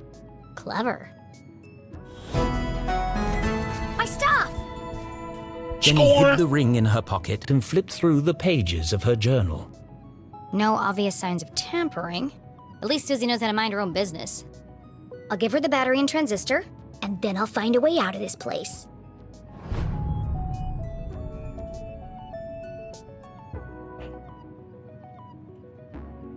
Oh, now I can't jump over the bed. Okay.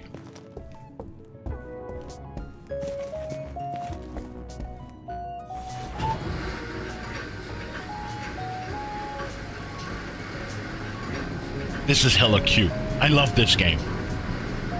This is such another way of doing a detective game. Cute, puzzly, different graphics, and not just ordinary point and click.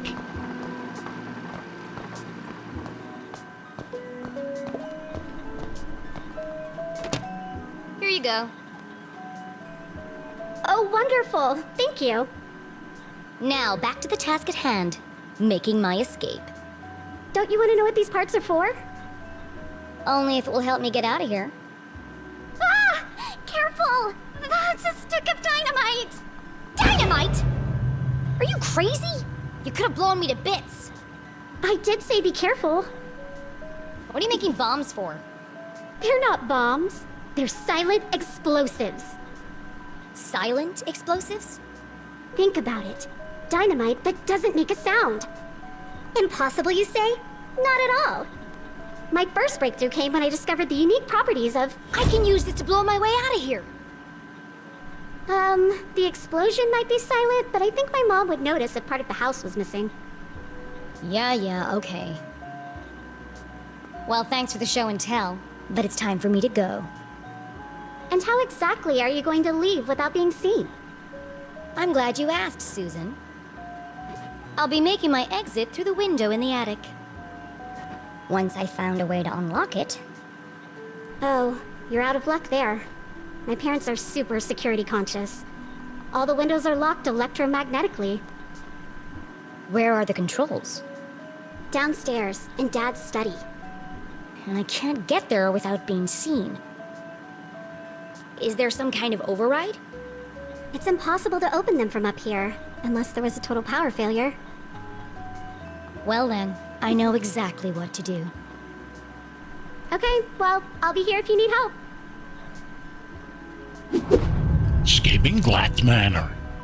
Let's see if Let's check our journal, by the way.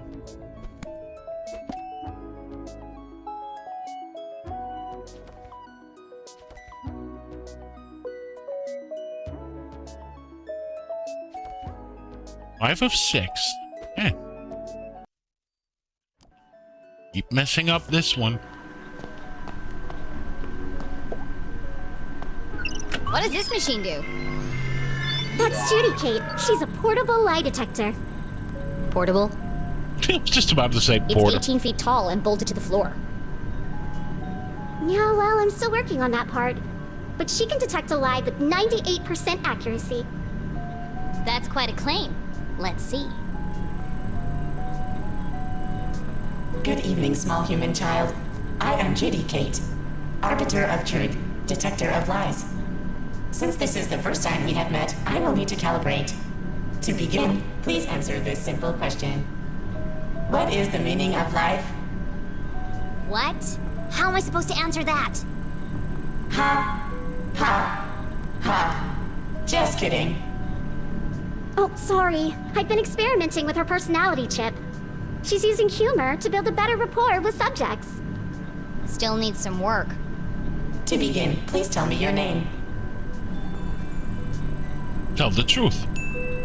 My name is Jenny LeClue. Welcome, Jenny LeClue. I am ready to detect. Please speak a truth or a lie.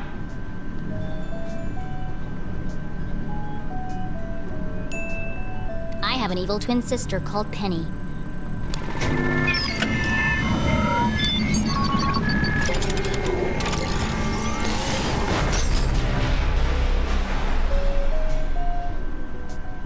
I think I broke it. It's okay. Her fuse just tripped. She gets very sensitive if you lie to her, especially if it's a big lie. But don't worry, she'll reset in a minute. Interesting.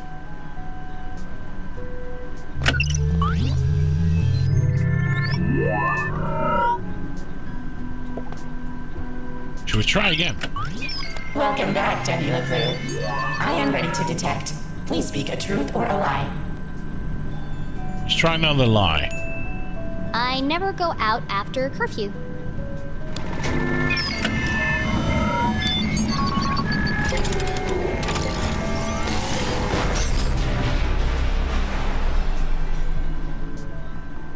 It overloaded again.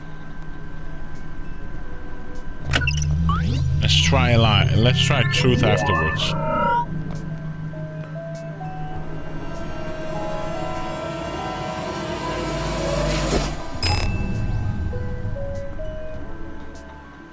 Hey! What did you do? Oh, that's just Maggie. She helps me find things I've dropped on the floor. Maggie? Why do you have a man's ring?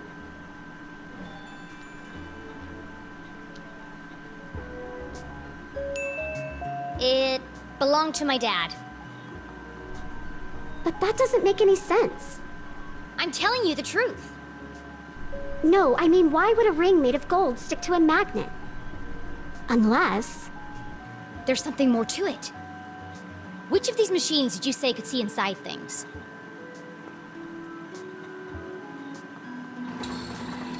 Excuse me, Tim. We need your help. Oh, hi. I didn't see you there. My name is Tim, the thermal imaging machine. Metal, plastic, wood, there's nothing I can't see inside. Except, of course, your innermost thoughts. Look, I don't need a best friend. I just need him to examine the ring. Ouch, that hurt my feelings. Go easy on him. He's quite sensitive. Ugh. Hi, Tim. Nice to meet you. Oh, how wonderful it is to meet you, my new friend. How can I be of service? I need you to look inside something for me. I'd be delighted to. Please place the object on my soft, velvety platform. Come to me, tiny object of vast mystery and import.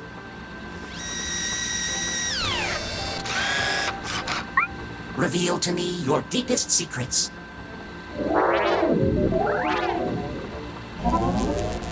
swim in my warm bath of gamma rays. I'm peering deeply inside you. Ooh, what's that? Deeper still. I've never seen one of those before.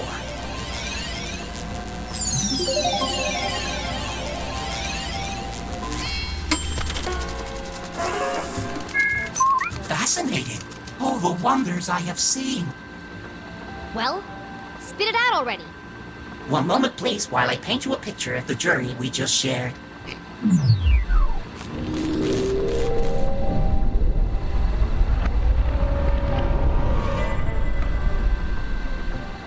I knew there was something special about this ring. It's full of tiny cogs and gears. I've never seen such intricate craftsmanship. I need to borrow your microscope.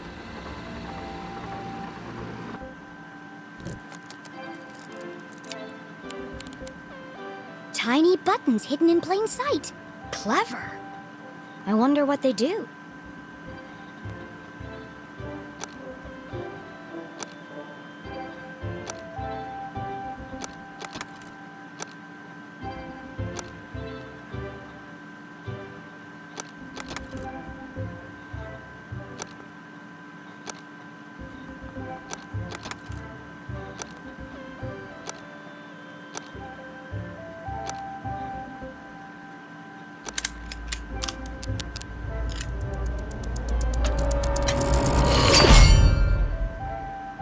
The ring opened up like a flower.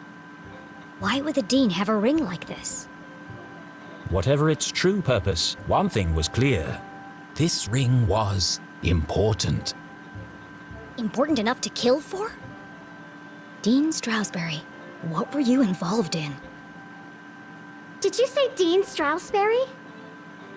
Whose ring is that really? Susie had entrusted her deepest, darkest secret to Jenny. The least Jenny could do was be honest with her. Trust Susie. It's the Dean's ring. Well, it was. You stole the Dean's ring? Technically, I found it. Jenny, you've got to turn that into the police. It could be important evidence. Considering the police think my mom is the Dean's murderer, I certainly won't be handing it over to them. But what if they ask me about it? I can't lie to them. I'm a terrible liar.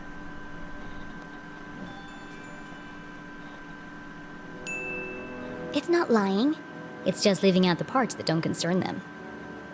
I can't go to jail. My parents will disown me, and my reputation will be ruined. No one's going to jail, as long as we protect each other. I'll keep your secret, you keep mine. Like, friends. Sure. Now go back to whatever mad science experiment you were doing. I've got a window to open.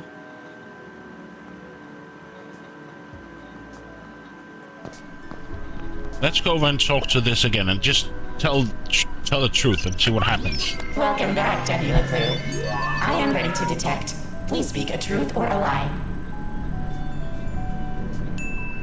Sometimes I break into my own house just for practice. You spoke the truth. Would you like to try again? Yes. Let's see if you can get this one. I once ate Keith's cookie and blamed it on his dog. You spoke the truth. Would you like to try again? No thanks.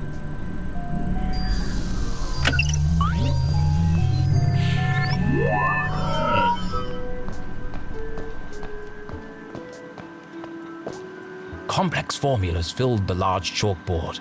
Clearly the work of a genius. Okay, she's secretly smart. We get it. What is all this anyway? Oh, that? I'm working on a proof to help me pick the perfect prom dress. You've got to be kidding me. I know. I'm not sure it can be done either, but I've got to try. It's the biggest decision a girl has to make. Gross.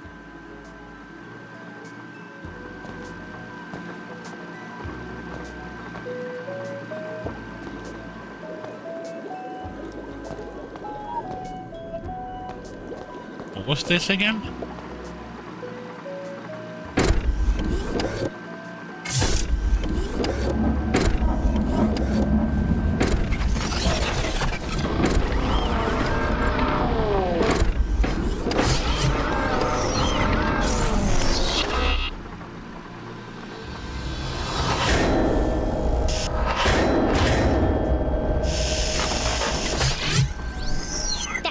Robot just tried to kill me.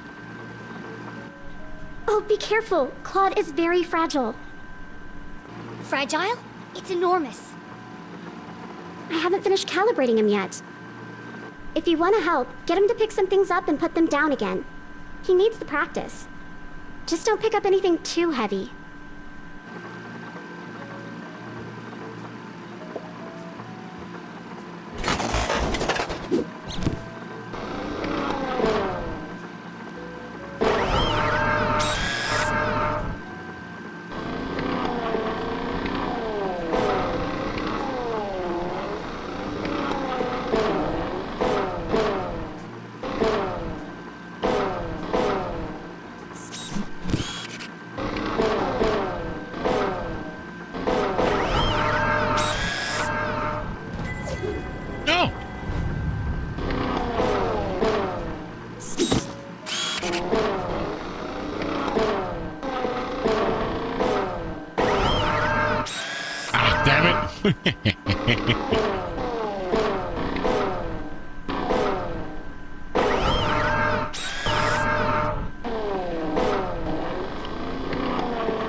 Must have been too heavy. Please be gentle with Claude. He's only a prototype, and I'm out of replacement parts. I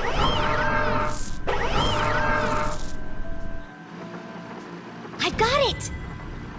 In the back of Jenny's brilliant mind, a plan was forming. I know exactly how to get out of here. You do? How can I escape from Glatt's Manor? How can I escape from Glatt's Manor?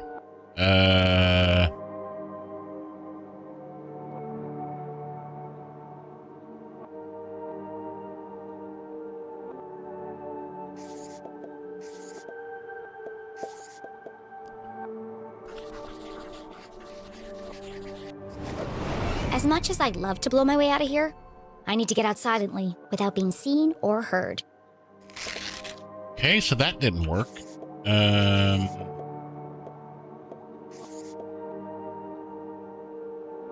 Animate that doesn't make a sound.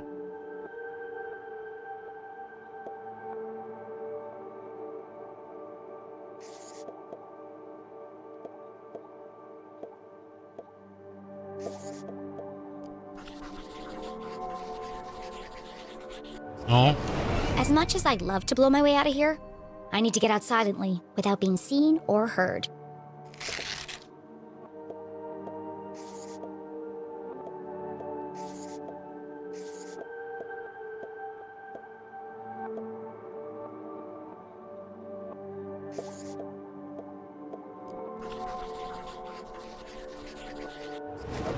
Nope, that's not what I meant. Let me try that again. How can I escape Glatt's Manor?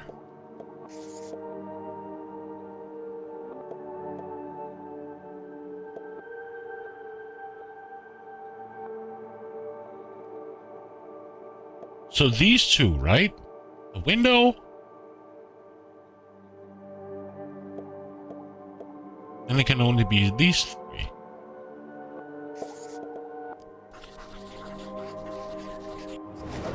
When I overload the robot arm, it sparks and fuses.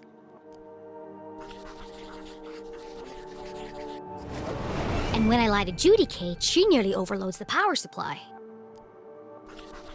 Which then? So if I could overload them at the same time, then I might be able to short the power and open the window in the attic. But Jenny couldn't operate both machines by herself. Okay. Just want to see here. What do we need to do? On a battery, transistors. That is quite a secret to the keep.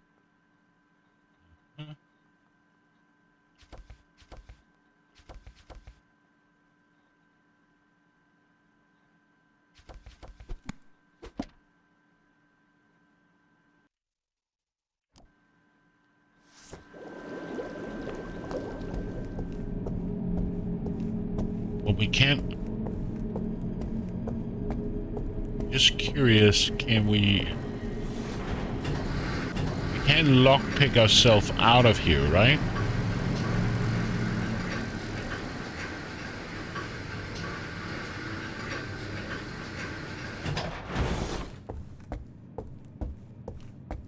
I don't have my detective gear to pick the lock.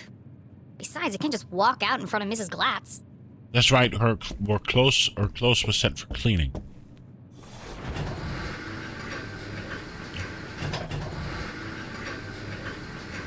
Is that one of the teddy bears, this one?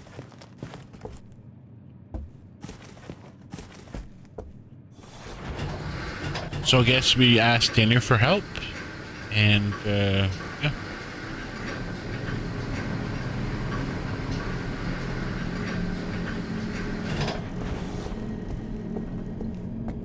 Why don't you want to run in here?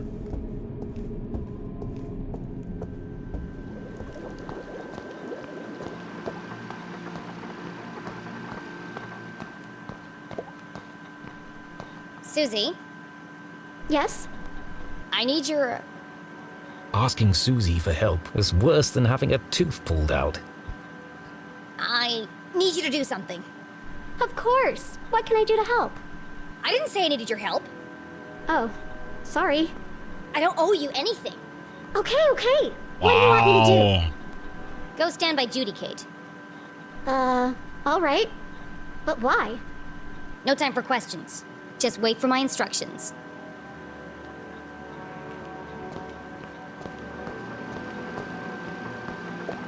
Susie, are you ready?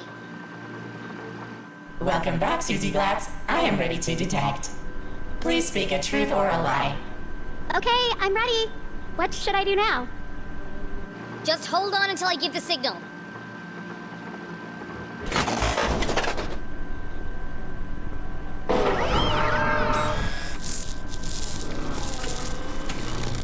The robot arm strained under the weight of the giant metal object. Okay, Susie. Tell a lie. And make it a big one. Oh, okay. A big lie. Ooh, I've got just the thing. I'm wearing black socks.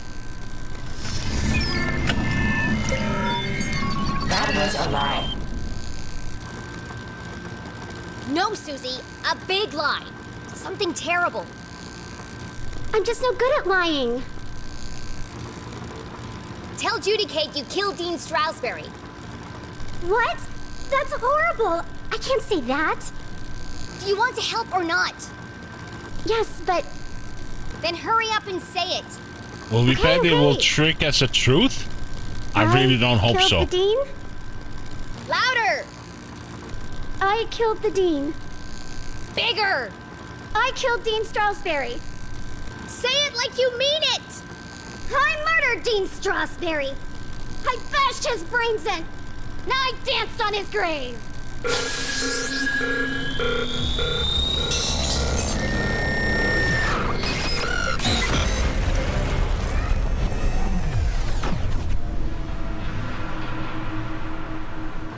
Wow. That was messed up. Oh my gosh. I'm a horrible person. As Susie Glatz contemplated every bad thing she'd ever done in her life, Jenny heard the unmistakable sound of success.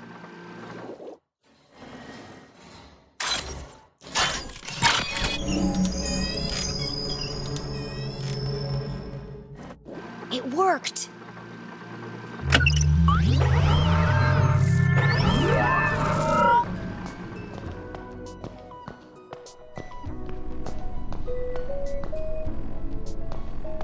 wanted to make sure that...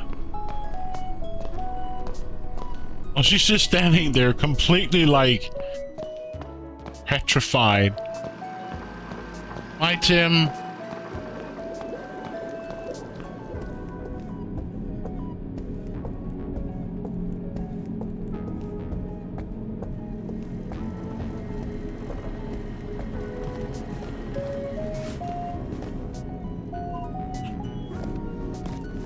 Jenny! You can't leave now. It's past curfew. Watch me. Well, you can't go out wearing pajamas. I'm not playing dress up with you while my mom is trapped in jail for a crime she didn't commit. The real killer is still out there. And what if you find him? What then? Jenny paused. She hadn't thought that far ahead. Aren't you scared?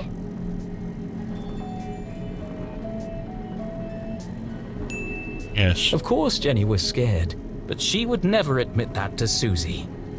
My mom always says, a great detective shows courage in the face of danger. Now is the time to be courageous.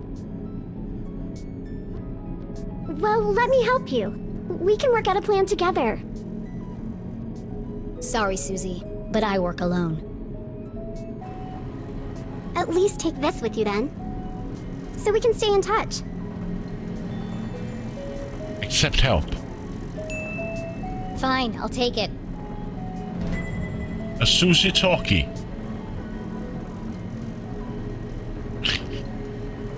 Sure. Thank you, Susie. But don't call me. I'll call you. Okay, good luck. And be careful. There's still a killer out there. I'll be fine. Are we sure? Jenny, you won't tell anyone about my lab, right?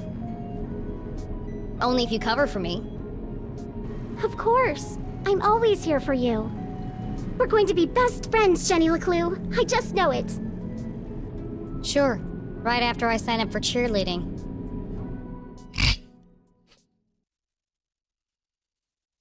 To catch a real killer, Jenny needed her detective gear. But that was at home, across town and swarming with police. It wasn't wise to travel through town after curfew. To avoid being caught, she'd have to find another way home.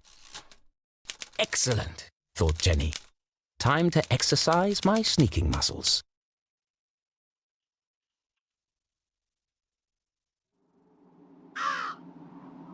And before I do anything else, I need to go to the bathroom. So, yeah.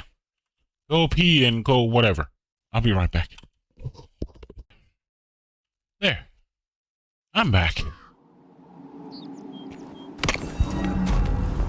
I love that scene. Like... Troll?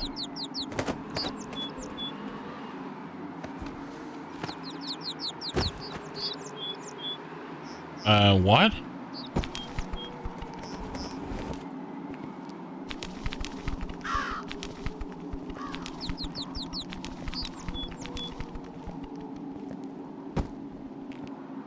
Okay.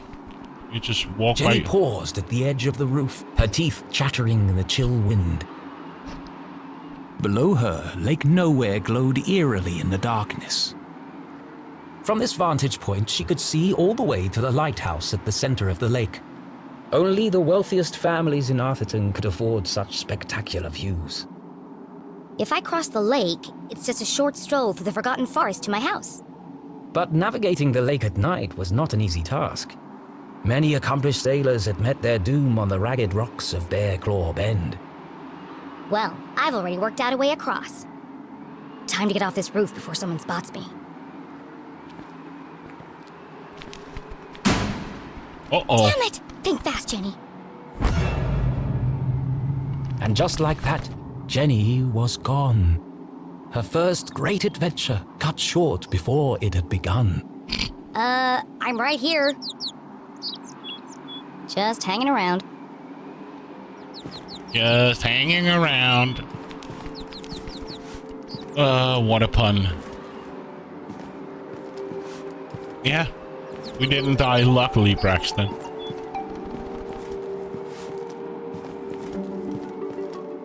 Oh, this is amazing. I really love this. a completely different take on puzzle, navigation, art style, narration. Just amazing. I'm really enjoying myself.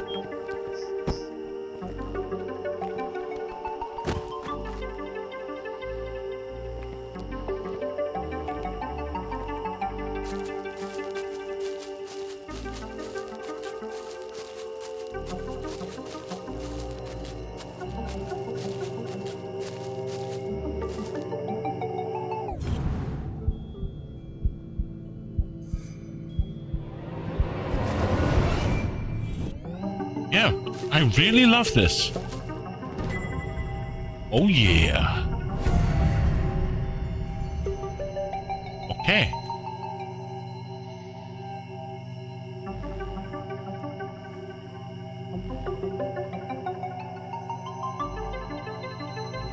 So this looks like to be a corner piece, right? This is also a corner. I really need to...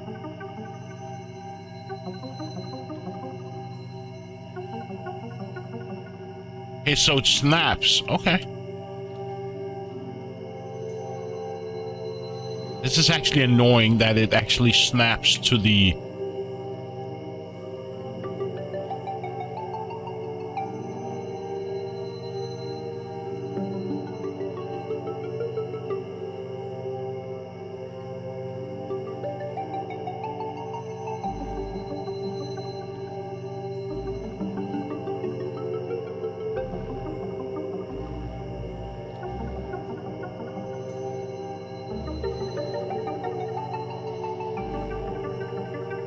something like this. And we have a...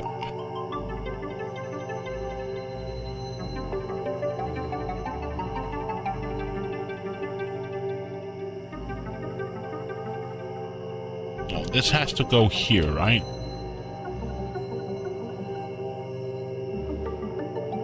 There we go.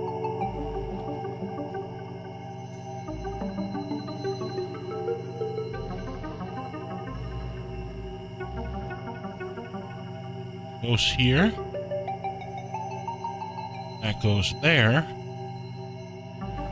This goes here. No?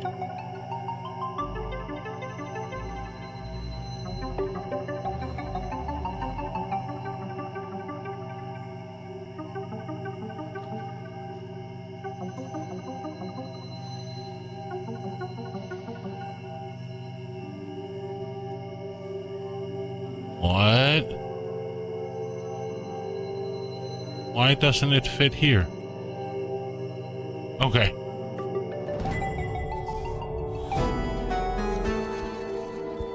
Examine. We can flip it. Oh. Hey Mom, summer camp is going great. We took a field trip to the observatory last night. I've never seen so many stars. Ricky knew all the constellation. He's so smart and super cute. And he held my hand. Don't worry, he's only 2 years older than me. Please don't tell Dad. I miss you all so much. Love, Stella. And a dragon.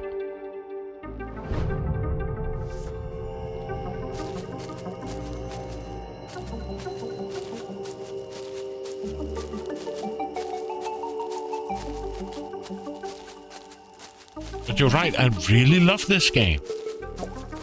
That's the way to Main Street. I can't risk being caught by the sheriff or his goons. The safest way home is across the lake. Yeah. Uh-huh.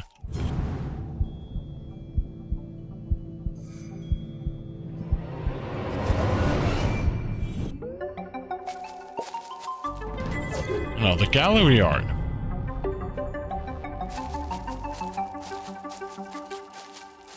But this is so different of a game. Like, yes, the control is a bit annoying that I have to use my keyboard, but the art style, the voice acting, the audio leveling, compared to yesterday, it's just great. And I really love the art in this game.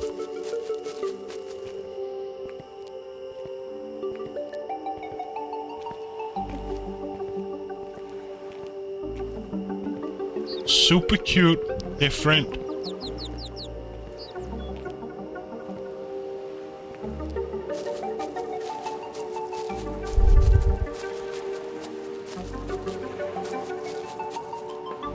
Okay, I want to go over here first. I want to explore everything.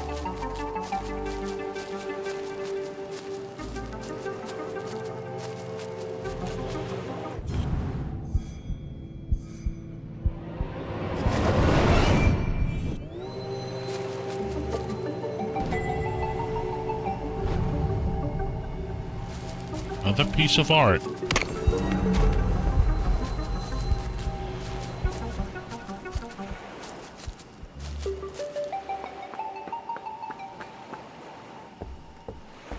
I'm really gonna look up the developers and see if they've made other games. This is quality. Yes, it's easy, but the puzzles are not bad, and how you solve it is not bad, but... I'm Chuck Norris, and I approve this game. Exactly. Yo, Cyrodiine. Nope. You already had one today. Come on. Come on.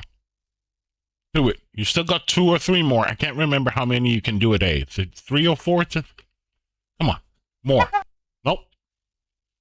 Come on. Can't remember. Did I make 4 or 5? I can't remember. Sorry.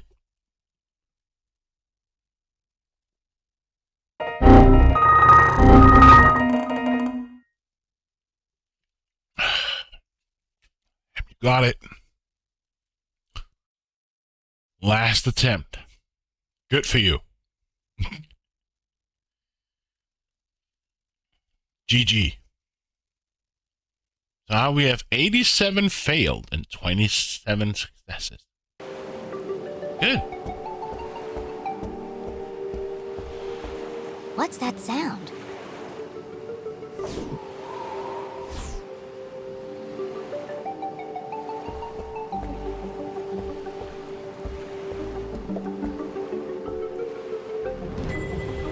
True believer, I am the one you seek. I swim in the shadows of giants that stir beneath an eerie silence. Follow the path, reach the truth. What a curious and cryptic message. Was it meant for her? And who had written it? Friend or foe? This could be from the killer. But it was far too dangerous to find out. I have to find out. And so she decided to ignore the message and carry on to her house. There's no way I'm ignoring the case of the mysterious message. Case of a mysterious message. Let us check our journal.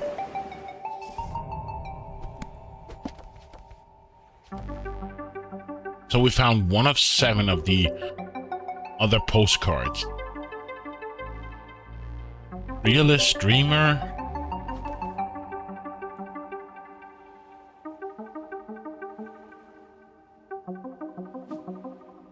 So this is the library, perhaps? Okay.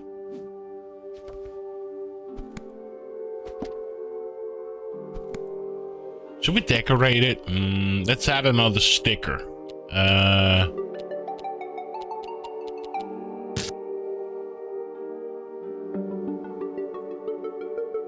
Let's put, no. Yeah, let's put a big dog here.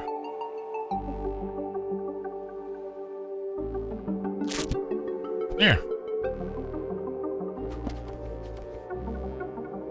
No, still X.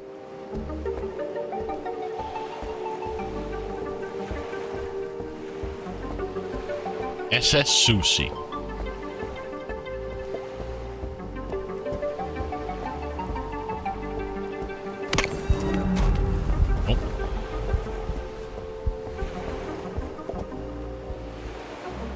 The SS Susie. A gift from Susie's father as a thank you for preparing his lunch one day. This will get me across the lake in no time.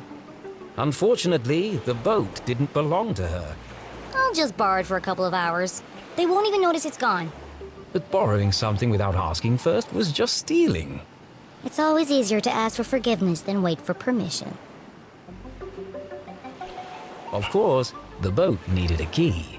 Jeez, nobody trusts anyone these days. There must be some other way to start the engine.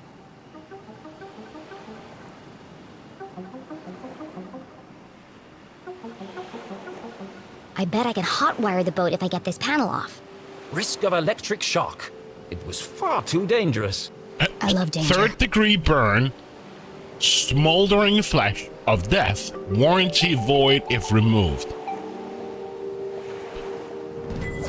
Got a sticker.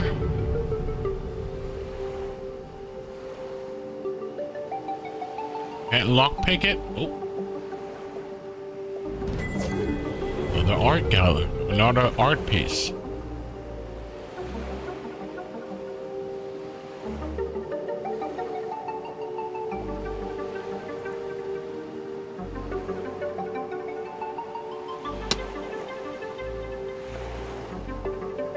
What are we unscrewing here?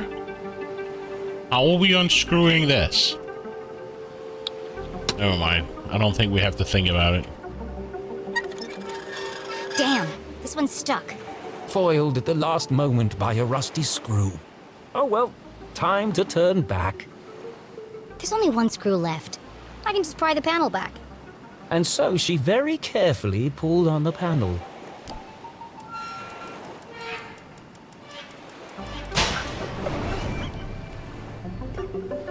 Wow, looks complicated.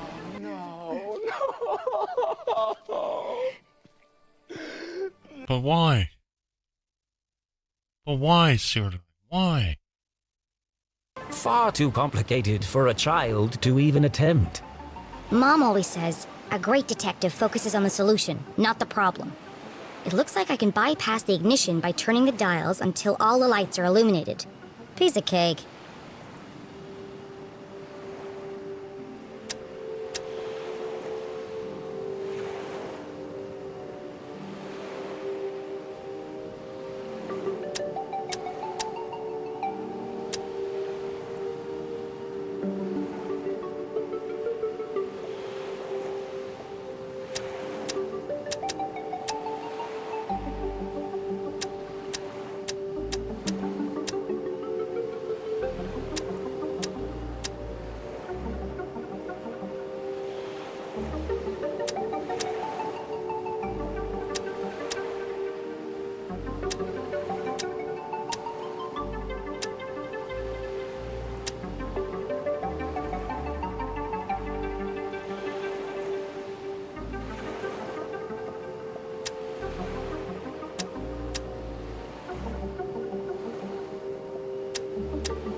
That goes there.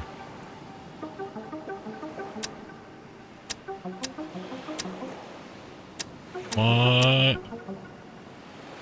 So that one goes here, goes there. So this has to be here.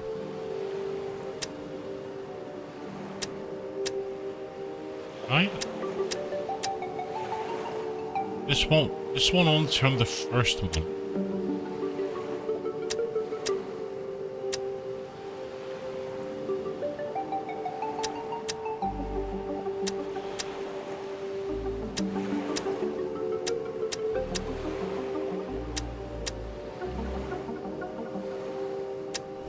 There we go. I did it!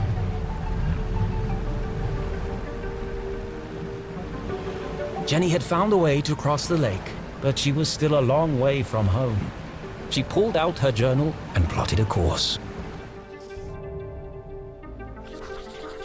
First, I'll navigate my way around Skull Island.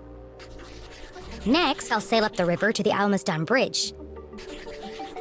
Then it's just a short stroll through the Forgotten Forest. And finally, home. Easy. Got it. Let's go.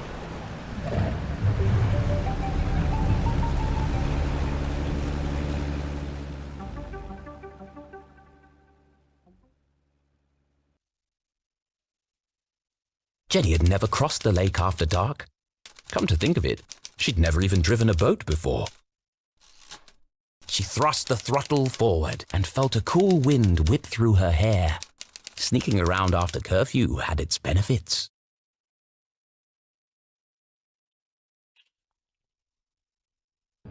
Oh, hello, kitty.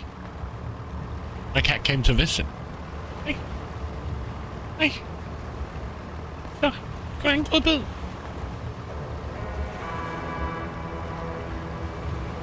Sorry, I have to get my kitty a treat. Going boo.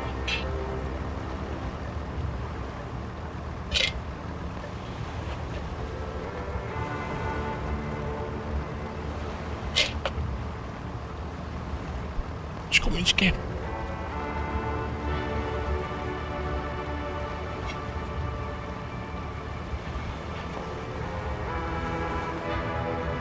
How did I accelerate? Shift.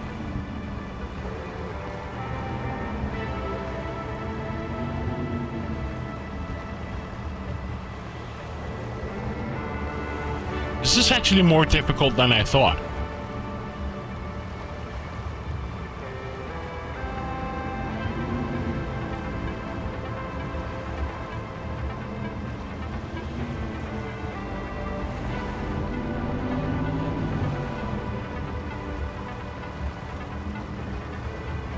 Blech.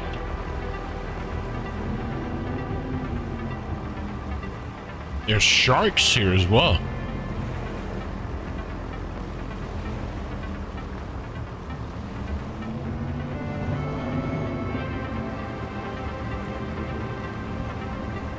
I don't know if I'm going the right way or the wrong way. Was that it? Do I have a map?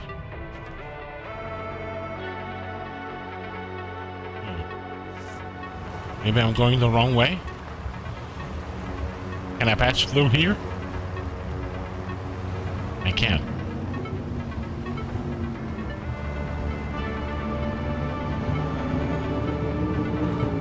Oh.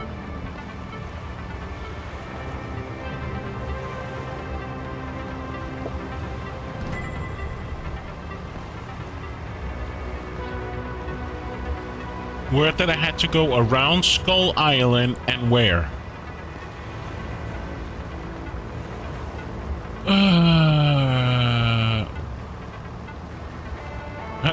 Skull Island Lighthouse and Sandwich Shop.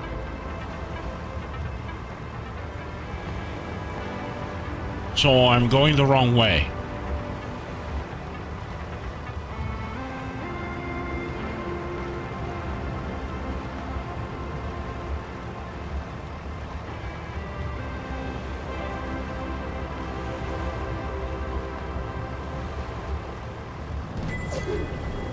Got a sticker. So I'm curious, where did this set up? I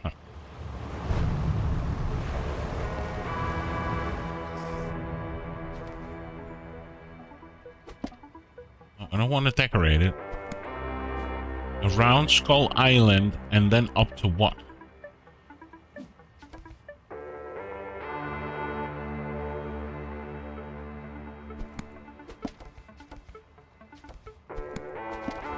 Come on. What did I? So around Skull Island and up to, was it the bridge?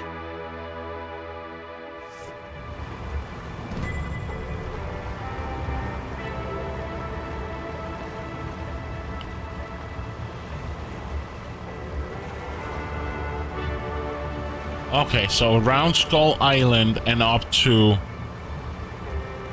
So I have to go south. South. Okay.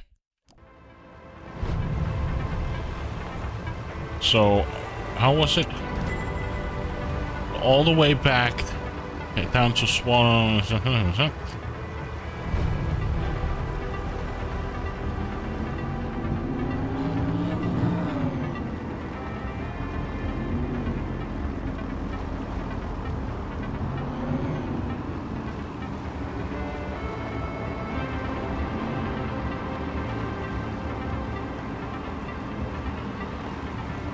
This is actually quite difficult. Can I use the... Oh, I can also use the... That's a bit easier.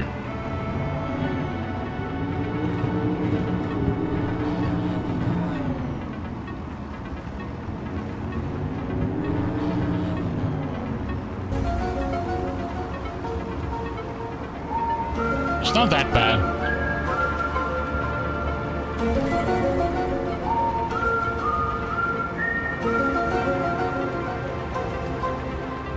So north around Skull Island. Okay, so I have to get to the bottom right corner, I guess. So north and around. Okay.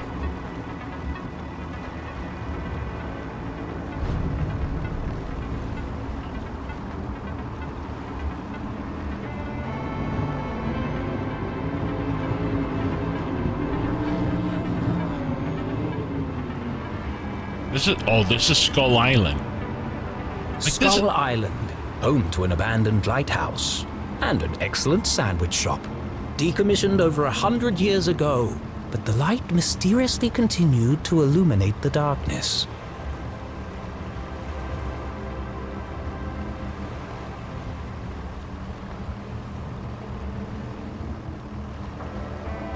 This is what I like. This is variety in a puzzle adventure game. This is so fun.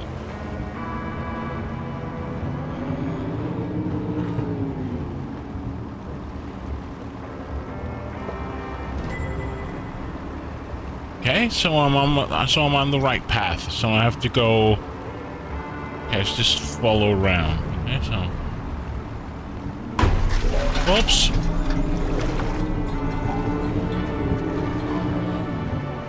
Oh.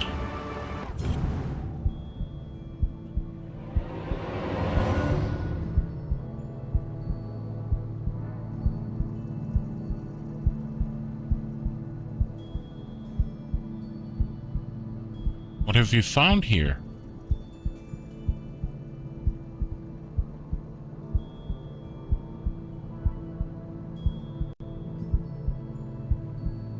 A game? You're saying I can zoom in?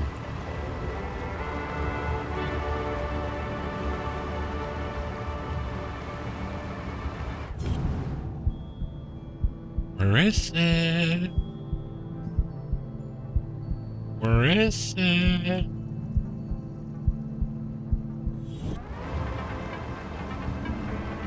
Okay, so it must be up here somewhere.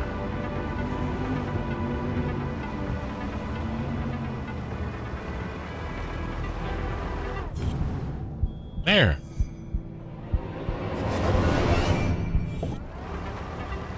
A sticker.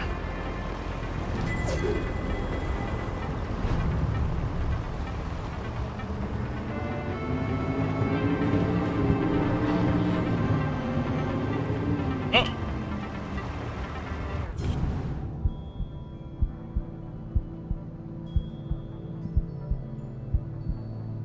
There's more.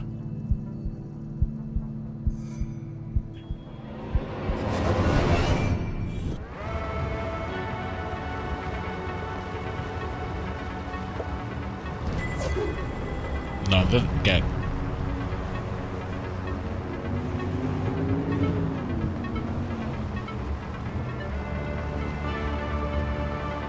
Guess I can't get through here.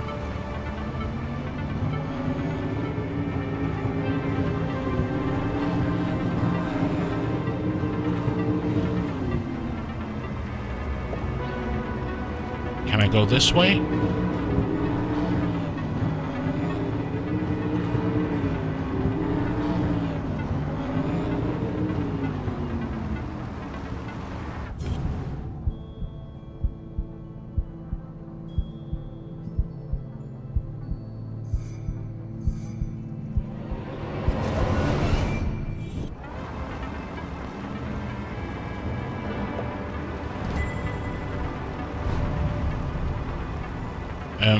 So, game? How do I get around now? Can I...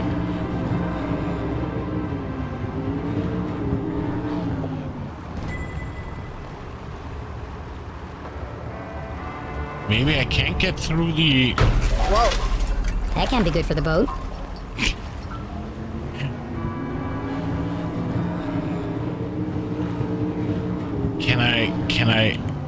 Can I pass through here?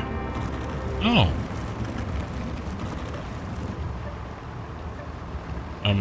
Okay.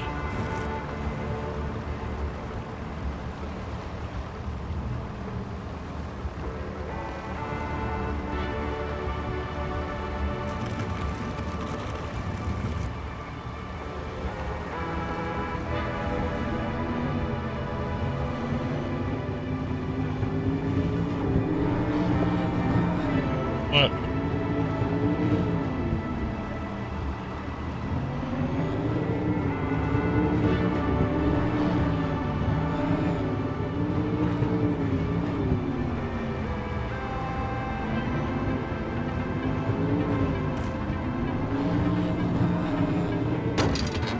Whoops.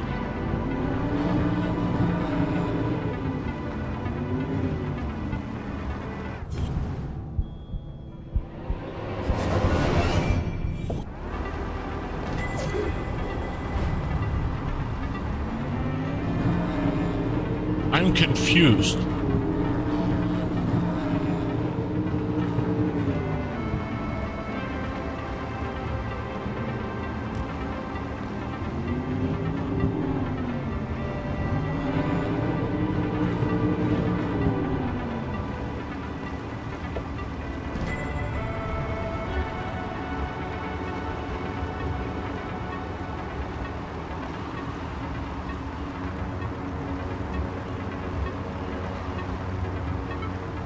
So where do I have to go?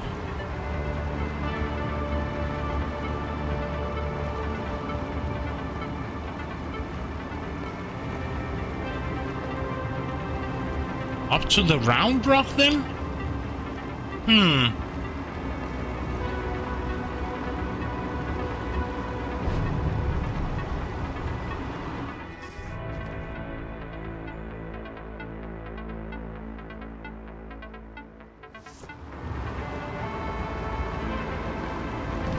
So, back it up and go north.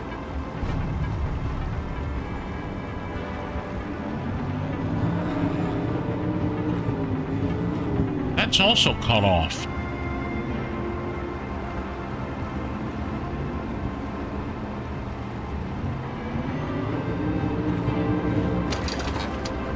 Sorry.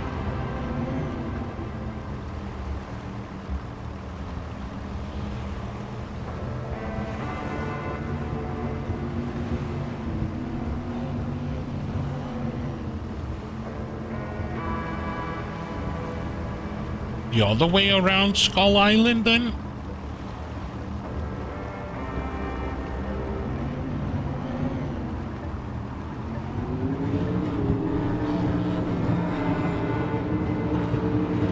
Oh, I'm back here.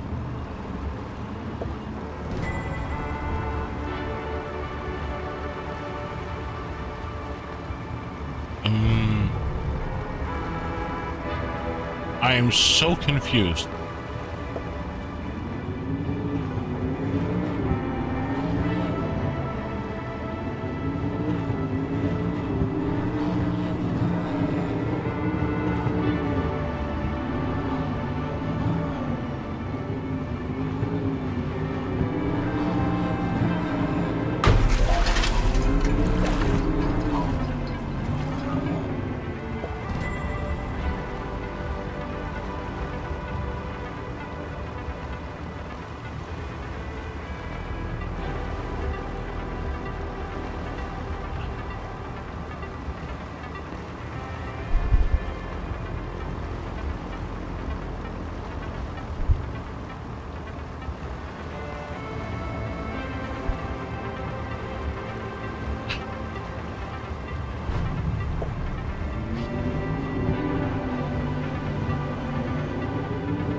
And I don't know where to go.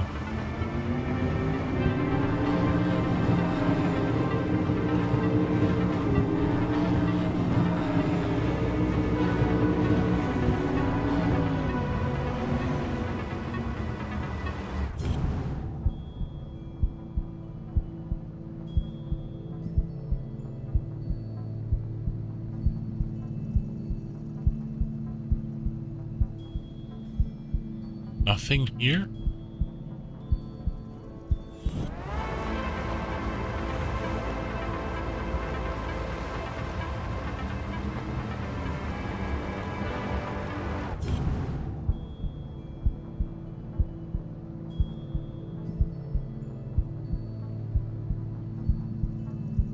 According to this, there should be something around, just around here.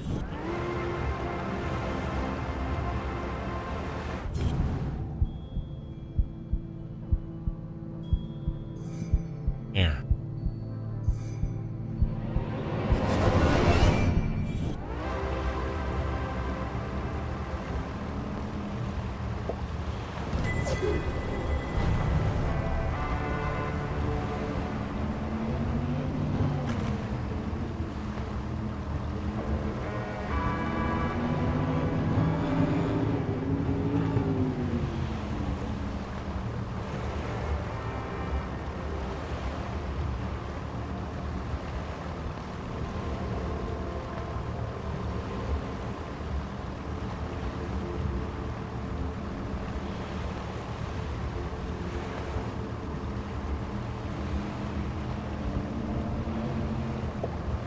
I swim in the shadows of giants.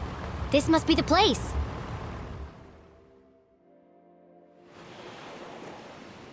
Oh.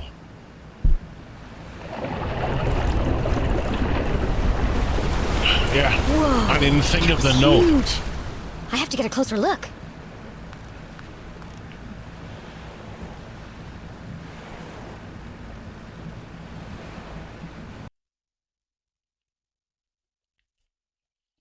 Sorry, I just had to drink.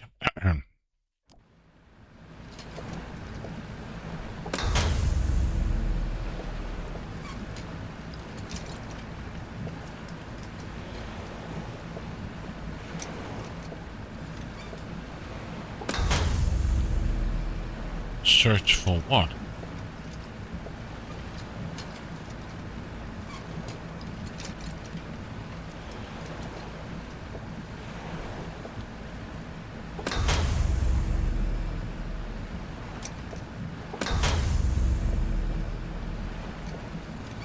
There are whales here, yes. Ah, okay.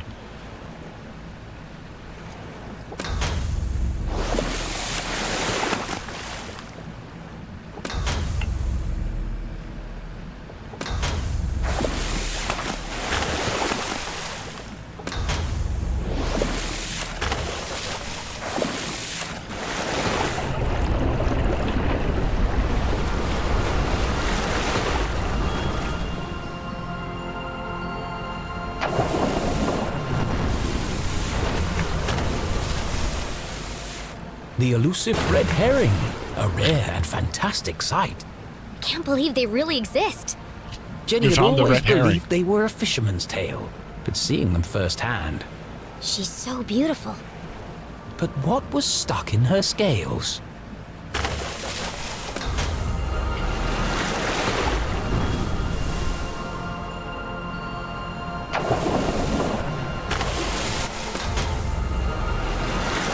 Oh, damn it, we were so close.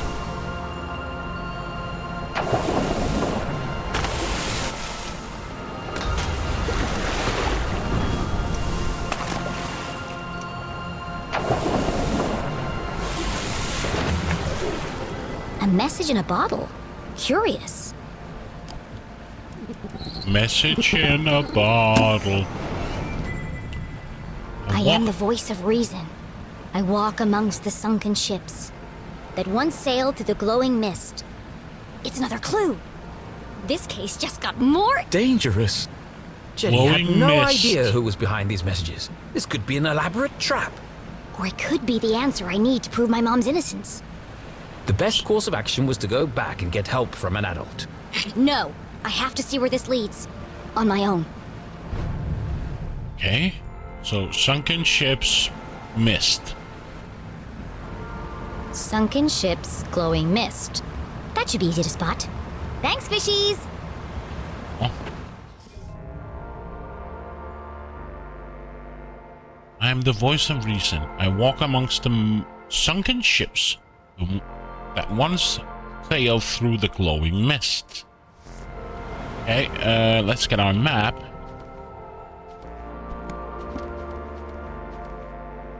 But that's right, we don't have the map here. Okay.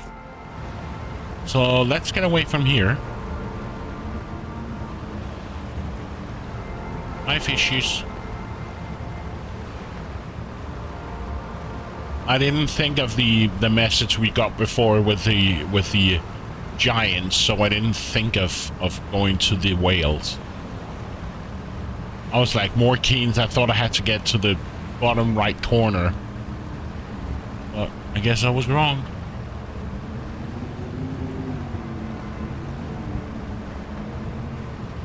Let's go this way. This is a dead end. Got no clue.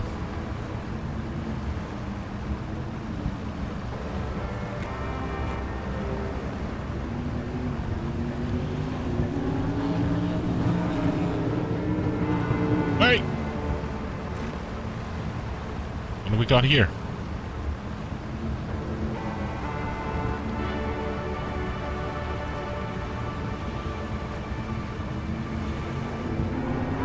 What?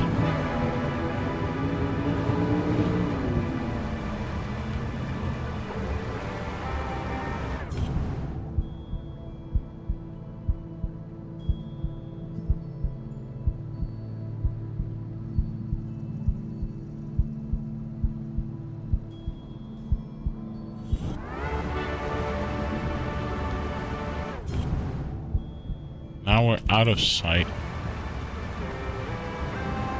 Something down here.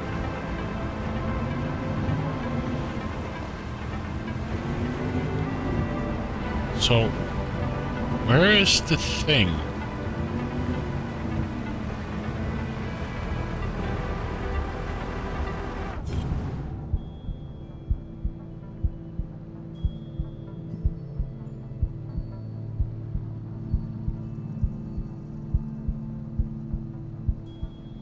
Something around here, but it doesn't pop up on the screen.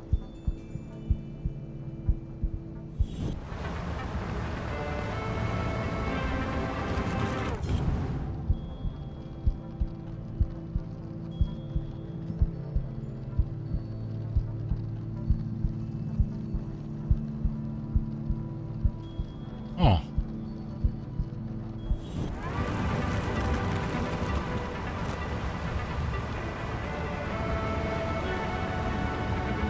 More to the right then?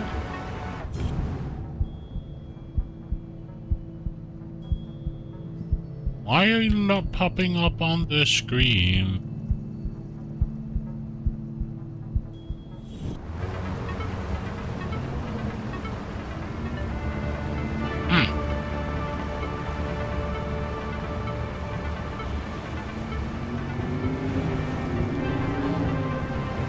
Oh. There.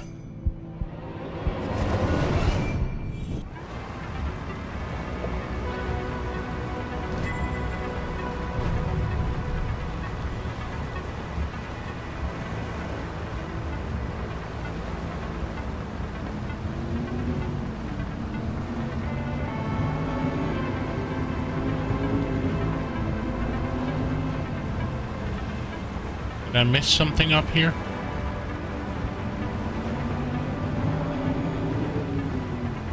No.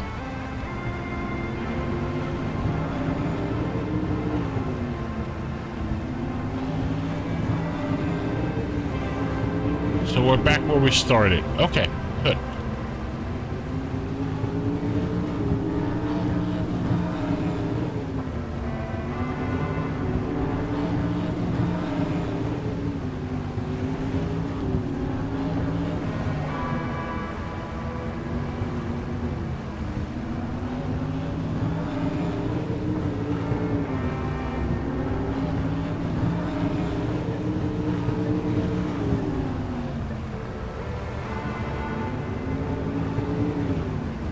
just want to get to a signpost. Here we go.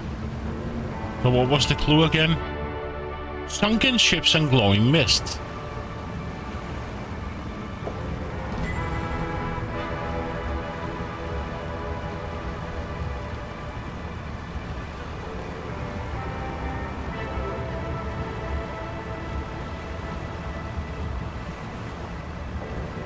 Would that be Skull Island, maybe?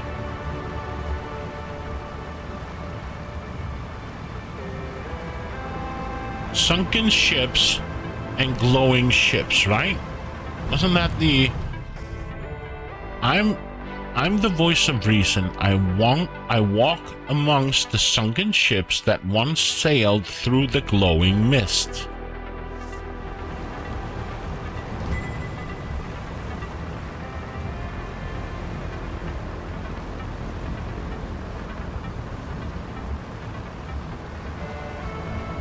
I would say it's Skull Island.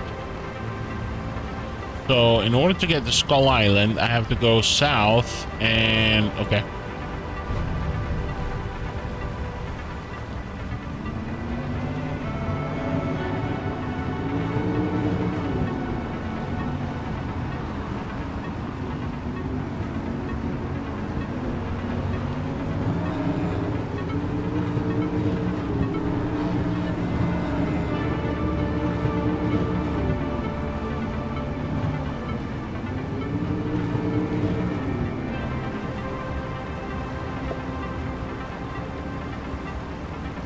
Or maybe low visibility? Oh. I can't see a thing. I must be heading in the right direction. Exactly.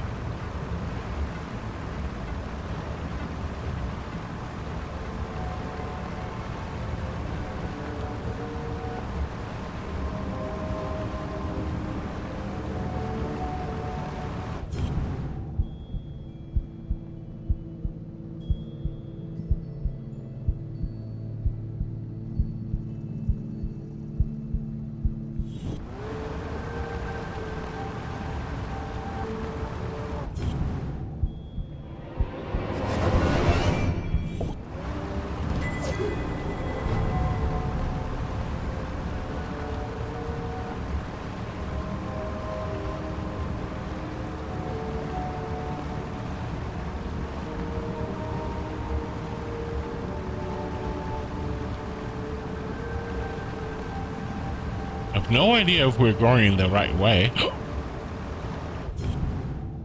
More.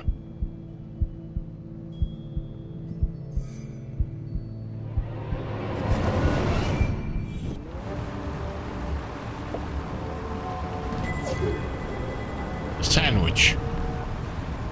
This is so amazing. So, where to go here? Oh.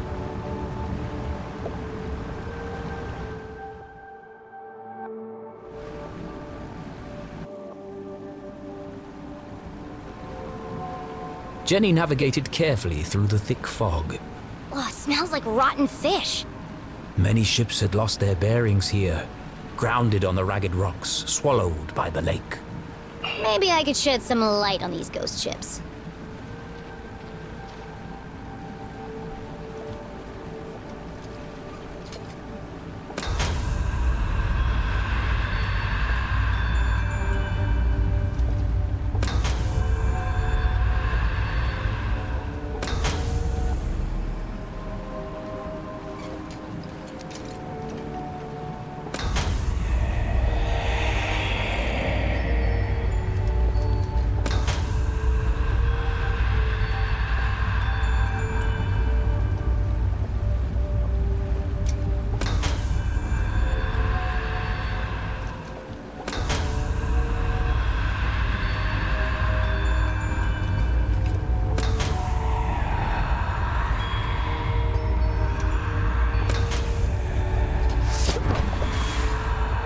The message. Another message? This is starting to feel like a wild goose chase.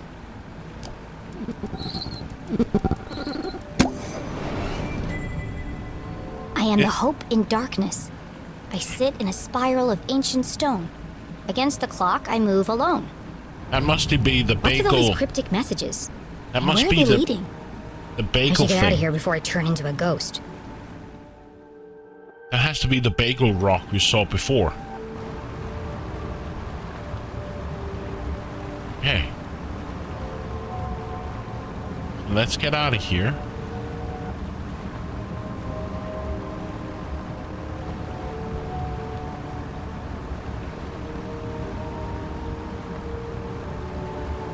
This is so much fun. I like the variety of the puzzles and so fun.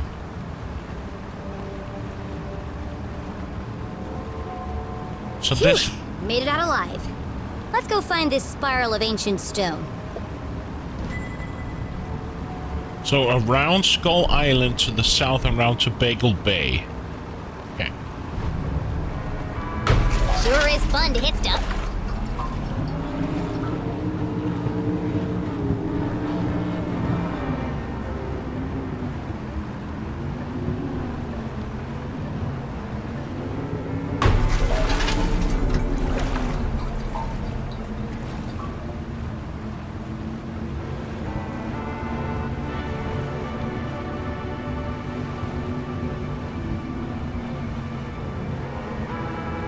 Yes, going south.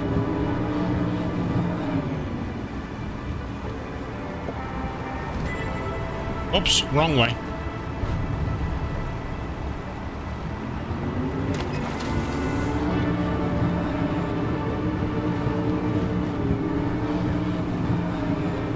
Here's Bagel Bay.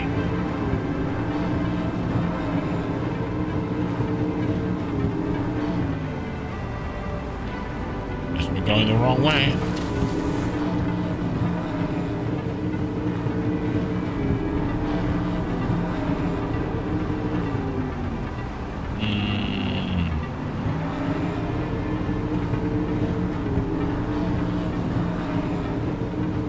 I'm confused. How did we get to Bagel Bay? Maybe I go...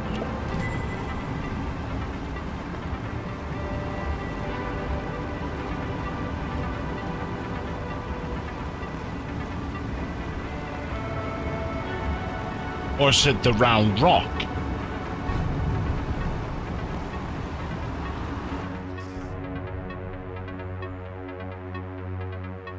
Of ancient stone. Round rock. Against the clock. Yes. There, so I'm going the wrong way. I have to go north.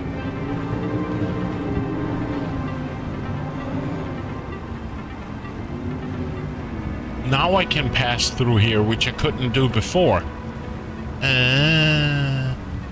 Game is cheating.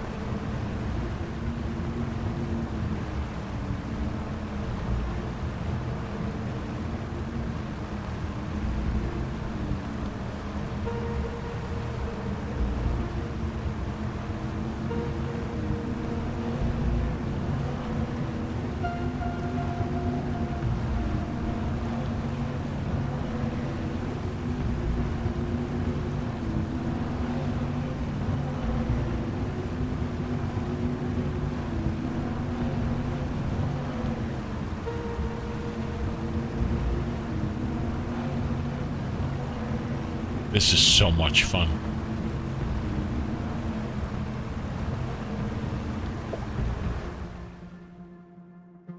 I've been streaming for what? How many? 5 hours? Yeah. The night grew dark and eerie. Why do I feel like I'm being watched? Ah! Well, aren't you ominous? Be assertive. Shoot! Shoot! Seriously, get off the light! And watch your language! Ow! How rude!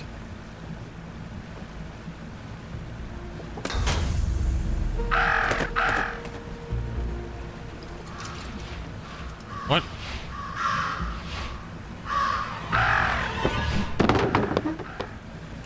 Watch it, buddy! Talk about a murder of crows. It threw a rock at me.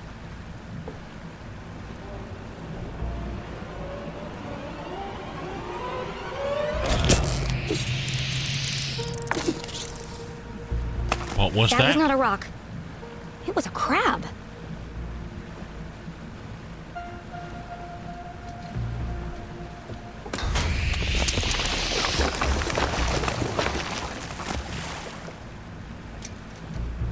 We have to break the stone again when we pass around.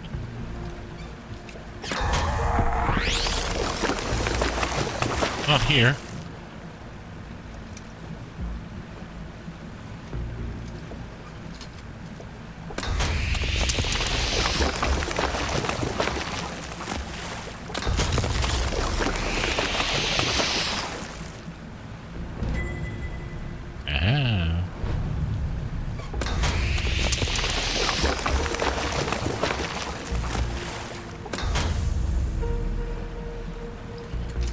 There it is. Damn it. We missed the bottle.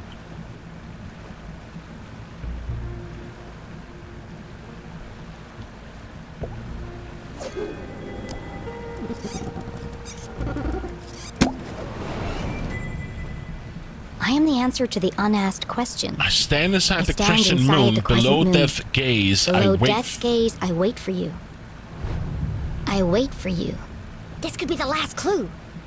So caught up in unraveling the mystery, Jenny failed to recognize how dangerous this chase really was.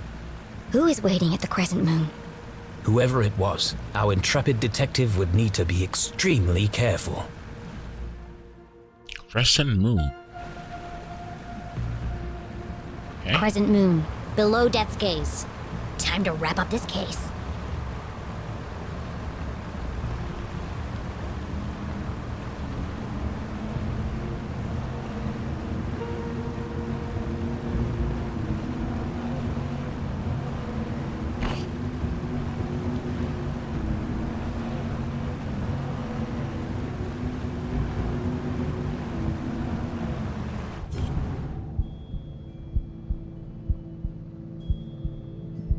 Where is it? Where is it?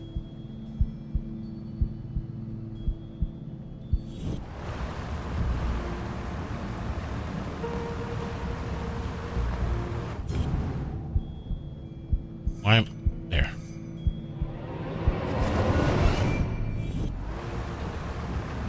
What do we got for me? Gallery item.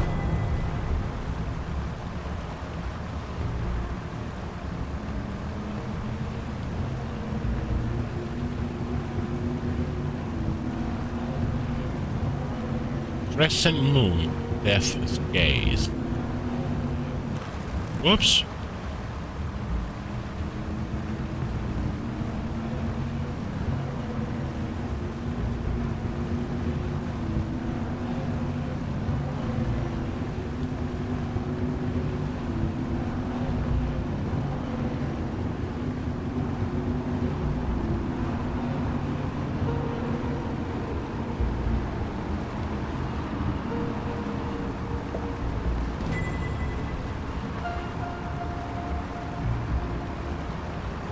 Assume it's in here?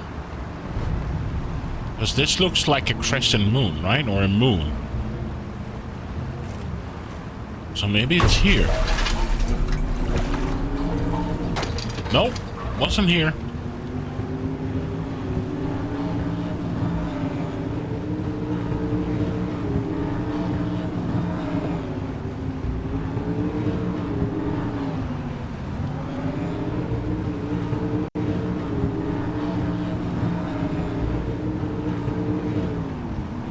Also not here. Let's go back to the signpost then.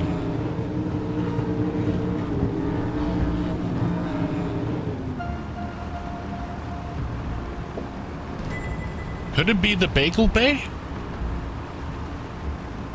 But how is that with a crescent moon?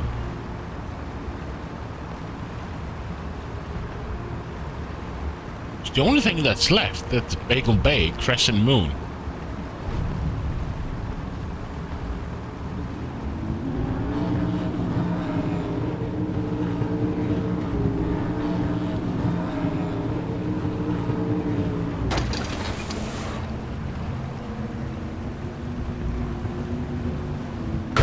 pretty sure I'm gonna sink the boat. Whee!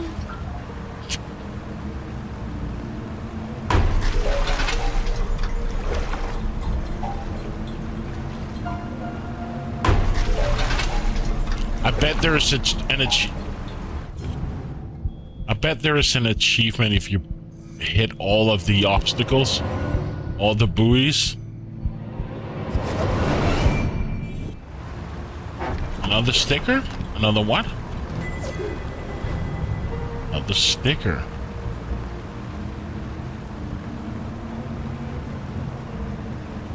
Ah, the crescent moon. Ah, the bagel. Of course.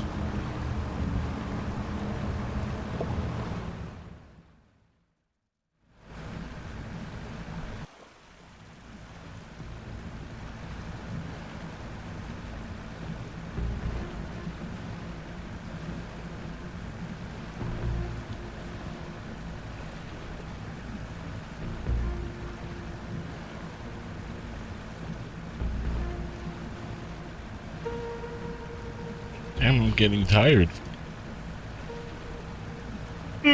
What time is it? Almost 4:30. 4:40 a.m.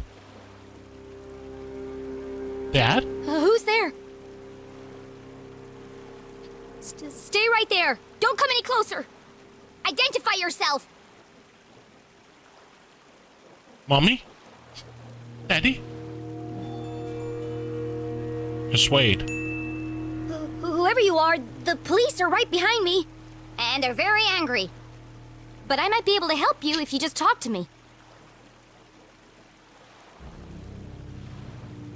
Papa?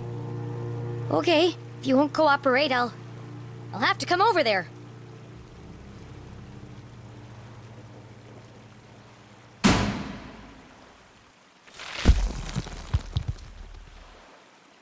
Oh, it was just my imagination. Thank God. The dogs bark loudest before the dawn! CJ! Ah! Get away from me, you maniacal murderer! The dogs bark loudest before the dawn. CJ?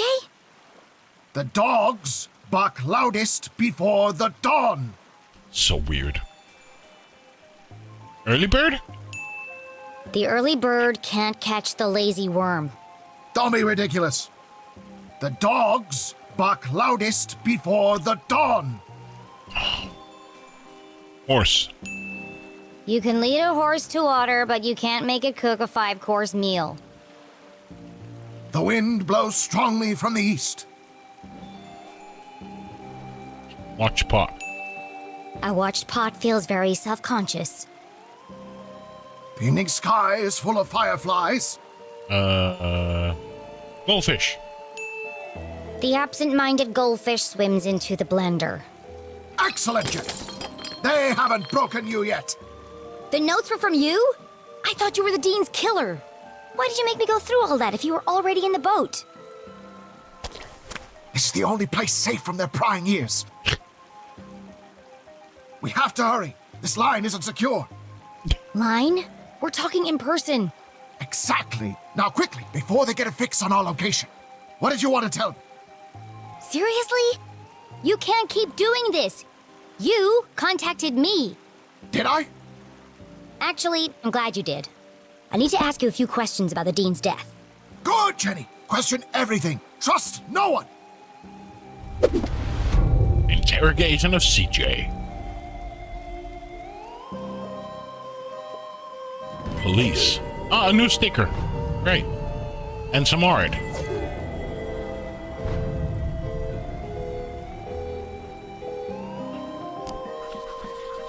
Suspiciously large brows. Bruce. What happened to your eye? Did you get in a fight? Wasn't a fight. More of a misunderstanding, really. A seriously purple misunderstanding? Well, you should see the other guy. There's something you're not telling me. Is there? What else do we have?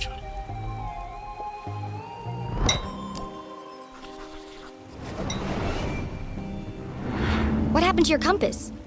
Before it was wandering, but now it seems to be pointing in one direction. Exactly. Do you see now? It's not a compass at all. So what is it then? Aliens! Aliens? What are you talking about? E.T., extraterrestrials, beings from another world. I know what aliens are. Come on, CJ, there's no such thing. What? No, not you too. I'm sorry, CJ, but it's time to get serious. The Dean is dead and my mom's in jail, framed for a murder she didn't commit. I need to get to the truth. The only way to truly see is to open your mind. Not everything is what it seems. If there really are aliens in Arthurton, how come you're the only person who's ever seen them? People don't see what they aren't looking for. That's why I come here every night, to observe the unobservable.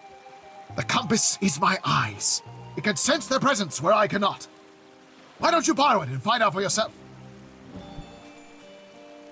Take the compass. Okay, I'll take it. I need all the help I can get. Good. You can prove my theory to be fact. Let's not get ahead of ourselves. Just remember, when the needle is steady, the phenomena are near. Sure. They were here before. They will return. And we'll be waiting for them. Uh-huh. Yep. Totally. What else?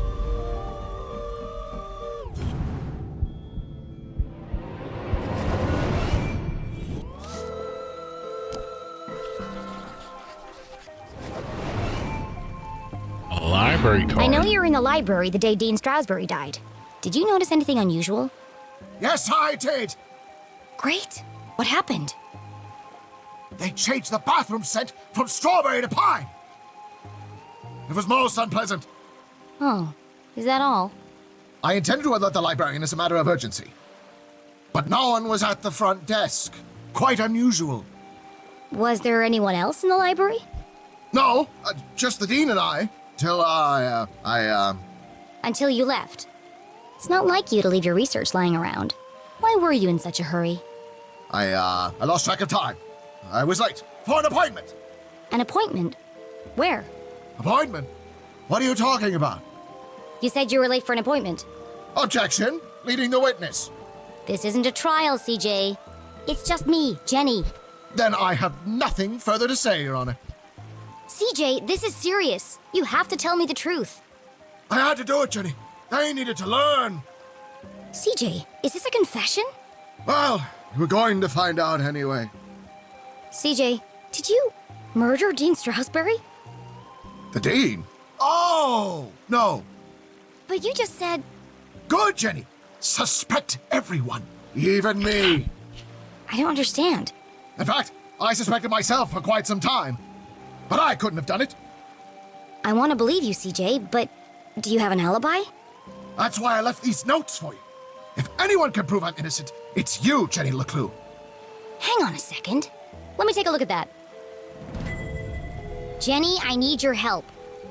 You know, we could have saved a lot of time if you'd just given me this message first. Risk being followed? Never! But what had piqued Jenny's interest was not the message itself. That paper. What did he write all these messages on? Oh.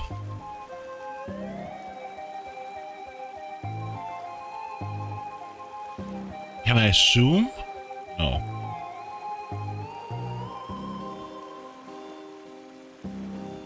There.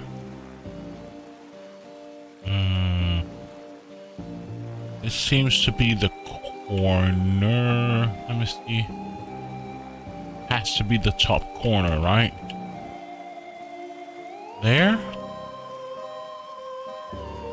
No. The other corner? Oh, this corner. We really have to get used to. There. And we have this corner here. Let me move this. There's something. I don't care about you. I don't care about you. You. No, you.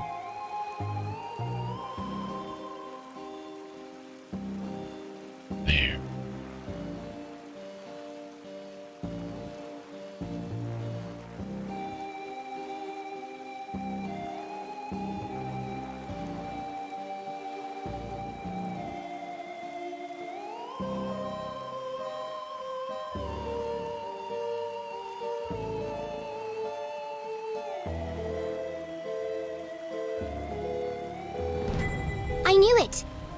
You wrote all these messages on a piece of newspaper.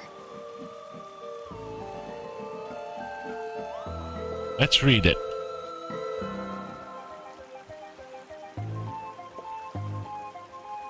Cover story continues as the only witness, Mr. LeClue, is being held without bail at the Arthurton City Jail.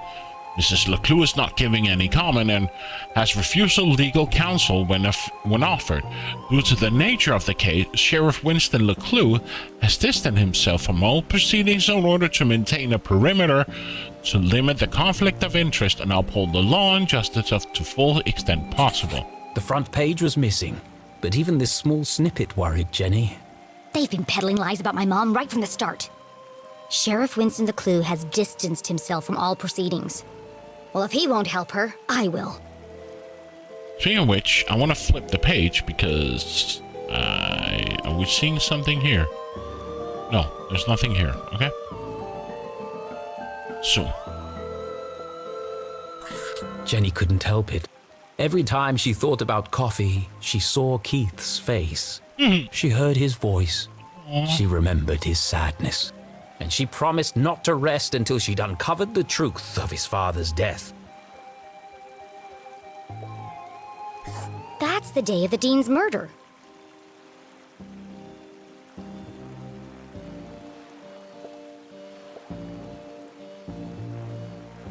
Local idiot ruins school play. Parents feared for children's safety and grades. An Avocado Heights school play and a parade about the founders of Arthurton was ruined by the one-town idiot's rambling. This man identified himself simply as CJ. Witnesses to the terribly misguided man's rant claimed that after he ran onto the stage, he began yelling at a small innocent child dressed as an acorn, later identified as Sheldon, grade 3. I have not seen...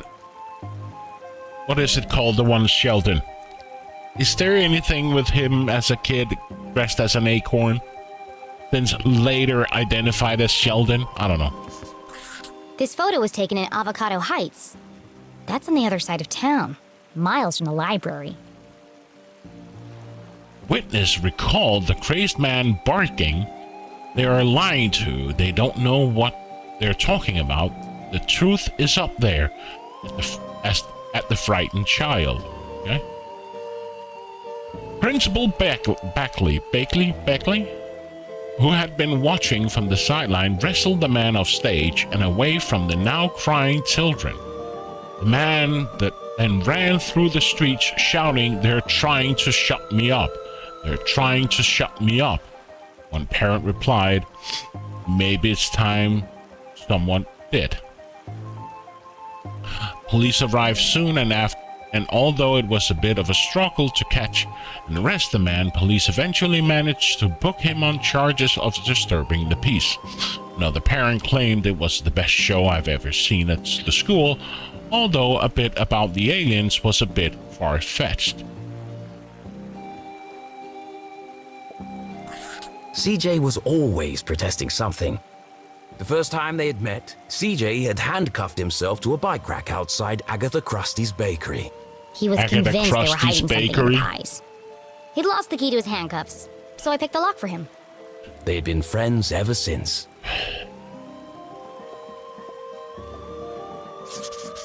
$3:55, clearly the afternoon. CJ couldn't have killed the dean. All the evidence is right here. The case of the dead dean. Okay. How can I prove CJ is innocent? The clock, the newspaper edition, and his black eye. Right? No. CJ's black eye only proves he was in a fight. It could have been with the dean.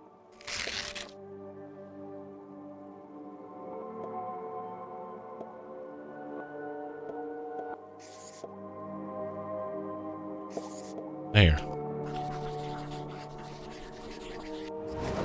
CJ's black eye only proves he was in a fight. It could have been with the dean.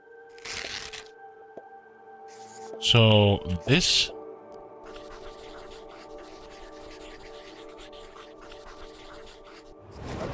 That doesn't quite add up.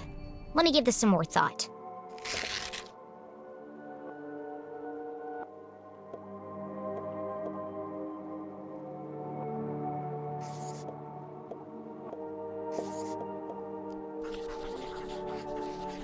There we go. CJ was photographed in Avocado Heights at 3:55 p.m. on Thursday, 2 minutes before the dean died. There's no way CJ could have killed him.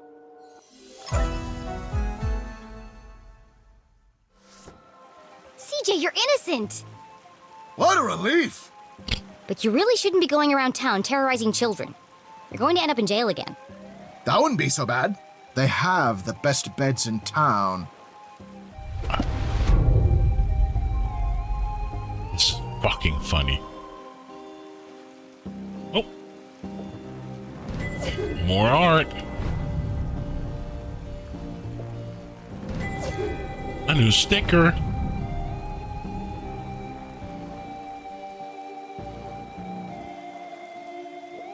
What's that? UFOs? Tattoos?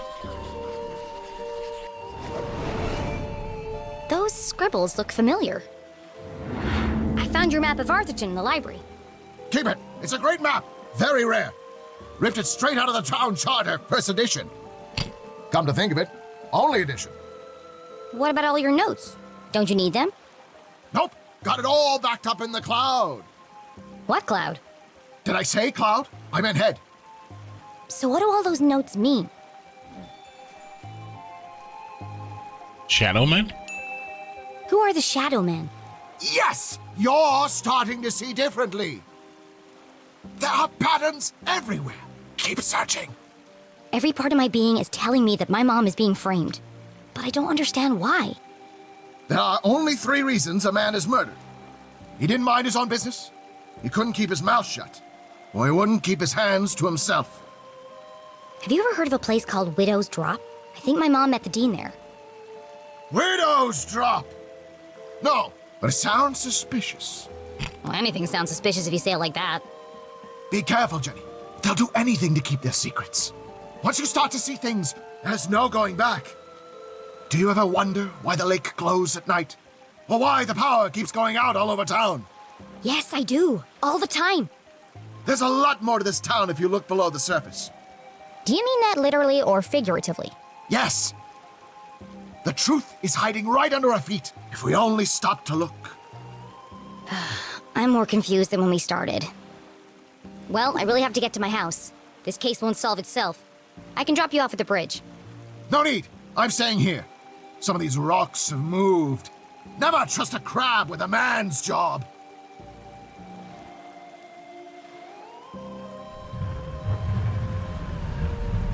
Be careful, Jenny. They are everywhere. Always watching. Don't worry about me, CJ. They'll never see me coming. I sneak in silence. I creep in the shadows. My footsteps are whispers.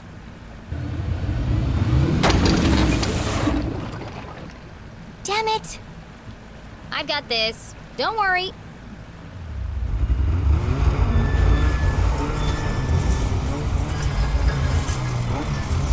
Way to go, Jenny.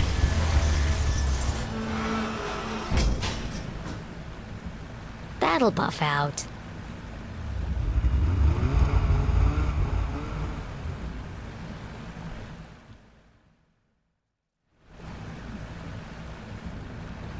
Jenny headed east towards the Almostan Bridge. I can dock there and make my way through the Forgotten Forest without anyone seeing me. Sneaky. There we go. Now we go to the place that I initially thought we had to go to. But okay.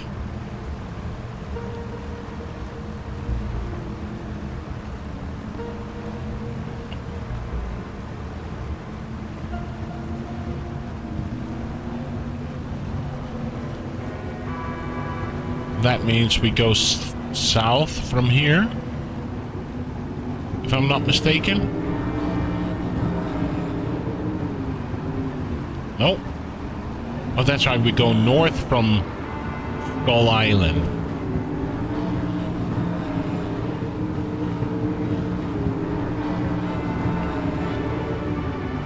Here we go. And then we go south, right? Yes.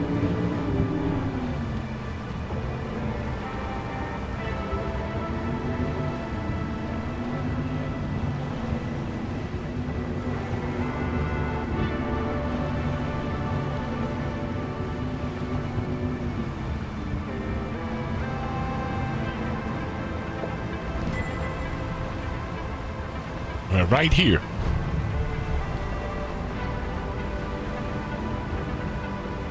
Is there anything up here? I knew it.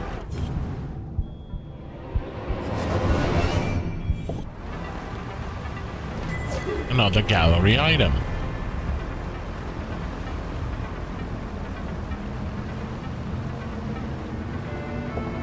That's the way to my house. Leave.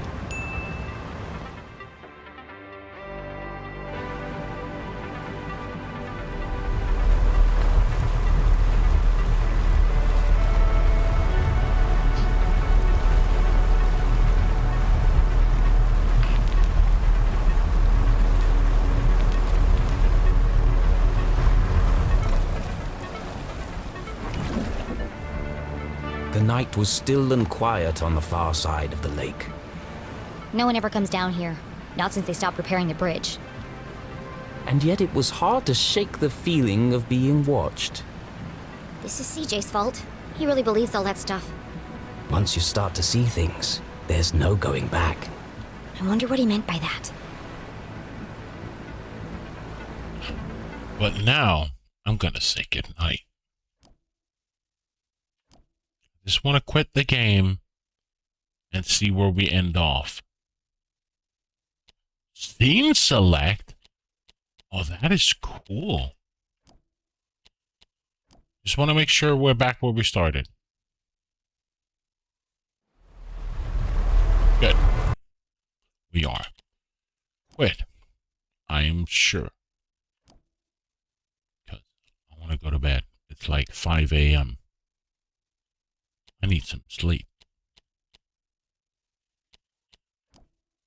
I am sure.